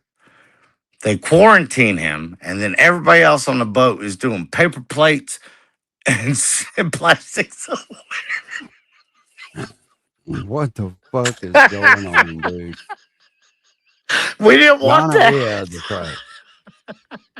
Brother, it's real. I promise you, it's real. Dude, this guy lost his virginity eating some pussy at a brothel in Palma, Spain. And oh my Lord, I'm talking rot throat. They quarantined him, brother. And we all ended up going to plasticware and paper plates.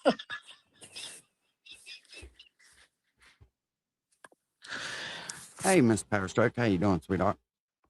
Oh shit, Justice in the Damn. house? That's Miss Powerstroke, sir. That's Justice. Miss I remember Powerstroke her. for the justice. I remember Justice. She knows me.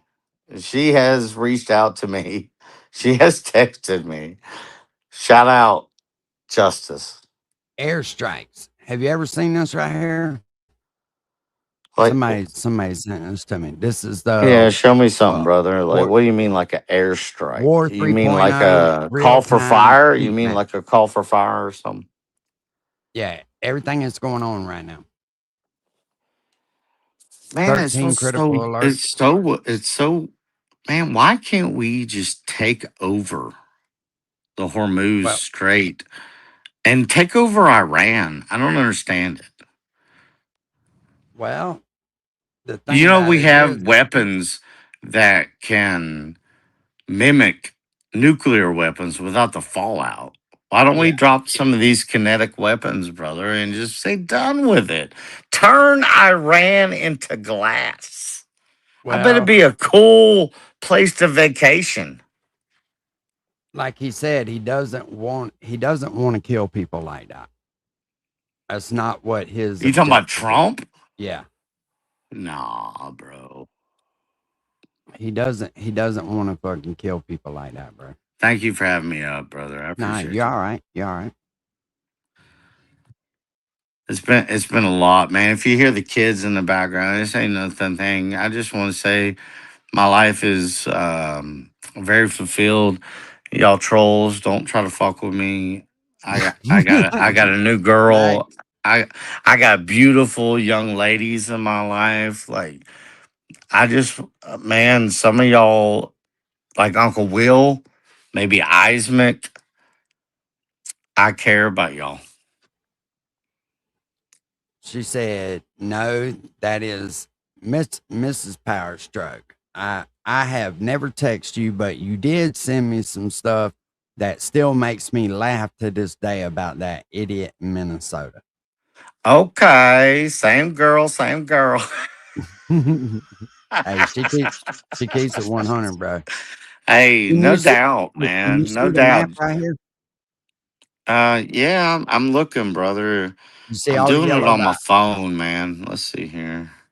What are you looking at here? It looks like that looks like the Hormuz Strait. It is. Are those ships? That's where there's been airstrikes done. Oh, now I will say this. Iran has been popping off doing some dumb shit to like Jordan, Turkey. Brother Will. Can I call you Brother Will? That's fine. Why don't we just hit them with some kinetic shit and just be like, it'd probably be beautiful, brother. Like we go see some glass mountains. Look at that shit. I feel you, homie. Look at all that. Jesus Christ. I feel you. He don't want to kill innocent people, bro. Brother, can I just say does. this? Can I say something? Yeah. I think it's as simple as we can't let the war machine dry up. Mm, We always have to have an enemy, Will. so oil's up to $87 now. No, that I don't think that's Brother, really if what it's it is. less than 100, it ain't as bad as it's ever gotten. No, but I don't think that that's what it is. I think that What do we're you so think, far Colin? in debt that we cannot let Well, the we're in debt world to listen China, to though. We're in listen. debt to China. We're in debt more than just China, but I Man, don't. if you know something other than Show me your China, face. I'd love to like send me something, brother. Do you still have my number? It's been the same the whole time. No, probably not. Hey, turn your Uh, camera on for a second before I add you. okay, cool. Not Oh, you, not you. you really think? Oh, you talking about me? No, somebody else in the back chat. I ain't gonna bring you up unless you show your face. Oh, I don't want to fight with nobody, and I won't fight with nobody on your shit because No, I it's enjoy your not. show. I enjoy your show. It's somebody that's trying to come in as AD.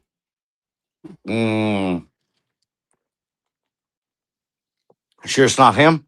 No, it's not. He There's really determines nothing I camera on. can AD's do not to. AD. Let me tell all the haters something. There's no restraining order. According, Come on now. no, Turn I'll be camera honest on, with you. AD. Put AD If up not, there. I'm just gonna kick you from the studio. Is that really him or no? I don't think so. I can't get in trouble because he comes up. Brother, I've spent some thousands of dollars on me. I know what I can do and can't. Yeah, it's not. It's really It's just an somebody pretending as an embarrassment to AD. Minnesota is what it is. It's an Come on, man. embarrassment. It's an embarrassment to Tim Waltz. It's an embarrassment to AOC. It's an embarrassment to Minnesota. Minnesota is the biggest crevice of an asshole in the United States of America. Mm. Come on now. AD No, voted it's him in, real. man. Do your research, Will. Tim Waltz. Tell me how much he lied about everything. Oh, I don't know. I don't pay And no then before attention to that, it Tim was Walz. Jesse Ventura. I remember the body, Jesse Ventura from WCW and NWA. They're fucking clown state. That wasn't AD, Joe. If that was AD, he'd have turned his camera on. Whoever it was just pretending to There's be AD. somebody just trying to. And I got no beef for that dude. No, I really AD's don't. all right, man. That ain't all right. What did he do to you? He's a cop caller. He's a victim statement bitch. Come on, man. Now, he's a victim statement bitch. What happened? And I can say that. What happened? I missed I don't have to go in. I don't have to go into it. You can look it up, man. Y'all be looking up Rick Pervy from fucking 1998. Look up that shit. That shit was crazy, wasn't it, man? How do you even get on here and even try to justify any of that? None of it, brother. I mean, that was crazy, dude. That was a Hey, bad look, hey, man. brother, can you imagine being an artist? I think this kid was an artist. Tell me I'm wrong. Was he a music artist? Was he doing something? Was he putting on a show? I don't know. I think so. From what he I've was trying to gathered, get in. brother, other people's children will throw themselves at people. Bro, he was 18 when he done this. He wasn't an artist then. Okay, he wasn't an artist. Mm-mm. And the girl was 13. The girls, there were 2. There was actually quite a few on there. I know. I've been trying to follow it the best I can, but at the same time, I'm like, brother, how does that work? How do you get a plea deal and then end up 5 charges, not guilty. Like, how does doesn't that work that work, way. brother? Is it like He was it a found- mistrial? No, he was found not guilty on something else. That shit was over with. He had done his time for that. I've He was been on trying a to figure whole it different out, man, case. but I was like, golly, dude. Like, and I want to ask you an honest question. Can I call you Wilbur? You know, my brother's name is Will, and I always called him Wilbur. That's fine. Can I call you Wilbur? You can call me Will Tard, Wilbur. I don't. No, bro. I want to call you Wilbur. It's a term of endearment. Crazy Carl calls me Will Okay. Tard. Crazy Will. No, seriously, brother. Like, why now? Where did this come from, Will? They trying to push the dude in the community like he's okay. Oh, is he making music or something? Yeah, that says, so what if I am a chomo? Talk to me, Will. I want you to, I think you have a good, man, we're Southern people, and you can explain things to me like how. Okay. Anybody has got those kind of charges, Yes, sir. regardless. Regardless, I'm done. Regardless, I don't. I'm not touching it with a 10-foot pole. I feel that. For what?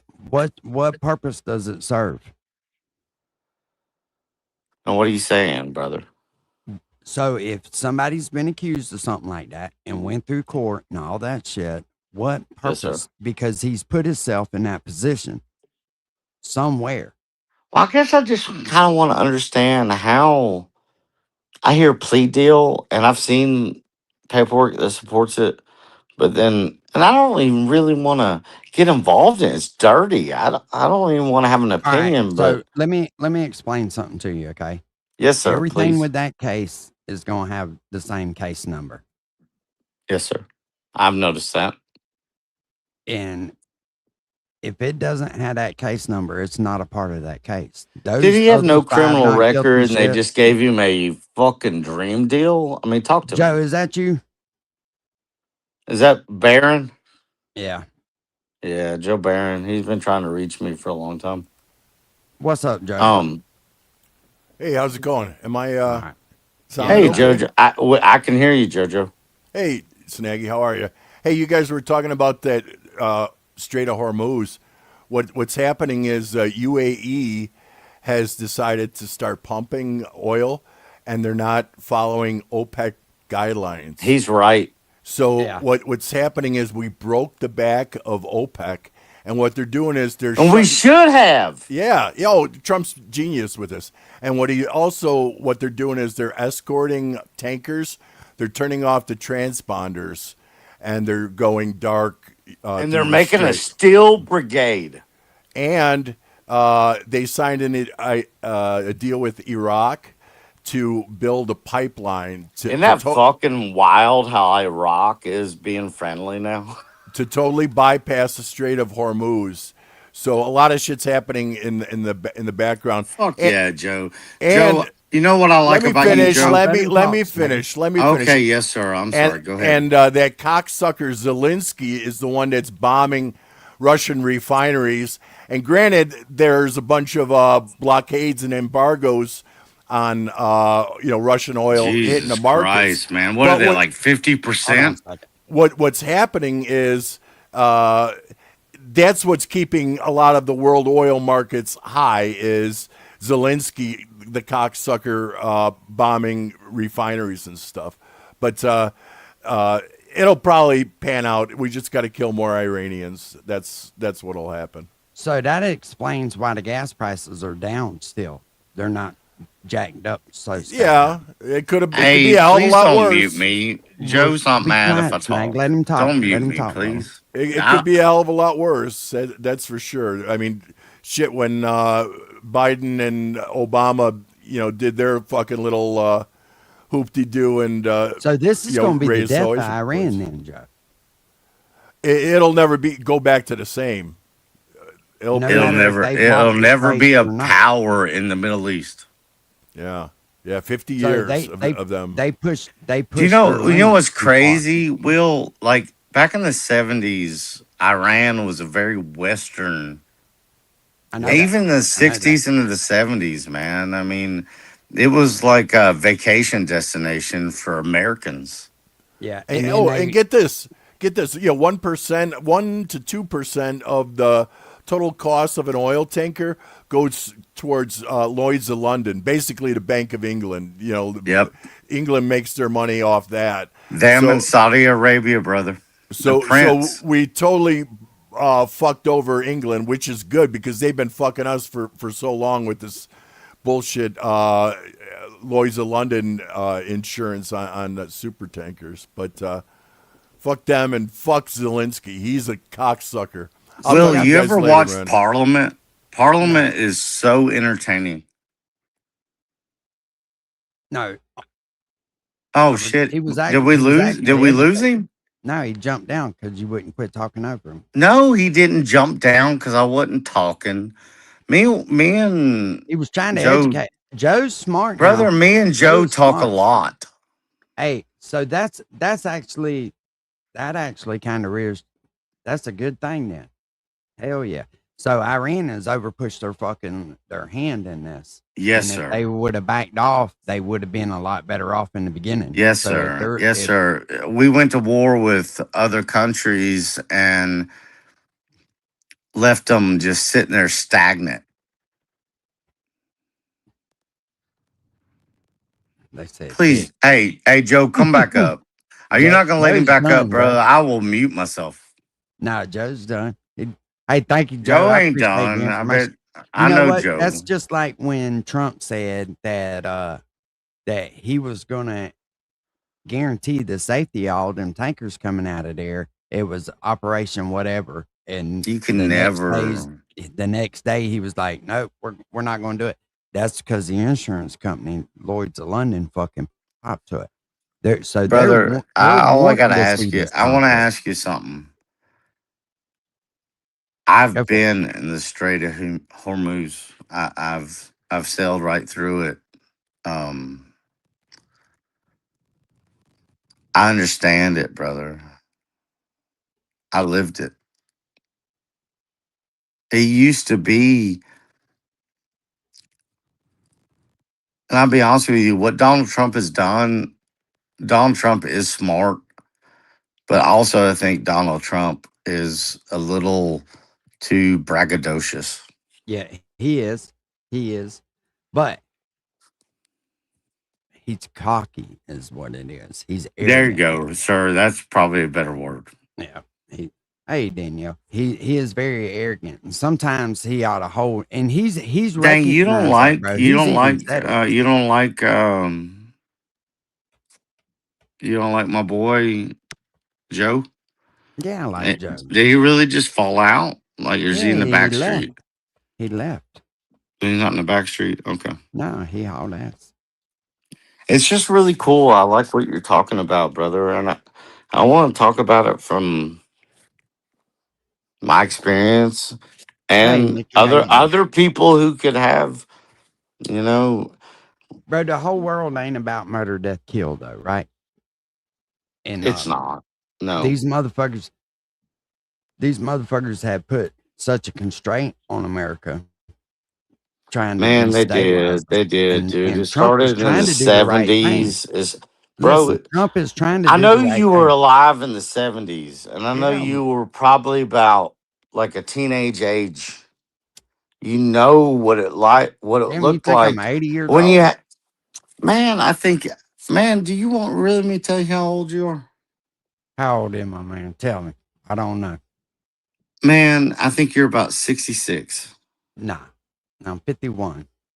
51, brother. Okay, cool. But I still feel young as fuck at heart. But you don't know about the 70s. Well, I was born in 76, bro. So you missed the 70s.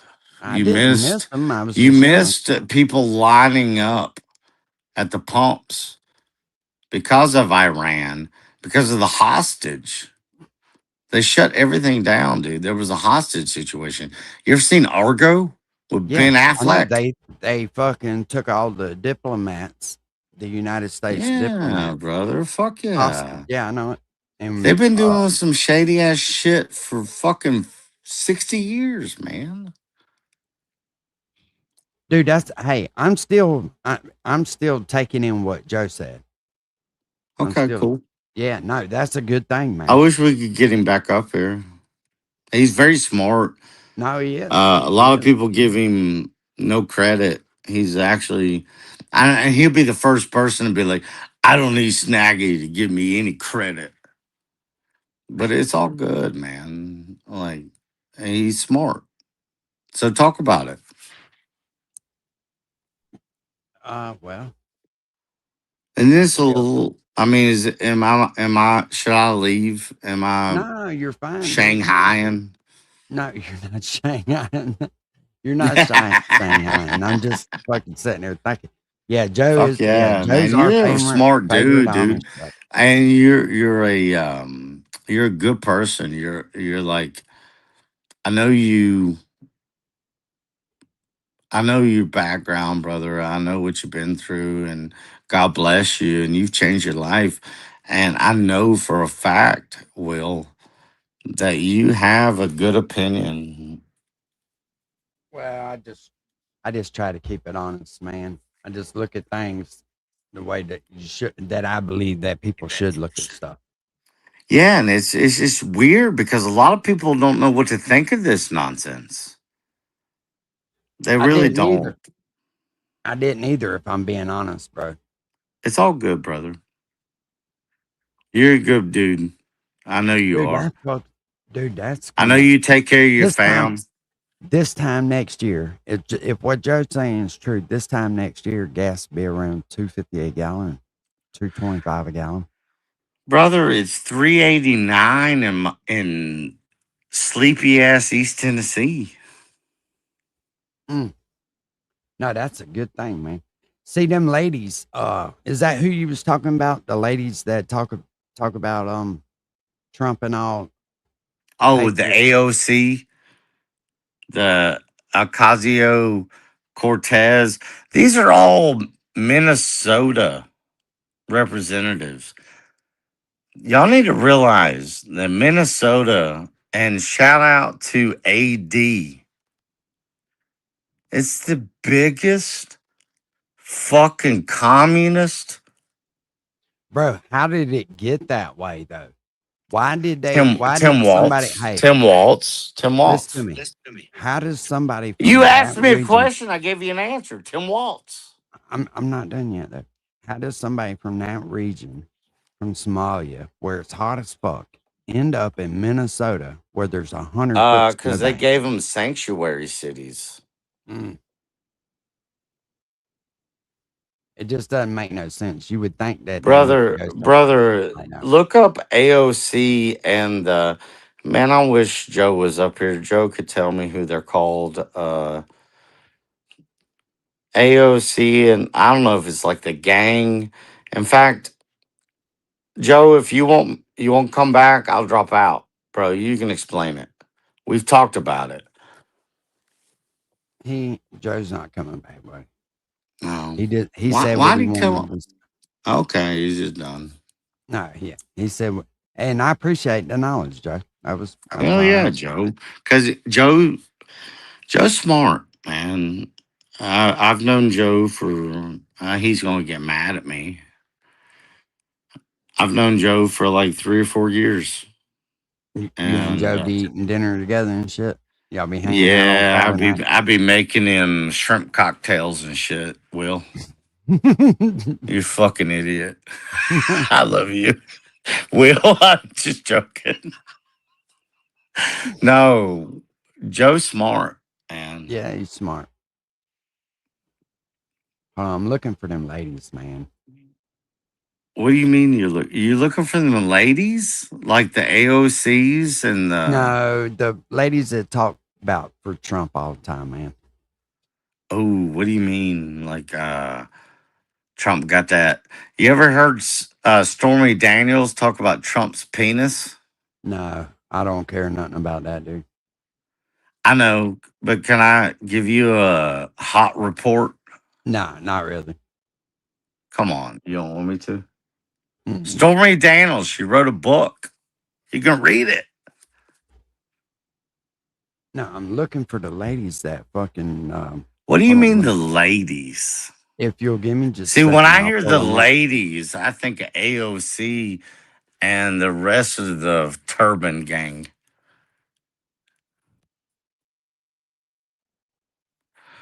Do you know what? There's Do you know some what? Patriot Do you know ladies. what Joe's doing? Joe's laughing his ass off right now. Joe's Yeah, loving what I yes. just said.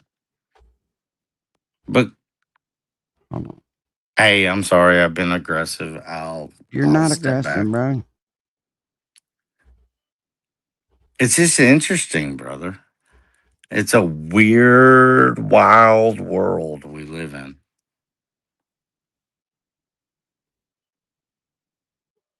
I think it's American Patriots. I can't remember. Man, I want to see it. You show me some tits for Trump. That'd be awesome. No. Oh, no. I'm sorry. Females for Trump. My bad. These are old grannies, bro. Bro, seriously? Show me. Yes. But they break down and shit. Bro, I'm going to mute I got myself them, right man. now and show me some shit, brother. That's awesome.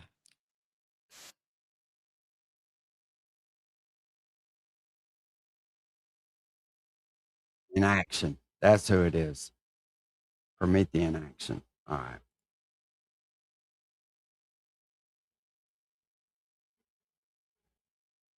Yesterday, Treasury Secretary Scott Bessent delivered a message to the government of Iran and to the world. At the president's orders, we have raised the level even again, and watch this space for more announcements coming next week, because we are going to apply measures like have never been seen in the history of economic isolation on Why a does country. it sound like somebody's fighting us? Policy that has been years in the making. And a week earlier, Bessent told you what it was. The strait is never going back to the way it was, because the Iranians have used or tried to use it as a choke point.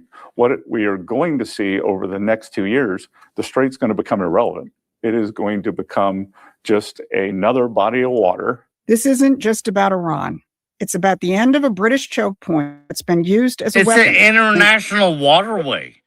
Region in flames for decades. Now, if you're living in your social media feeds, you're probably getting whiplash. The straits are open, the straits are closed.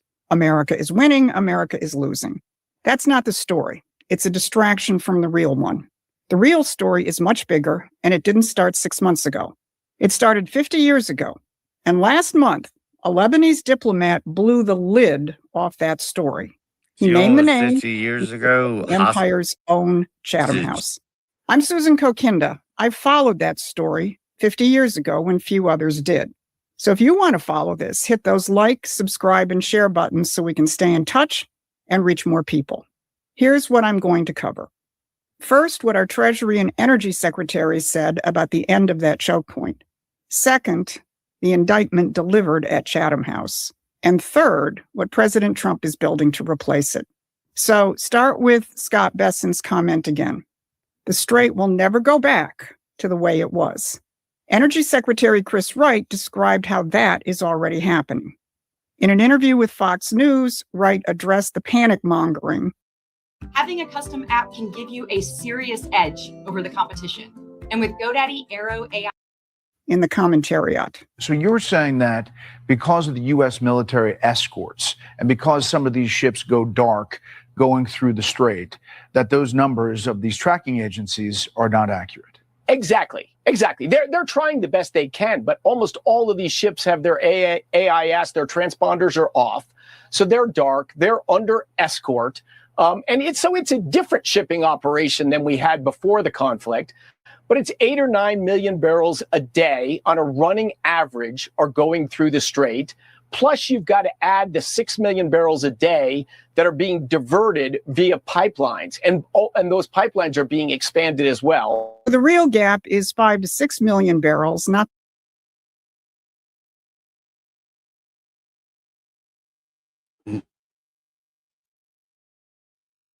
All right, yeah, I'm muted now. Now, yeah, so Iran has overplayed their fucking hand. That's a route. They're stupid, man. They pushed that shit to the end, and now they're going to end up paying a financial cost for it. Hey, will you So do me a Iran will favor, end up Will? starving to death. Yeah. You do me a favor, Will? Yeah, bro. You gotta mute me just because you have something to say. Brother, I'm respectful. I unmuted you. I was trying to listen to what she had to say. Yeah, but I mean, my God, this looks like everybody's fourth grade education teacher. Okay. What's wrong with that? It's not necessarily wrong, but they're not really touching on the issue. The issue is the oil. She didn't bring it What up. do you think she's talking about, bro? I don't know, brother. If you'd She have been didn't mention listening, oil. She didn't mention oil at all. Snag. It has to be. I mean, why would we? Snaggy says she ain't touching her. Oh, Brother, please. I mean, I'm saying she ain't talking about oil. And what she did say about it, brother, it's cheaper in my town. It don't make sense. Yeah, but it's cheap in your town too, in South Florida.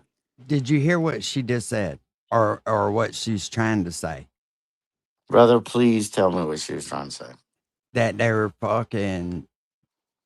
going around Iran. The Straits of Hormuz. Yeah, is they're trying to. obsolete. They're trying They're to getting cut oil them out of out. there. I understand that. Yeah, they're getting oil out of there. I understand that. And then now, You think see, we've been she's getting against- it? I don't think we've been getting it, brother. Listen to me. She's against London. She has been. Lloyd's to London. She's been Well, I against mean, them fuck for a long London, time. dude. Like, London is what we rebelled against as Americans. Why do we give a fuck about London? Sometimes you just can't chat. Sometimes Not the 15 million the It's doomsday commentators keep stop. repeating. It ain't like The that, interviewer brother. kept hammering on the gotcha question. Who controls sure the strait Chad's right being now? ugly to And me. Chris I Wright don't read flipped it from the tactical to the strategic. But their ability to cause difficulties are declining. wasn't there. Our ability to escort and bring products out of that Chat region ain't never is been growing. in the shore They have sort Chat of ain't never been one in the card and Suez it's shrinking Canal. in size. Chat One ain't never shrinking been in the card. Gulf of Sudan. That's not a choke point anymore. Chat That's what ain't Bessent never meant when he been forecast the in future the Gulf of irrelevancy of the strait. Arabia. Listen, It's man. such Just because you fucking play with a soldering iron, don't mean you know the Brother, fucking world. you know that. You know that Bro, doesn't mean listen, shit, listen. homie. The last thing you saw. Pull my records, brother, and then you won't talk to me like that. Soldering irons? Yeah, bro. You fuck Shut them your people up. mouth, homie. Listen. Me explain last something to time you you about. repaired something. Shut up for a second, please. The last time I've you been repaired really something, nice, and they you had need to go to get a shut the tugboat to fuck pull 'em up back up. with soldering irons. Please be nice. I'll be nice. Let me talk. Y'all don't know how the United soldering States gun Marine down, Corps. Y'all, okay, cool. All right, get it out of your system, please. Go ahead. Go. Yeah, Say this is everything why you I need to snag say. Say everything you need to say, brother. Come on, man. Go ahead. Tell us how you say the No, word. brother. I need to hear you about soldering irons. Now tell us how you saved the world, man. You just told us how you was the low Nobody level saved the on your world, ship. nigga. And You need to you chill. can't be saying the N-word now. Oh shit! It was A. I'm sorry. Is that not cool?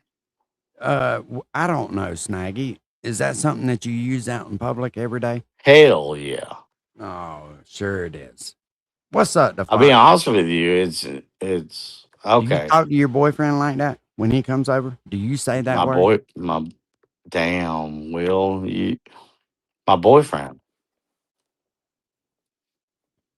All right, Will. Will you just shush? Somebody Because get I'm this pretty sure motherfucker you were some fucking Core Wire. incarcerated. I'm pretty Somebody sure get us you some were. fucking Core I'm Wire. pretty sure you were incarcerated for Hey. 90% of what you're talking about. 90% of what? Of the Gulf War. What You about were the Gulf War? incarcerated. You were incarcerated. Damn, I started out young, didn't I? Homie, in 91, you were like 40. No, Yeah. not quite, man. Will you please let me talk Yeah, go for it. and quit trying to put, man, the same things that you were bitching about, what people put on other people, you trying to put that on me. What did I try to put on you, man? Okay. Repeat yourself. About You what? can't Snaggy? You even gotta tell me repeat what I yourself. said. You don't even know what you said. I said I start. What do you do? trying to say I Drink started land out young. sharks and hunt redfish for your Yeah, man. life? Yeah. Drink land sharks and hunt redfish from a boat Pretty that fucking don't awesome life, sell. if you It ask don't me, bro. sell. It don't sell. What don't sell? It's Call illegal me to out. sell I looked redfish. up your registration in Florida. My registration? Man, it was so funny. You remember back in the day when you used to call I me don't know what's while going on, bro. while your woman is laying in the bed next to you, and I'm like, damn, she looks young, good to go, What are you talking Mister about, man? Uncle Will. Everybody's uncle. Is that here fucking nieces? is that what I'm doing? Yeah, that's what you did. Damn. It is Tell crazy. tell us how you It do is it, a little man. crazy, bro, because only I seen it. Seen You're what? like, ignore her. I'll just yeah. And what is that? Like a blanket? What are you talking about? Ignore her. In the middle of that What kind of fuck, wild daydreams are you coming up with now? brother, do you not remember the days where you were just sitting on that boat? There's And been a lot of you, days I've been sitting on hey, and boats. I'll be honest with you, Will. Shout out to Will. Will still gets that pussy.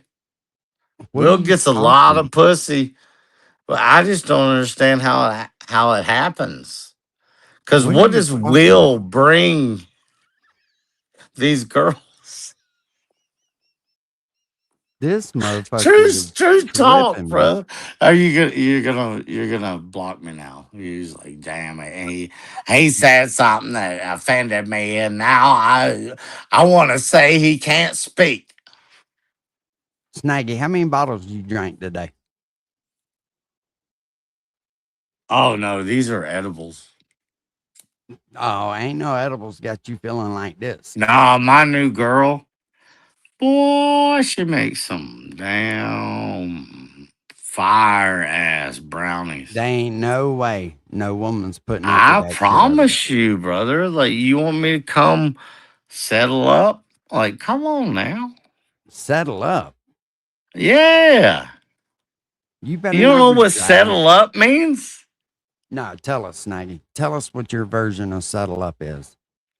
Settle up is smack the shit out of a fucking idiot who just Here we runs go. his cock Here sucking we mouth go. on the internet. Yeah. I told you I didn't want to fight. No, I'm not gonna fight with you. I like you. I'll be honest with you. I can tell. You're like a favorite. You are a Oh favorite. God. Yeah, you Oh my are. God. You know why? Because you're a Why is that? murderer. You're a murderer. I think Snaggy. you're the most interesting person I've ever met on the internet.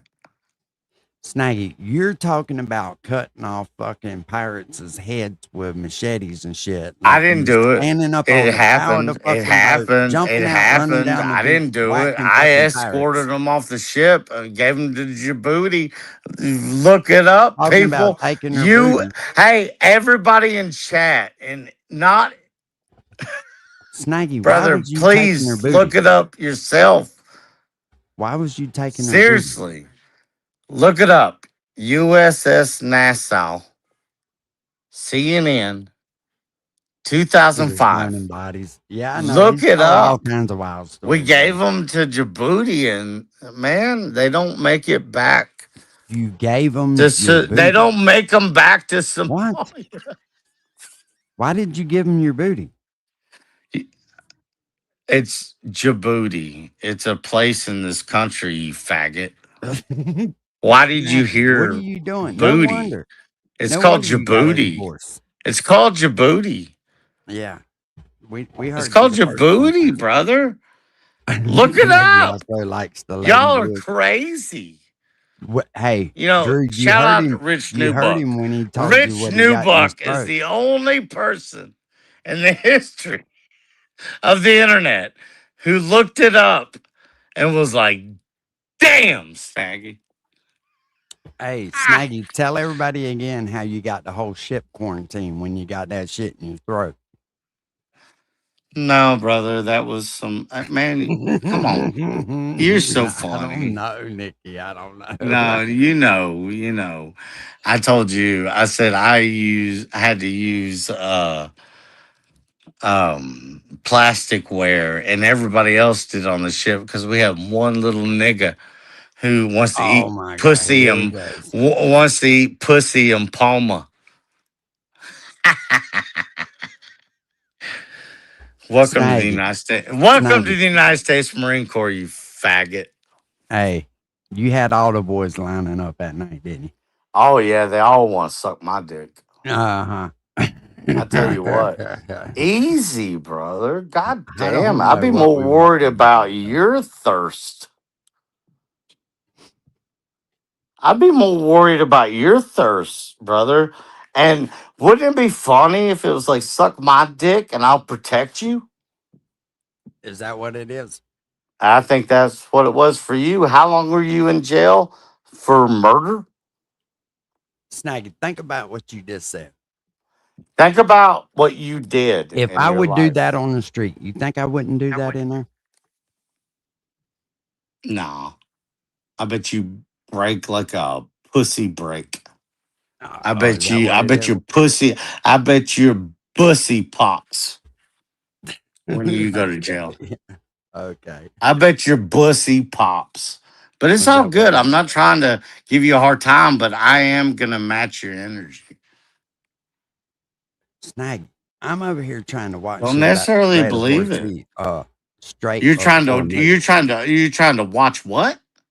I'm trying to watch shit about the Strait of Hormuz and oil prices. Nigga, you man. Here we go. I did it You again. can't. Why do you keep saying that word, bro? Because it's beautiful. It's a beautiful word. Can you don't know how to speak proper or what? No, I just you people are Who niggas. is you people? Will is a nigga. I mean, real talk. Listen, I know. You feel like because you got a black boyfriend, You get you can so just say that word, but we don't talk like that uppity, brother. Stop. You are one of those white girl crying pussies. Listen, Man, can we not just fuck with each other before you block me? I'm not blocking you. Why am I blocking you? I know, because man, I bet they love to hear me talk to you. Bro, you know what? It's all good, homie. And man, I wish the best for you, brother. Man, I wish you are in the you live in the armpit of America. And I just wish the best for you, brother. Word in. I really want the best for you. You're light work. You're fucking phenomenally childish. And I just want the best. I want the best for you. You're phenomenally drunk, bro. You're like a fucking. Homie, I'm predominantly opinionated. No. Based on real world experience. Right now. Real world experience. Snaggy. Unlike you. Hey, you don't have no piss. And you just think. You just think now. I know you piss the bed. You think now. You can hear that in your You voice. think now that you have your freedom, but you don't, brother. It's insane, bro. Do you When's the last time you changed them pissy sheets on your bed? Excuse me? When's the last time you changed them pissy? I know you pissed the bed. You get so fucking blackout drunk, you can't help yourself. Homie, I'm a fucking psycho. I do not piss the bed. No, you're a Riri. I'm a There's difference. psycho. You're a I Riri. love, you know what? You know what I miss? Probably I miss your killing. wife. I miss killing people. Your wife. That's probably what you miss. I'm You're white. alone. I'm white. Your wife. I'm With a white. F. I'm white. You're Hell what? yeah. What'd you say? You miss your wife. Oh no, I already WIFE. I got a new one and I got kids Oh, and no, shit. you don't. Yeah, You're dude. getting I'll be pimped. honest with you. She takes all the money she can I from you. gotta be 100% honest with you, You're being brother. tricked. No, it's a beautiful situation where She comes I get over. paid. She I gets get all the money paid, from you. homie. I'll be honest with you, brother. It ain't like you. You're a It ain't paymaster. like you, You're brother. a paymaster.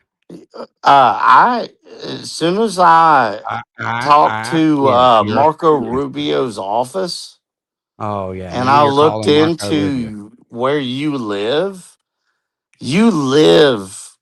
in an area with a trailer that's not even sanctioned at this point as being livable.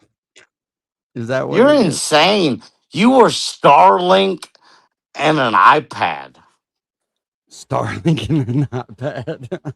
Oh, my God. You got it all figured out, don't you, babe? Oh God, please don't talk dirty to me.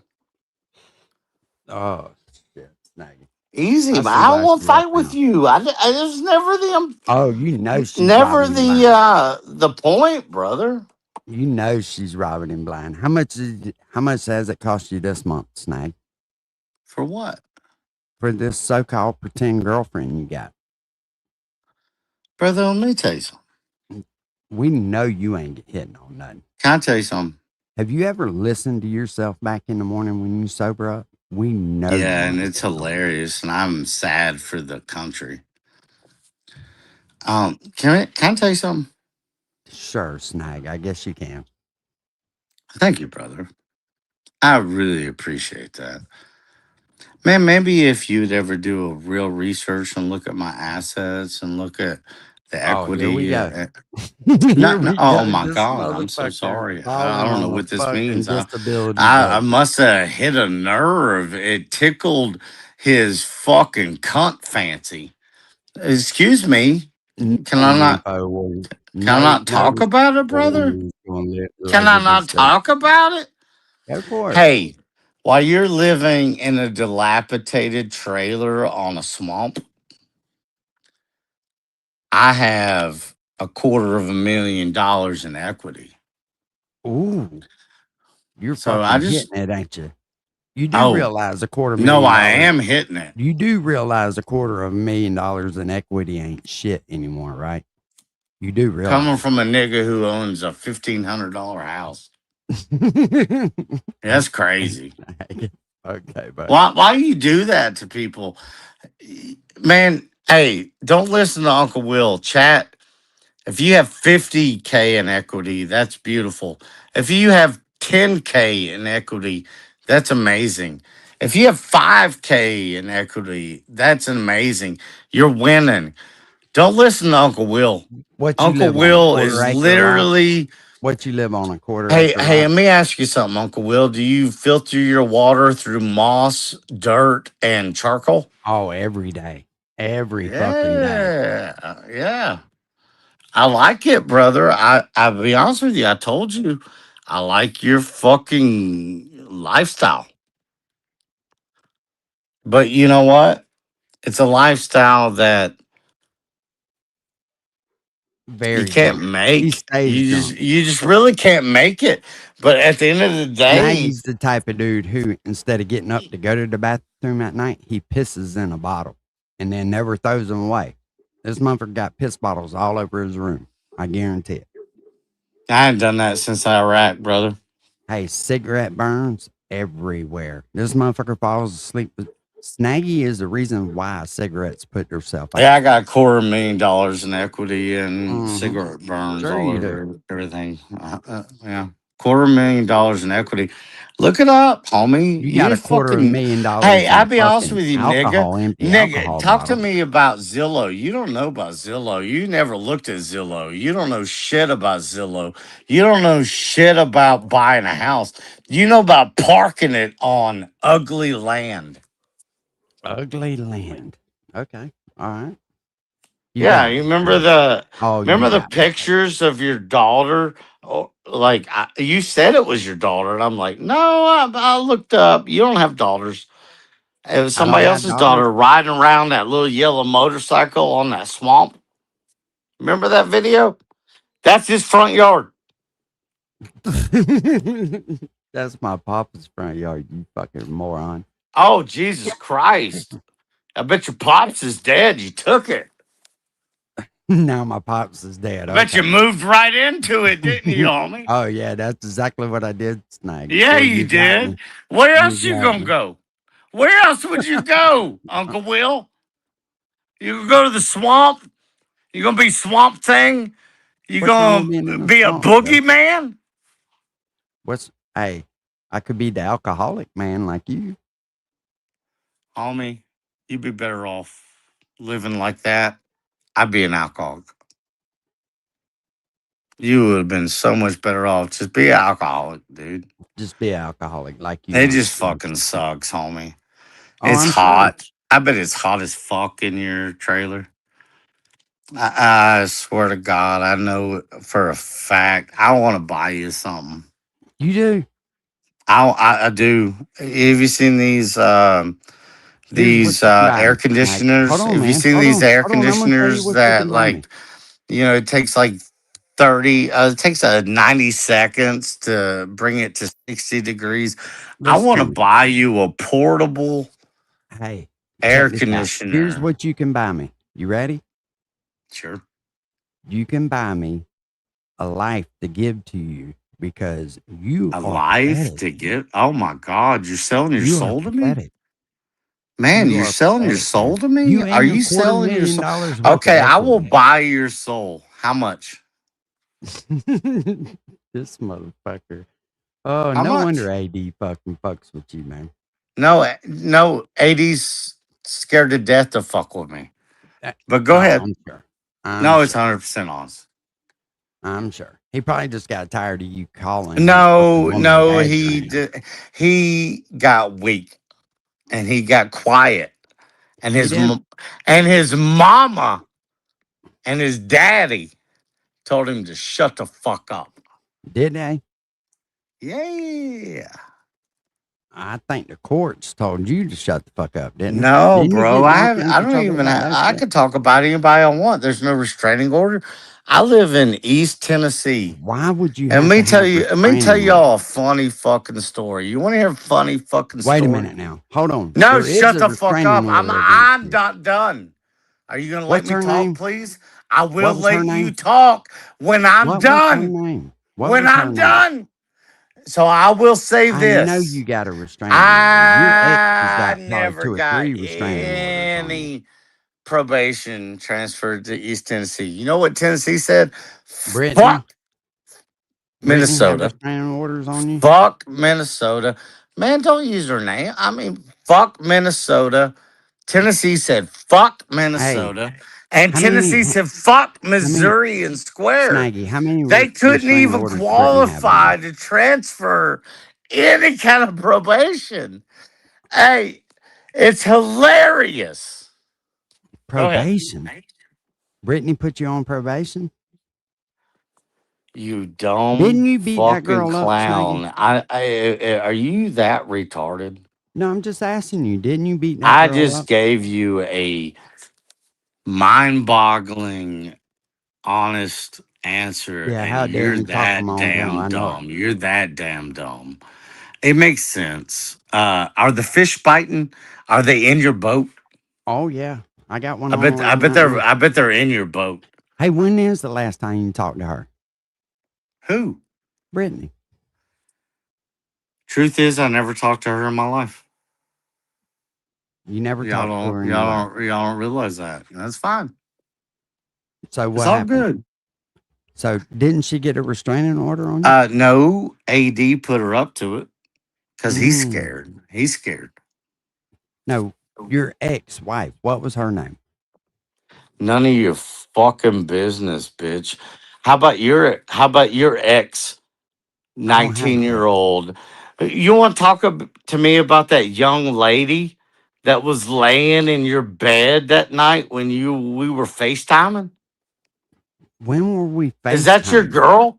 You mean when you kept calling me on fucking Instagram and I blocked you? Hell I was yeah. like, hey, motherfucker, it's Hell 3:00 in the morning. yeah. What the fuck And do you you want? answered. And you were like, hey, look at my girl. I was like, Oh, Jesus I sure did. Christ, bro. You are going to get Maggie. That's right. That's herpes what her name and was, Maggie. syphilis and Hey, gonorrhea. so That bitch was smiling at me. It's when's the last crazy, Will. when's the last time you talked to Maggie? Why would I talk to her, dude? Oh, that's right. Your restraining order won't let you. There is no restraining order, you Oh, yes, ignorant there is. faggot. You beat that There's girl up. not. You know There's you no did. restraining order, you dumb bitch who You likes know to what's put funny? things You on will people beat that doesn't Maggie up. even But when exist. Ja come around there, Oh, you jeez. hid in the back Oh, seat you of mean when he Maggie's got car. pulled over by the police? Hey, why didn't you That get out was and fight him? beautiful. That was the best troll ever. Shout out to Hey, Filthy Animal. Shout out hey, to Two Sickies. They get it. Ha ha. hey. So when you got back home, you beat Maggie up, but you wouldn't get out and fight Ja. What the fuck? Will, I think the best thing you could do is get better internet first. For what? Homie, I'm looking at your throttle. It's bad. My throttle? Yeah, I'm looking at it. It's bad, homie. Is it? And I don't know if the I don't He know was if hiding. the I know he was hiding I behind don't know if Maggie. the Maggie had to chat protect him is that night. firing you up, but I gotta be honest with you, homie. You are trash. Well, I appreciate it. You are trash. Okay. What's your You point? have made nothing of your life, and I'm you still have married. not held down a job.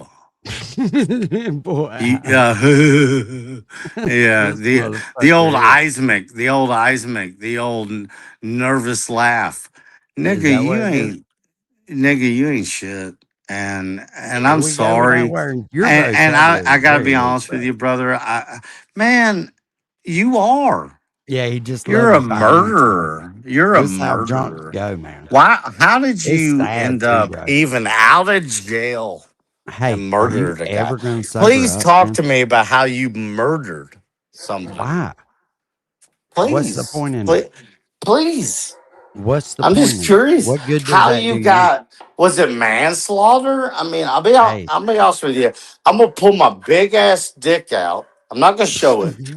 I'm gonna take a piss, and I'm waiting to hear you talk to me and how you come back from murder. This motherfucker is retarded. Nobody wants to hear you piss, Snake. Go take your piss, and then when you come back, like I said, nobody wants to hear you piss on me. You get done pissing, then I'll put you back up. Nobody gives a fuck about you pissing in all over your toilet seat. You know this motherfucker is pissed all in the floor. I bet that whole house smells like piss. Are you done? You like 55? Well, just a minute ago, I was 65. So which is You, it?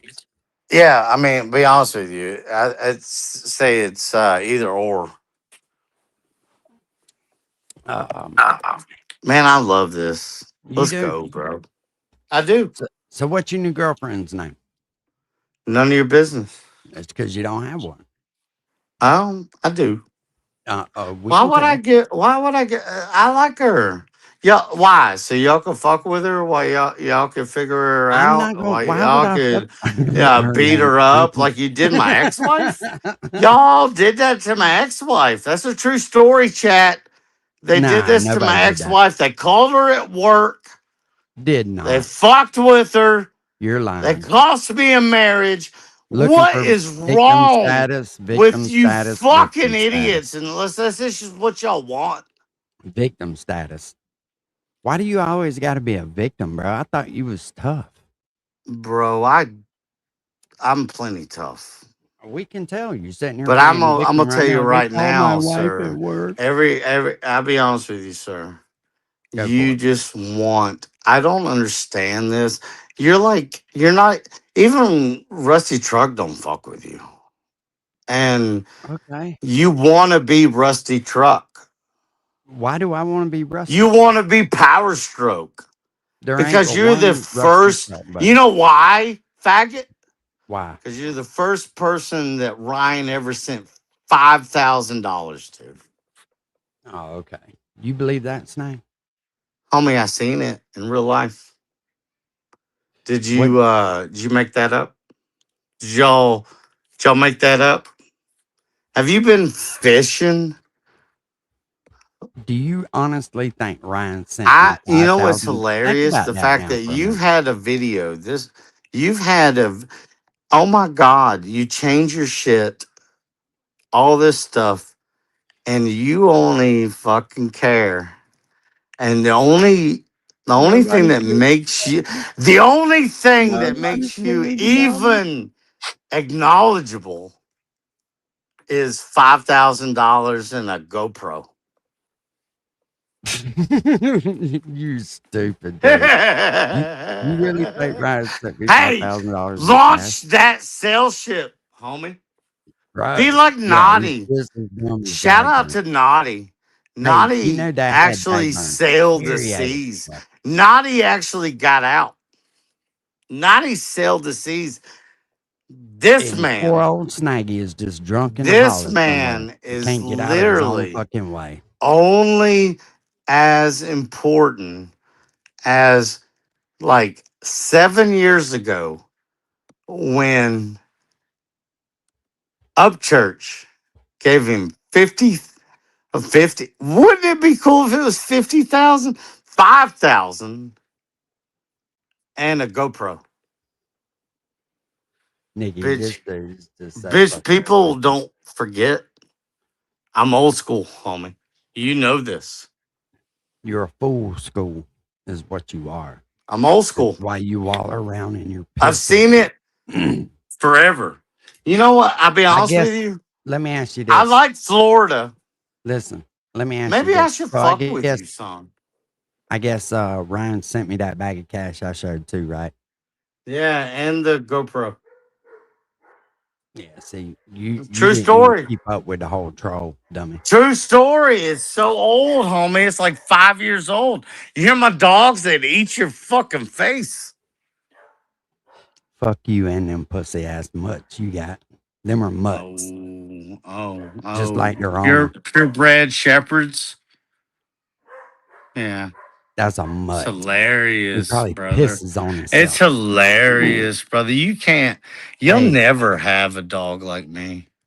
You'll Oh, never have no. a dog like AD. Snaggy, you can go to the fucking Homie, town and get you'll dog have a like yours. dog like, oh my God, I can't believe this thing keeps showing up. And it'd be somebody you're fucking who wants to feed it.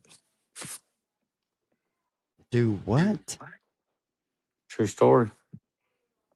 Think What are about you it. even talking about? Think about it, You're fucking dumbass. drunk as You shit. don't ain't think you? they hear this? You don't think they hear that? You're drunk as shit, ain't you, bro? No. Yeah, I wish I was. Oh, trust me, you're past drunk. Honey, I need to talk to you, Wilbur. Yeah, it sounds Wilbur, like you got these Wilbur, dogs. Wilbur, you are and Snaggy. have been convicted of Listen. manslaughter. No, I've never been convicted. Yes, you have. Listen, Now we need to get Cashville to pull those records and So explain to what the fuck Yes, is what I an that kind of Uncle throw me too, Will. Dana. Mm. Come He's on, used to bro. calling men honey though. No, he is a He gets honey. down like that. No, Yeah, that's why he he's thinks. such That's a why he feels like he sweet can say the little N word. His new individual. I boyfriend's could got him feeling manipulate like this tough. man's body in It's all right. I crazy give you the pass. ways, and he is a woman. This motherfucker. I is should a- call you Uncle Wilma. Hey, Uncle Wilma. listen. You remember Wilma, the Flintstones? That's awesome. It's a great show. You are Uncle Wilma. You are sad, bro. You really. Not really. Yeah, you. Homie, That's a you want me sad to cut my money? Let's go. You want to play Big Bank, Little Bank? Remember Yeah, Johnny sure. Cashville? Johnny Cashville would say, let's play Big Bank, Little Bank. Listen, where is Maggie at? That bitch has been divorced for 2 years. You Where's she dumb at? cunt. You Where's dumb cunt. Where is she? Is she still hiding from you? Bro, I'm just asking a question. Is she she's still just hiding from doing you? what she does, man. Why you even talk about her? Like, I'll be honest with you. If you have ever That in shit real hurt, life didn't it, and you Maggie? said a word That shit out hurt, of didn't your it, bro? rotten ass, country ass, shitty Hey, fucking, listen. stinky fucking mouth, When I she would packed up and left, you was I hey. would exchange your When she packed goddamn up and left, trachea for hey, a voice box. listen. When she packed up and left, that hurt, didn't it, son? It's all right. You can tell him. Homie, I kept my She house. got I her a new kept man. let's see here. She got her a new man. $246,000 in equity. Hey, listen. Fuck that. That's a hell of a, you know what that is? That's when you fuck somebody and you Listen. fuck them so goddamn So what's good. that tell you? If she left that behind, boy, you must have really been a fucked up motherfucker. Jesus Christ. She said, homie. fuck that Why? equity. I'm away from this idiot. Homie, she It's didn't all get right, the Maggie. equity. Hey, man. She Everybody didn't get fucks the up, bro. equity, and you need to grow She up. didn't want it. She Oh, said, fuck that okay. dude. She's an ignorant cunt like you. Yeah. Yeah, it sounded like she was pretty She's an smart. ignorant ass redneck fucking cunt. Sounds like she Welcome was to pretty East smart. Tennessee. She got away from me. Welcome to fucking She said, Northern Maggie, you know what? Florida. If you'll just sign them papers, Everybody you is keep a all that fucking shit. loser. She said, fuck that motherfucker. Yeah. You ever thought about She got her a new saying, man. hey, I'll be honest with you. You know what, Will? What? You wouldn't say fucking motherfucker if there was $250,000 on the table. You loser. Is that what it is? She said, fuck you, then. $250,000 on the table, and you're like, ha ha, what's funny? Snag. You will never. You doing real good. Yeah, You Tyrone, will, tearing man, that I ass am. up right I now. am. And I'll be honest with you, bro. I could do well forever. As long as could? I don't threaten to kill nobody. And I'm going to tell you right now, son, you are hilarious. Because I've seen the way you live. And nobody, unless they live like he lives, should even So listen Snaggy to says this in the back person. chat, I do love you, bro. No homo. I care about your opinion, Will. I do. I do. Why? Why? Because you're ignorant. And I love a good ignorant. This motherfucker. I love shit. ignorance. I love people who are so fucked and so ruined by what they've done. I love it. You do? So I do. Hey, You I are. will say it right now. It's Snaggy. not just in the back chat. I do love Uncle Will. Hey. I think Uncle Will is one of the funniest references to people who shouldn't want to be like them. It's hilarious. Is it? It's fucking hilarious. As long as I'm not a drunk pissing on myself every night like you, I'm doing all right. Nobody's pissing on themselves. Oh, you Golly, piss on yourself you take every aggression for drinking. every night. Golly, is that the only time you've ever dealt with aggression because you thought somebody was drinking? I can't wait. I go down to Oh, we know you Florida go down. every now and then, You go brother. down. I'll be honest with you. I would love to see you in Oh, we Tampa. know you go down. I'd love to see you in Tampa, brother. Man, you will get triple slapped. Maggie took all his You toys will away get from triple you. slapped like Triple T. And you'll Oh, be dumb enough big not to bad, do shit big bad because of snake. your prior charges. Big And I think bad that's snake. hilarious. Big bad Snaggy. You ain't slapping nothing but Maggie. That's why she ain't there no Homie, more. Maggie ain't been here in 3 years, bro. I know. Stop with the Maggie. I know. Maggie's Stop fucking with the got it. Maggie's taking probably about living her 12 best inches life of right dick now, right man. now. I mean, she's like, who cares, brother? Oh, you care. I don't. You I care. really don't. Do you know what I really cared about is making her life better? And I Oh, it did. got better, all right. As soon as she got away from there, it got a lot Sure, better. homie. You sound like a fucking scapegoat right now. Hey, as soon as You Maggie are a packed them bags pussy. up and she closed that door the last time, her life changed around 180, like overnight. Homie, Instantly better. She could I could be at sleep your without front shaking. door. Homie, I Trust could me. be at your front. Homie, I could be at your front door, and I'd Motherfucker, have to. you so I'd drunk have you to don't know where walk your to get front door there. is. I'd have to What are you walk talking about? to get there. You're so drunk right now. You No, don't know you're where fucking your front idiot, door dude. is. You live in Oh, he is fucking a hammered. cesspool. Yeah. Talk about your house. What about it? Tell me what it's worth. Tell me how many bedrooms it has. Tell me, please, sir. Tell me how many bathrooms. It's got no bathrooms. It's got no bedrooms. It's a tent in the middle of the swamp. Ain't that what you just said a minute ago? Or a trailer in the middle of the swamp or some shit? No, homie, I was talking about the trailer, but I'm pretty sure it's got 3 bedrooms and it's a little bit of a double wide.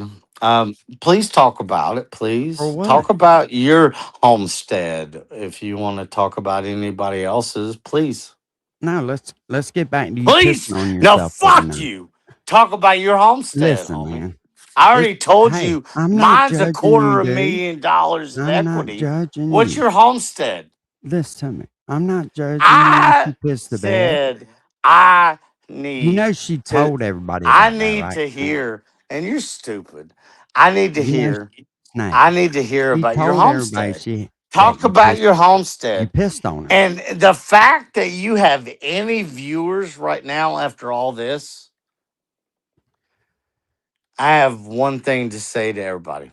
What's that, Snaggy? That you're drunk? You're pissy ass drunk? They know that. Please, They can hear that in your voice. please do You're an better. emotional wreck. Please do better. You can't get your life together. Oh shit. Bye, Snaggy. Situation I on didn't the do it. He booted himself. He finally had enough. ground in Hormuz is just one flank No in the fucking overall absolute strategy. loser. Let me tell you something. If you think you got it bad, just go listen to fucking Snag for a little while. Economic He goes to the VA in Johnson City. Listen, Snag's got emotional problems, bro. I know. And he's worried about what everybody thinks about him and all that shit, right? One day, it'll be over for Snag. Snag's going to drink himself to death.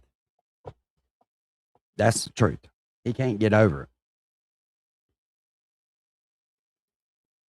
isolation that Besant spoke of is the final phase I didn't want to of a strategy that he's been carrying. Snaggy needs a friend. bad. Motherfucker can't even buy a friend. Nobody will put up with that. You hear his dog fucking howling, right? Out since March 2025. And we've been going after, as you said, their bank accounts, crypto wallets, assets around the world, cutting off payments right now, into both the leadership in the regime and the government itself. So while Treasury quietly strangling the Iranian regime's economic networks, the U.S. was creating alternatives to the oil coming through the strait. Alternatives like uncorking our own energy production, like liberating Venezuela from Maduro so it could produce oil and augment U.S. capabilities, like creating a world where other Gulf states could liberate themselves from. No, Snaggy's going to either, one or two things going to end up happening to him. He's either going to get a DUI and fucking kill somebody, or he's going to drink himself to death, which is horrible. Anytime you ever been around somebody like that, their home smells like fucking piss. They don't, no food in their refrigerator. It's nothing but liquor. The status quo. The UAE walked away from the old OPEC German Shepherd quota system and start pumping more on its own he terms. does it to itself. Iraq recently negotiated deals with U.S. companies to build pipelines, which will bypass the Strait of Hormuz permanently. That's the same 50 to 70% shift that Bessent flagged, and it's happening inside a 2-year window. Now, that doesn't even touch on the nuclear renaissance that this administration has unleashed. A big part of the empire's reliance on Dead or sober, one or the other way. Snag, I didn't mean for you to rage quit, bro. It's all right. You ain't got to be in your feelings, man. I don't hold no ill will against you. It's worth 383 and so which one was it? You just told us it was 240 something. See, you can't even keep your lives straight, bro. At least write the shit down so you can keep track of it. Put the fucking alcohol down. Put the soldering gun down. No, I did not kick you. Political choke points like the Strait of Hormuz has been its suppression of nuclear power, keeping the United States and other countries overly dependent on fossil fuels. Well, that anti-nuclear insanity is over, and the coming nuclear boom will vastly strengthen our energy independence. So this is not a question of how many ships cross the Strait of Hormuz today.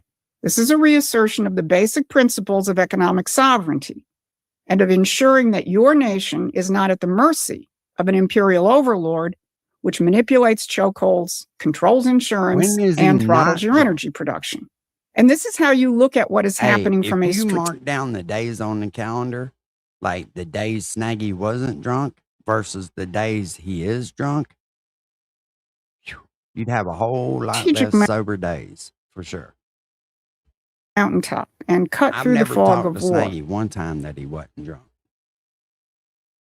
That's what Promethean Action does every day, and that's what you will see if you subscribe to our free newsletter. The link is in the description. Snaggy. So, go cry in the corner. Turning the Strait of Hormuz into an irrelevancy is the tactical side of this. But underneath that tactic sits a system built 50 years ago. And that system was put on stage recently. Last month, the British Empire's premier... It's one thing to drink, but to get drunk and get up on stage somewhere and make an ass out of yourself. That's why I didn't want to drop the link for him. But I feel sorry for people like that, man. You have to. He has no self-control. He just goes wherever the wind blows. People like that will never get it together. And he may brag about having something today, but a fool and his money is soon departed. And Snaggy will die broke and lonely and drunk somewhere. Their foreign policy outlet, Chatham House, convened a forum entitled The New Geopolitics of the Middle East. I don't think the hosts expected what happened, recorded in front of a live audience. The political advisor to the president of Lebanon. All right, if you make so much money, then here you go. Show us. I don't believe you. Cash at me $100 right now, then, or otherwise you're full of shit. Mr. Jean Aziz delivered a series of stunning statements speaking for his If you country. got all that money, cash at me $100 then. Let's see it. Right there on the empire's own turf. He began by You describing don't the have new it that way, potential buddy. for You're his not nation. balling. For the first time, You can tell everybody that, but you're not balling. You broke, Snag. It's okay. said, in what is perhaps exactly 50 years, Lebanon presents a That's new what I thought. situation. You didn't have it. It's okay, buddy. It's all right. Then he named the names of the people who put He Lebanon can't, Drew. He don't have it that like that. on that 50-year path of destruction, which is He just finally wants being everybody reversed. to think he's got Mr. it Aziz described how Henry Kissinger sent his envoy, Dean Brown, to, as Mr. Aziz put it, to No, we manage don't have the money beginning of the war in Lebanon in 1976. Now listen carefully to this. Brown telephoned his secretary. Well, only show for- us then, Snag. Quit telling everybody. Show us.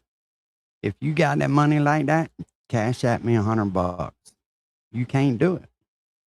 the letter to tell him, forget about it. I found the solution. I will Prove us hand wrong. Lebanon to Hafiz al-Assad Yeah, that's and what the I thought. Israelis. You're all talk. There you go. I called your bluff, and there you go. Are in agreement. And of course, the man was utterly mistaken. In the wake of that episode, Oh, I don't need his Lebanon help, lived through half a I century. just said it for a point because he keeps talking like he's got all this money. He ain't got no fucking money. Since 1976, $100 till hurts him right now. Believe that. now, it's a half a century of wars, battles, and instability. Exactly, Casey. People who have to brag about it in chat don't have shit. Ended by entangling Syria, Israel, Europe, the States, and above all, the IRGC regime of Tehran in a bloody quagmire. You really have to let that sink in. Mr. Aziz was there speaking on behalf of the Lebanese government, reading a prepared statement that publicly indicted Henry Kissinger for the destruction of Lebanon and other countries and for the emergence of the IRGC. And he did it at He Chatham sounds House, just like fucking a old place where Adam. Henry I Kissinger got this, and I got that. I got this, and I got that. You ain't got shit. himself admitted on the record in 1982 that he kept the British Foreign Office more closely informed than he kept the United States State Department. That's the indictment delivered out loud on their own stage in their own house. And in what world could a Lebanese official do that? A world in which the geopolitical grip of the empire is being broken by Donald Trump. Now, here's what's replacing it. Mr. Aziz was not reading from a geopolitical Don't have handbook. it, He was Maggie. describing the changing situation on the ground. Snaggy, it's okay, buddy. You just don't got it. Just say you ain't got it, man. That's all you got to do. You ain't got to sit here and lie. Just say you ain't got it. In Lebanon. First, Hezbollah's paymaster, namely the IRGC, has been degraded by both epic and economic fury. Damn, one And as minute, Mr. Aziz 1 minute you love me, next you don't want my family to eat. What the fuck is going on with you, dude? said, the Lebanese leadership no longer has to capitulate. Second, he pointed to the change in Syria, which President Trump has cultivated. And finally, he said there is a fundamental international change embodied in Western and particularly No American doubt, public enemy number one. I just called his bluff. That's all. Y'all see it right now. attention to Lebanon on attention at once serious and practical. And Bro, actions speak louder than words. You just don't have it like that. If you had it like that, you did it to prove me wrong. You can't, because you don't have it like that. You just want to brag. You think by telling somebody that you're worth $250,000, they're just gonna believe it. Oh, okay, Snaggy. Oh, goddamn. You sure are dumb, dude. and one congruent with our reading Broke, Drew. of You the true fucking nature broke. of the crisis and the feasible solutions. Particularly the Americans, as in Donald Trump's Yeah, America, He wants us to ignore his addictions. Oh, he's fucked up bad. That alcohol got him beat down. which is no longer operating off of the empire's Kissinger implemented policy. Now, at that same Chatham House conference, You don't have it, buddy. You don't have it. the official from Qatar, Majed Al-Ansari, dropped another bombshell on the hosts. He made clear that the Gulf states have torn up the playbook as well and are acting in their own interests, as opposed to what How he about you called talk to me in a month when you dry out. You don't have money like that. Quit playing. You sound just like Psycho Babble right now. Well, you living in somebody else's fucking house. extra-regional forces. And he did it by describing how the Gaza 20-point peace plan came about. Gaza is a good example of this. How did we get to the 20-point plan? We got to the 20-point plan because 8 countries from the Arab and Muslim world came together, you went just to President typing Trump now, with a clear plan, put their weight Just behind face it. it. I called your bluff.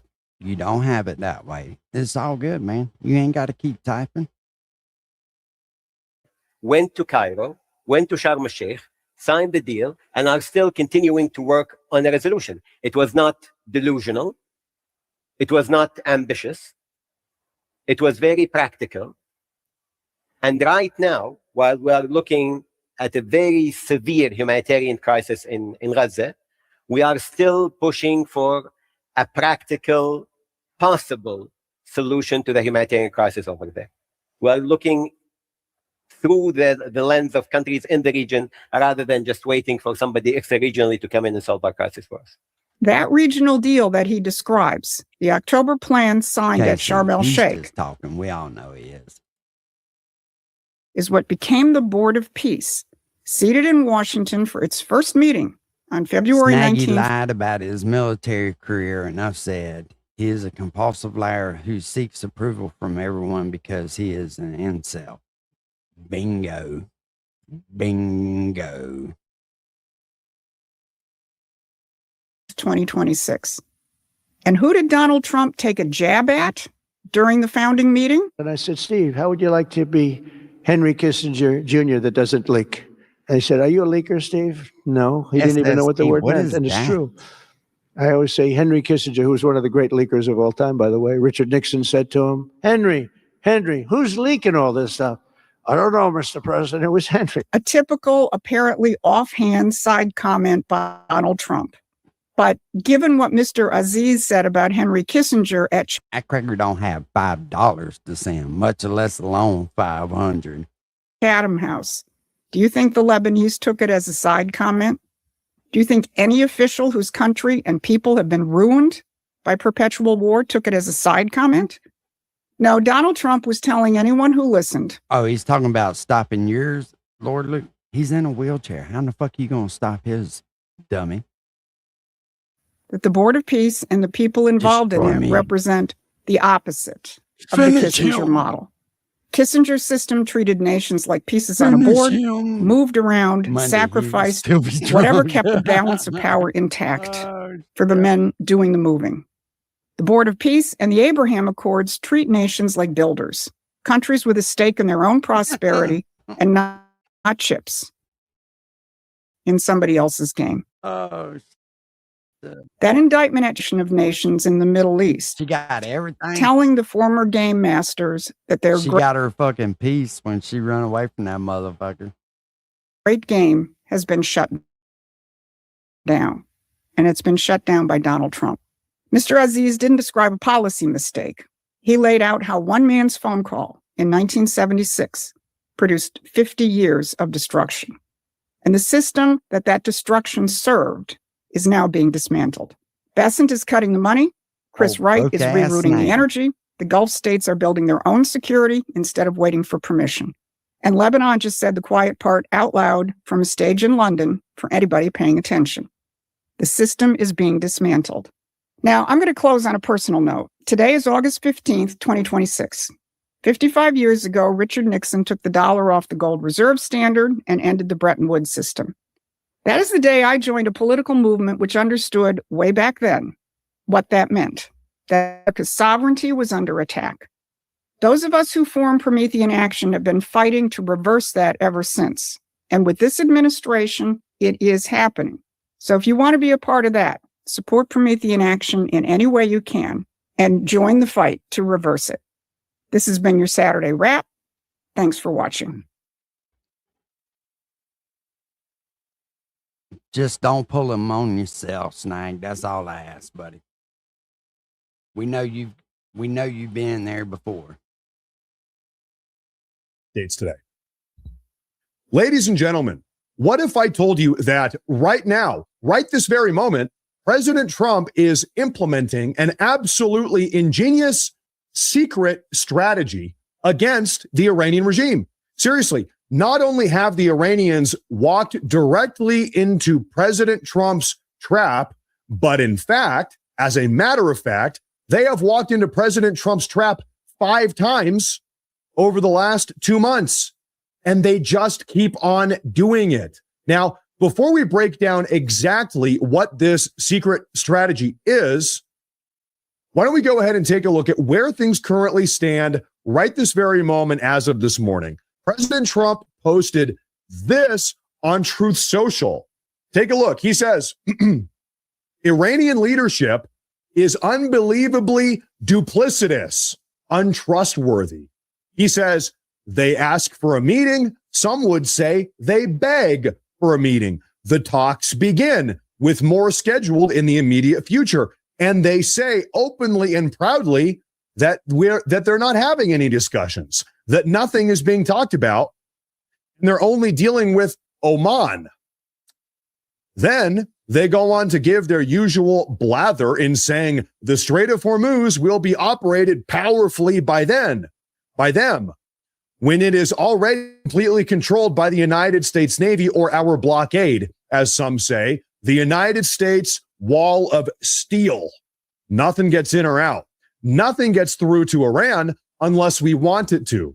And nothing will get through unless a deal or total surrender is accomplished, says President Trump. He's talking about total surrender again.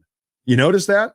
He goes on to say, whether Iran wants to admit it or not, we are in fact talking of a solution to a problem that they have caused for decades. It is very simple, really. Damn, would you looky there?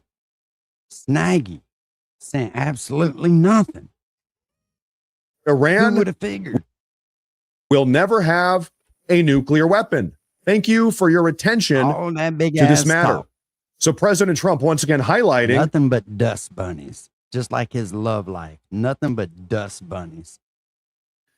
behind closed doors. They have these talks, these agreements, these negotiations. Publicly, they say a different thing. Take a listen to this. President Trump calling off planned strikes against Iran as he said, I'm chill, Bubba. Come on, Will. I do love you, bro. No homo. I care about your opinion. Oh, as a deal is close. According to the president, talks will resume today aimed at finalizing an agreement on the Strait of Hormuz. Trump says he was asked by Qatar, the UAE, and Saudi Arabia to hold off as diplomatic efforts play you out. Miss nothing, Nikki. It'd be an attack. That would be the biggest attack since Maggie trying to brag like he's got $250,000. World War II. And it would have been disastrous. And they didn't want us to do it. And frankly, Saudi Arabia didn't want to. He's done run away. Now he's watching in the bushes. Either they thought that the deal is imminent. By the way, he says it would have been the biggest attack since World War II, and it is still on the table, by the way. Well, folks, between now and World War II, we had the Korean War, we had the global war on terror, we had the Vietnam War. We've seen some pretty big attacks since World War II. So when he says they were on the cusp of being on the receiving end of the biggest attack since World War II, what do you think he's talking about? Might we be talking about nuclear bunker buster bombs? Something nuclear? Perhaps. And he says it is still on the table. Overnight, Iran's President Masoud Pezeshkian posted to X about the memorandum of understanding that was reached earlier this year, saying that's a good thing. If I don't ever hear from Snag again, I'll be winning, just like Maggie. Just like Maggie. Hart, I believe this memorandum will be the center of gravity for our foreign relations in the future. We must strive to compel the enemy to remain committed to what it has signed. The security of the country, the region, and our allies will be enhanced by this memorandum. Now, international focus remains on the Strait of Hormuz, where an explosion was heard this morning by a tanker, according to maritime tracking groups. Reports indicate that a new deal could see the strait opened for 60 days without fees. With the possibility of another agreement in sight, the region remains on alert since the Iranians are denying any direct progress. We currently do not have negotiations with America. The negotiations are with Oman and are focused on reaching an understanding over a path to ensure the security of shipping passage through the Strait of Hormuz. No, not at all. Here in Israel, the military remains on high alert. Officials believe the situation could change any day. Now, ladies and gentlemen, like I said, as all of this is unfolding, I understand maybe some people are getting frustrated. What's the holdup? Just obliterate them. I know some people are losing patience. Maybe they're in panicking. Do we have any panicants? President Trump is pursuing an absolutely ingenious plan. Bear with me. I'm going to break the entire thing down for you here in just one moment. First off, one more final report pertaining to where things currently stand this morning.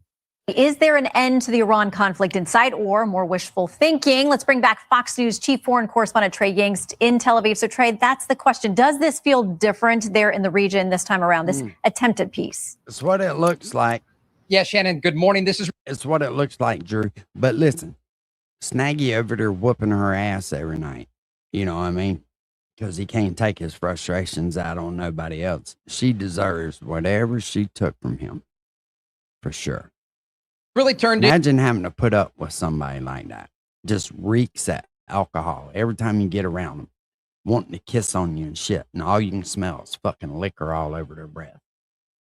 Pissy ass drawers, laying in fucking filth.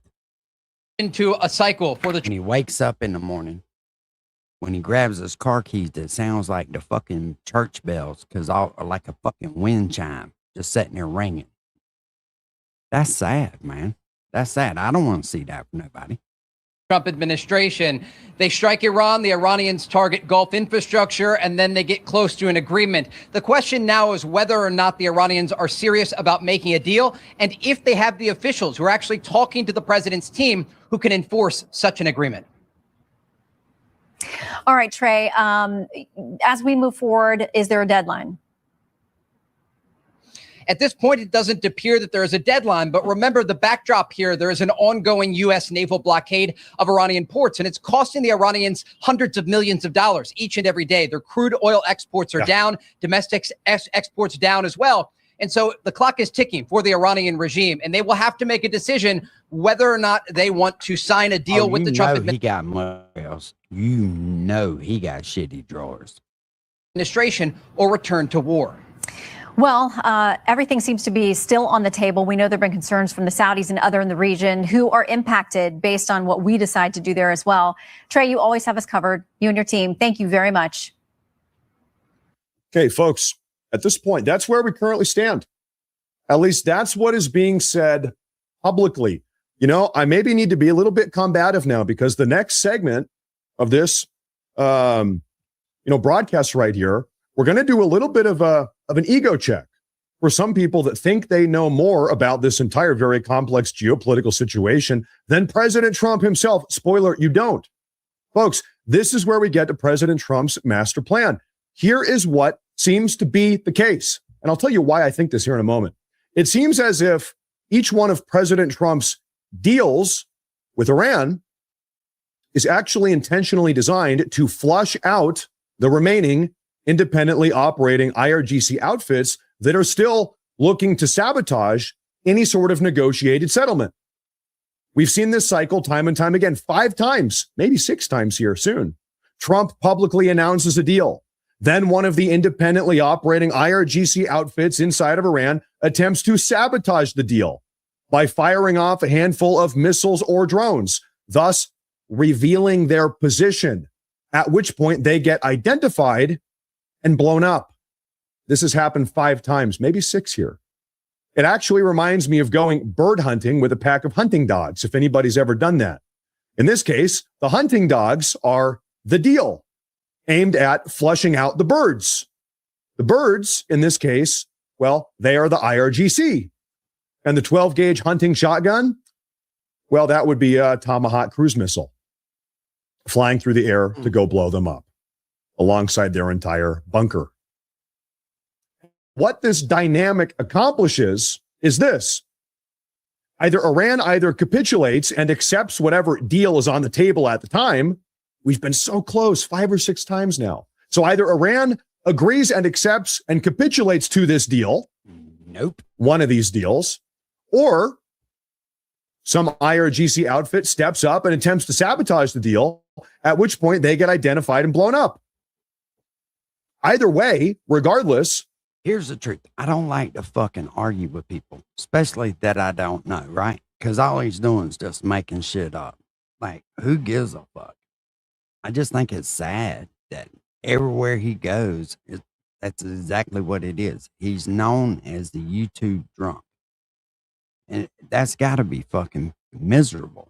You know what I'm saying? Nobody in his life, nobody he can call. He can't talk to anybody because everybody he talks to, he does the same fucking way. Nobody wants to hear that shit. Then you got to listen to some drunk try to brag to you about some shit that he don't fucking have. And it's like, who gives a fuck?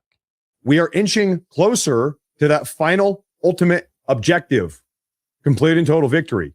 It is just that simple. They are damned if they do, and they are damned if they...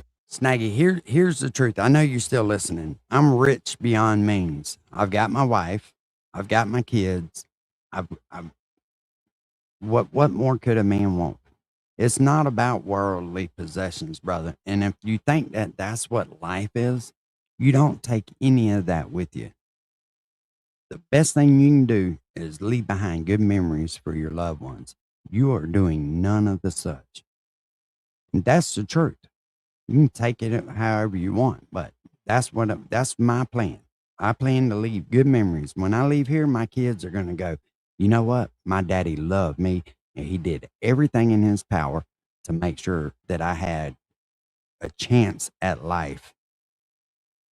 Not you. You want to destroy everything that's around you and fuck it up.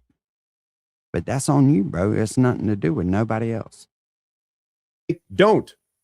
And I'll tell you the alternative here. The alternative that some people seem to be latching onto, which is just nonsensical, is that Trump is just a complete and total moron and he's getting duped by a bunch of bunker-dwelling IRGC fanatics. And not only has this dupe happened one time, it's happened 5 or 6 times. You actually really think that's what's going on here? Like, seriously, do you think that people to believe there's not a grander play? What's up, Captain? Now, ladies and gentlemen, I posted this entire notion on X, on my personal X page yesterday afternoon. You can go see it there. It's still there.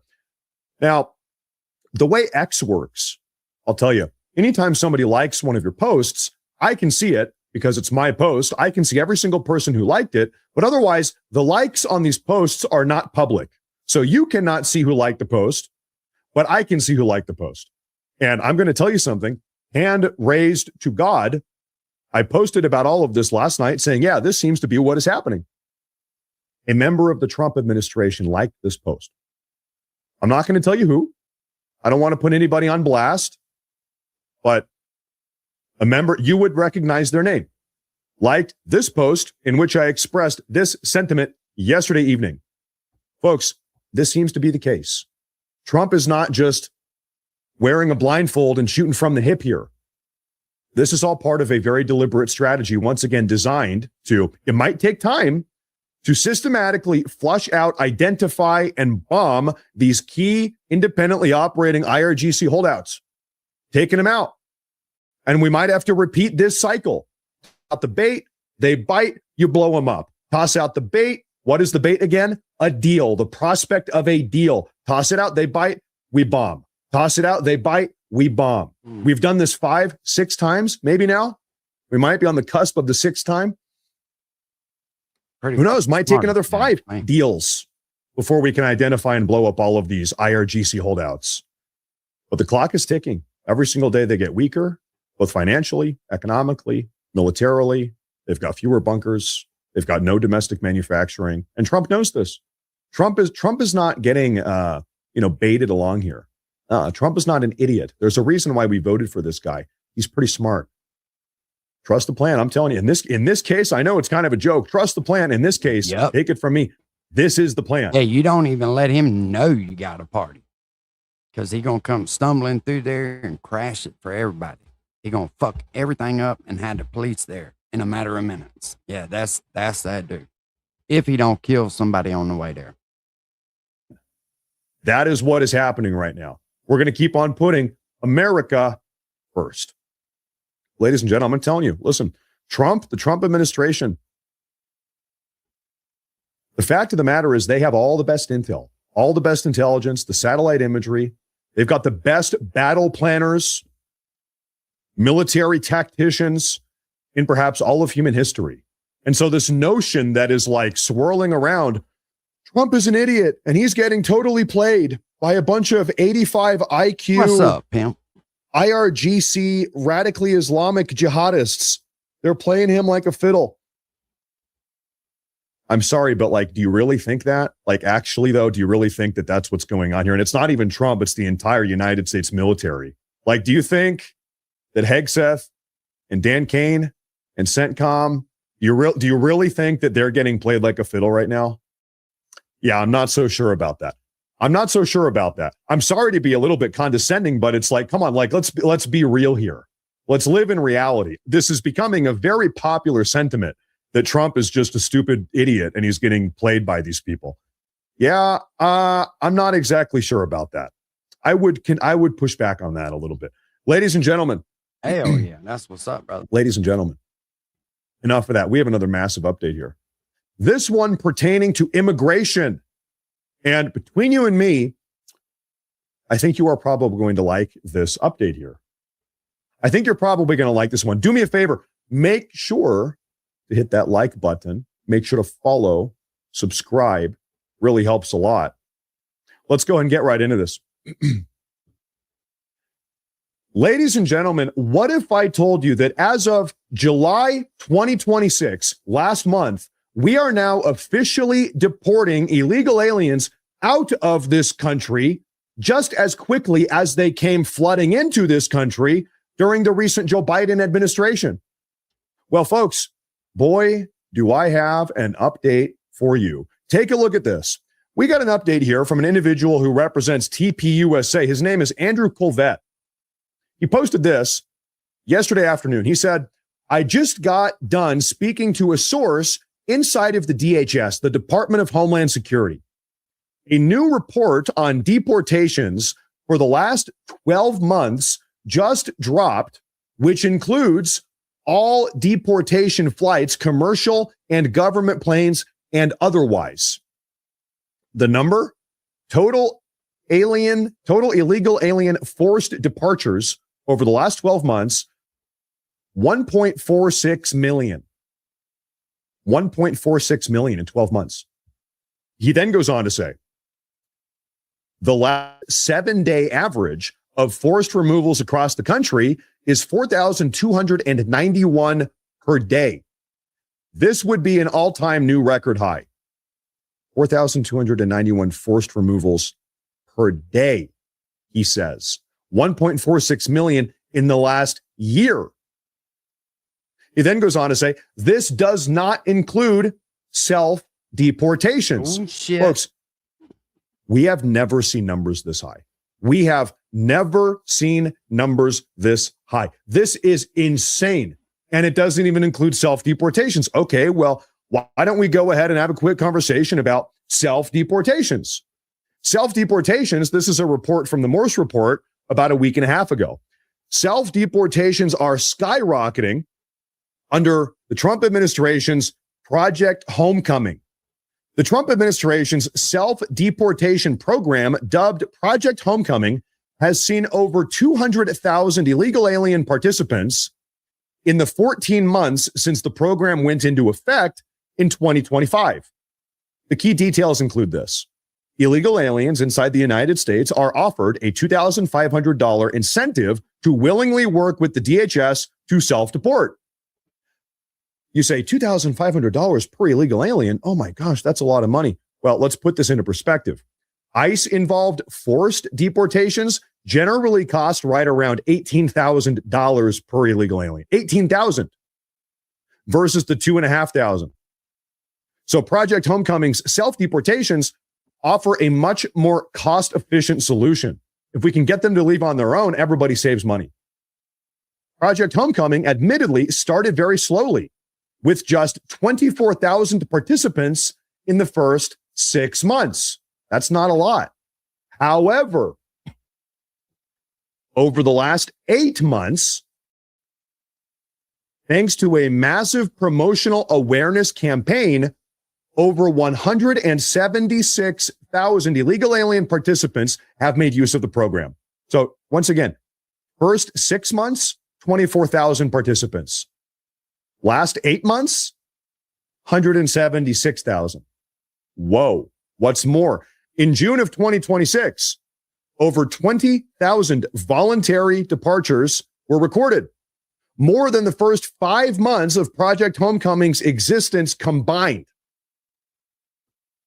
So folks, when you consider Project Homecoming's self-deportations, which are skyrocketing, like astronomically, exponentially, you consider the verified self-deportations, Project Homecoming.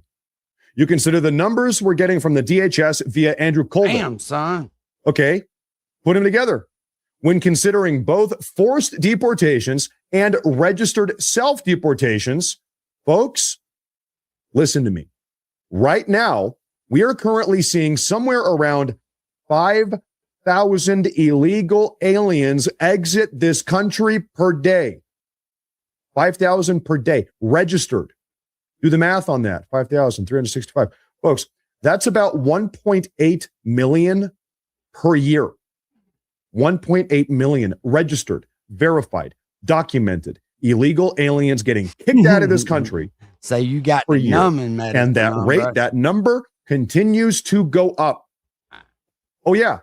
And by the way, Americans have voted against the Mexicanization of this country at every single opportunity and have largely been ignored.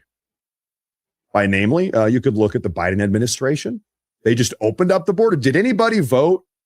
Was there a referendum on whether or not we were going to accept 39 million Mexicans into the country? Grocery stores will set prices for this core set of goods at 30% below typical retail prices. No exceptions, no gimmicks. The savings will last for the entire month. That means no weekly fluctuations nor sticker shock at the checkout line. Okay, well, I'm sure everybody has the same question. What would be stopping, let's say me, what would be stopping me from going into one of these free, taxpayer-funded free grocery stores in Mamdani's, New York, and just taking all of the food? What if I take all of it? It's free. Who's going to stop me? You don't have to pay for it. Give me all of it. I bring up my truck and I load it all back up in the bed. Well, Mamdani has a plan. He has a plan to make sure that people are not defrauding these free grocery stores. Take a listen. How are you going to keep people from taking advantage of that, that deal, basically? And is there going to be a limit on the number of items that someone can take that are discounted at that level from that essential basket? So our RFP makes very clear that this is a program for New Yorkers to be able to put food on the table, not a program for people to be able to make a quick buck through reselling. I'm going to pass it over to our EDC head, G-Pack, to add some additional details. Yes, if you look at our RFP for the operator, we are looking to make sure that we target New Yorkers, whether it be at sort of a library card-esque, and also we manage who's buying and that is focused on everyday New Yorkers. So we are mindful of that. And so we're going to make sure that we have all the things in place to ensure that that does not happen. Oh, so in order to stop potential fraud inside of these free New York City grocery stores, they're going to, what did she say? A library card-esque type of system to crack down on fraud. So, in other words, they're going to require people to show an ID in the free grocery stores to make sure that no fraud, which, of course, we can't help but notice the hypocrisy because all of these people, Mamdani himself and his entire communist cabinet, all of them are against voter ID or proof of citizenship when it comes time to vote in our elections. So Mamdani, Kami Mamdani and his entire communist cabinet, they want ID and regulation, anti-fraud measures for the free grocery stores, but not in our elections. Folks, this is a level of hypocrisy, stupidity, idiocy, nincompoopery, if I may, that I never thought that I would live to see. This is like a Saturday Night Live skit. That's how comical and hypocritical this is. And they just have no awareness. They have no self-awareness. However, despite how stupid these people are, and they are, the DSA, these socialists, these communists, they really are taking over the entire Democrat Party. Take a look. Socialism is now on the ballot across America. So how did we get here? Let's start back in 2016. Bernie Sanders is running for president. He starts this nationwide movement. Instead of just ripping it apart, the Democrats force him out of the race, and then we know what happens from there. They did the same thing in 2020, by the way. 2018, AOC takes down an establishment Democrat, Joe Crowley. He was a part of the leadership, chairman of a committee. She takes him out. In 2025, they needed more reinforcement. No one thought he could win in New York City, but Mamdani wins with the help of social media. And if you look at the Democrats, because of all of the splits, they feeling like the establishment not representing them. 48% of Democrats say that they feel that their party has betrayed them. Folks, because the DSA, really these communists, are taking over the Democrat Party, and they are. Maybe you could say they already have. They're not in the process. They have already done it. The communist takeover of the Democrat Party. 48% of Democrat voters feel betrayed by the party. They said, this is not what I signed up for. I told a story about a week ago. This is a true story. I personally know 3 lifelong Democrats in Portland, Oregon. That's my hometown. Portland, Oregon, you believe it or not. That's where I'm from. I personally know 3 lifelong Democrats that are now drifting away from the Democrat Party because of the DSA, because of this new communist policies popping up. They're saying, I've been a Democrat for 20, 30, 40, 15, 50 years. Yeah, it's not about radicalizing political. It's about the American people. These motherfuckers is getting. And this is not what I signed up for. I'm not saying these people are going to become diehard MAGA. Right, I'm fixing to get the fuck out of here. Hell, I've been on here for 6 hours. It is time for me to do something else. I will holler at y'all later. I appreciate y'all hanging out with me. Snags, if you go back and watch this, sober the fuck up, buddy. You need to get some help, son. Every time I talk to you, you sound like you ain't 3 sheets in the wind. You past that. You like, no wind left. We'll holler at y'all later. Peace. Yeah, I've been lying this whole time, pimp. Hell, I argued with Snags for fucking 2 hours. You missed it. We'll holler.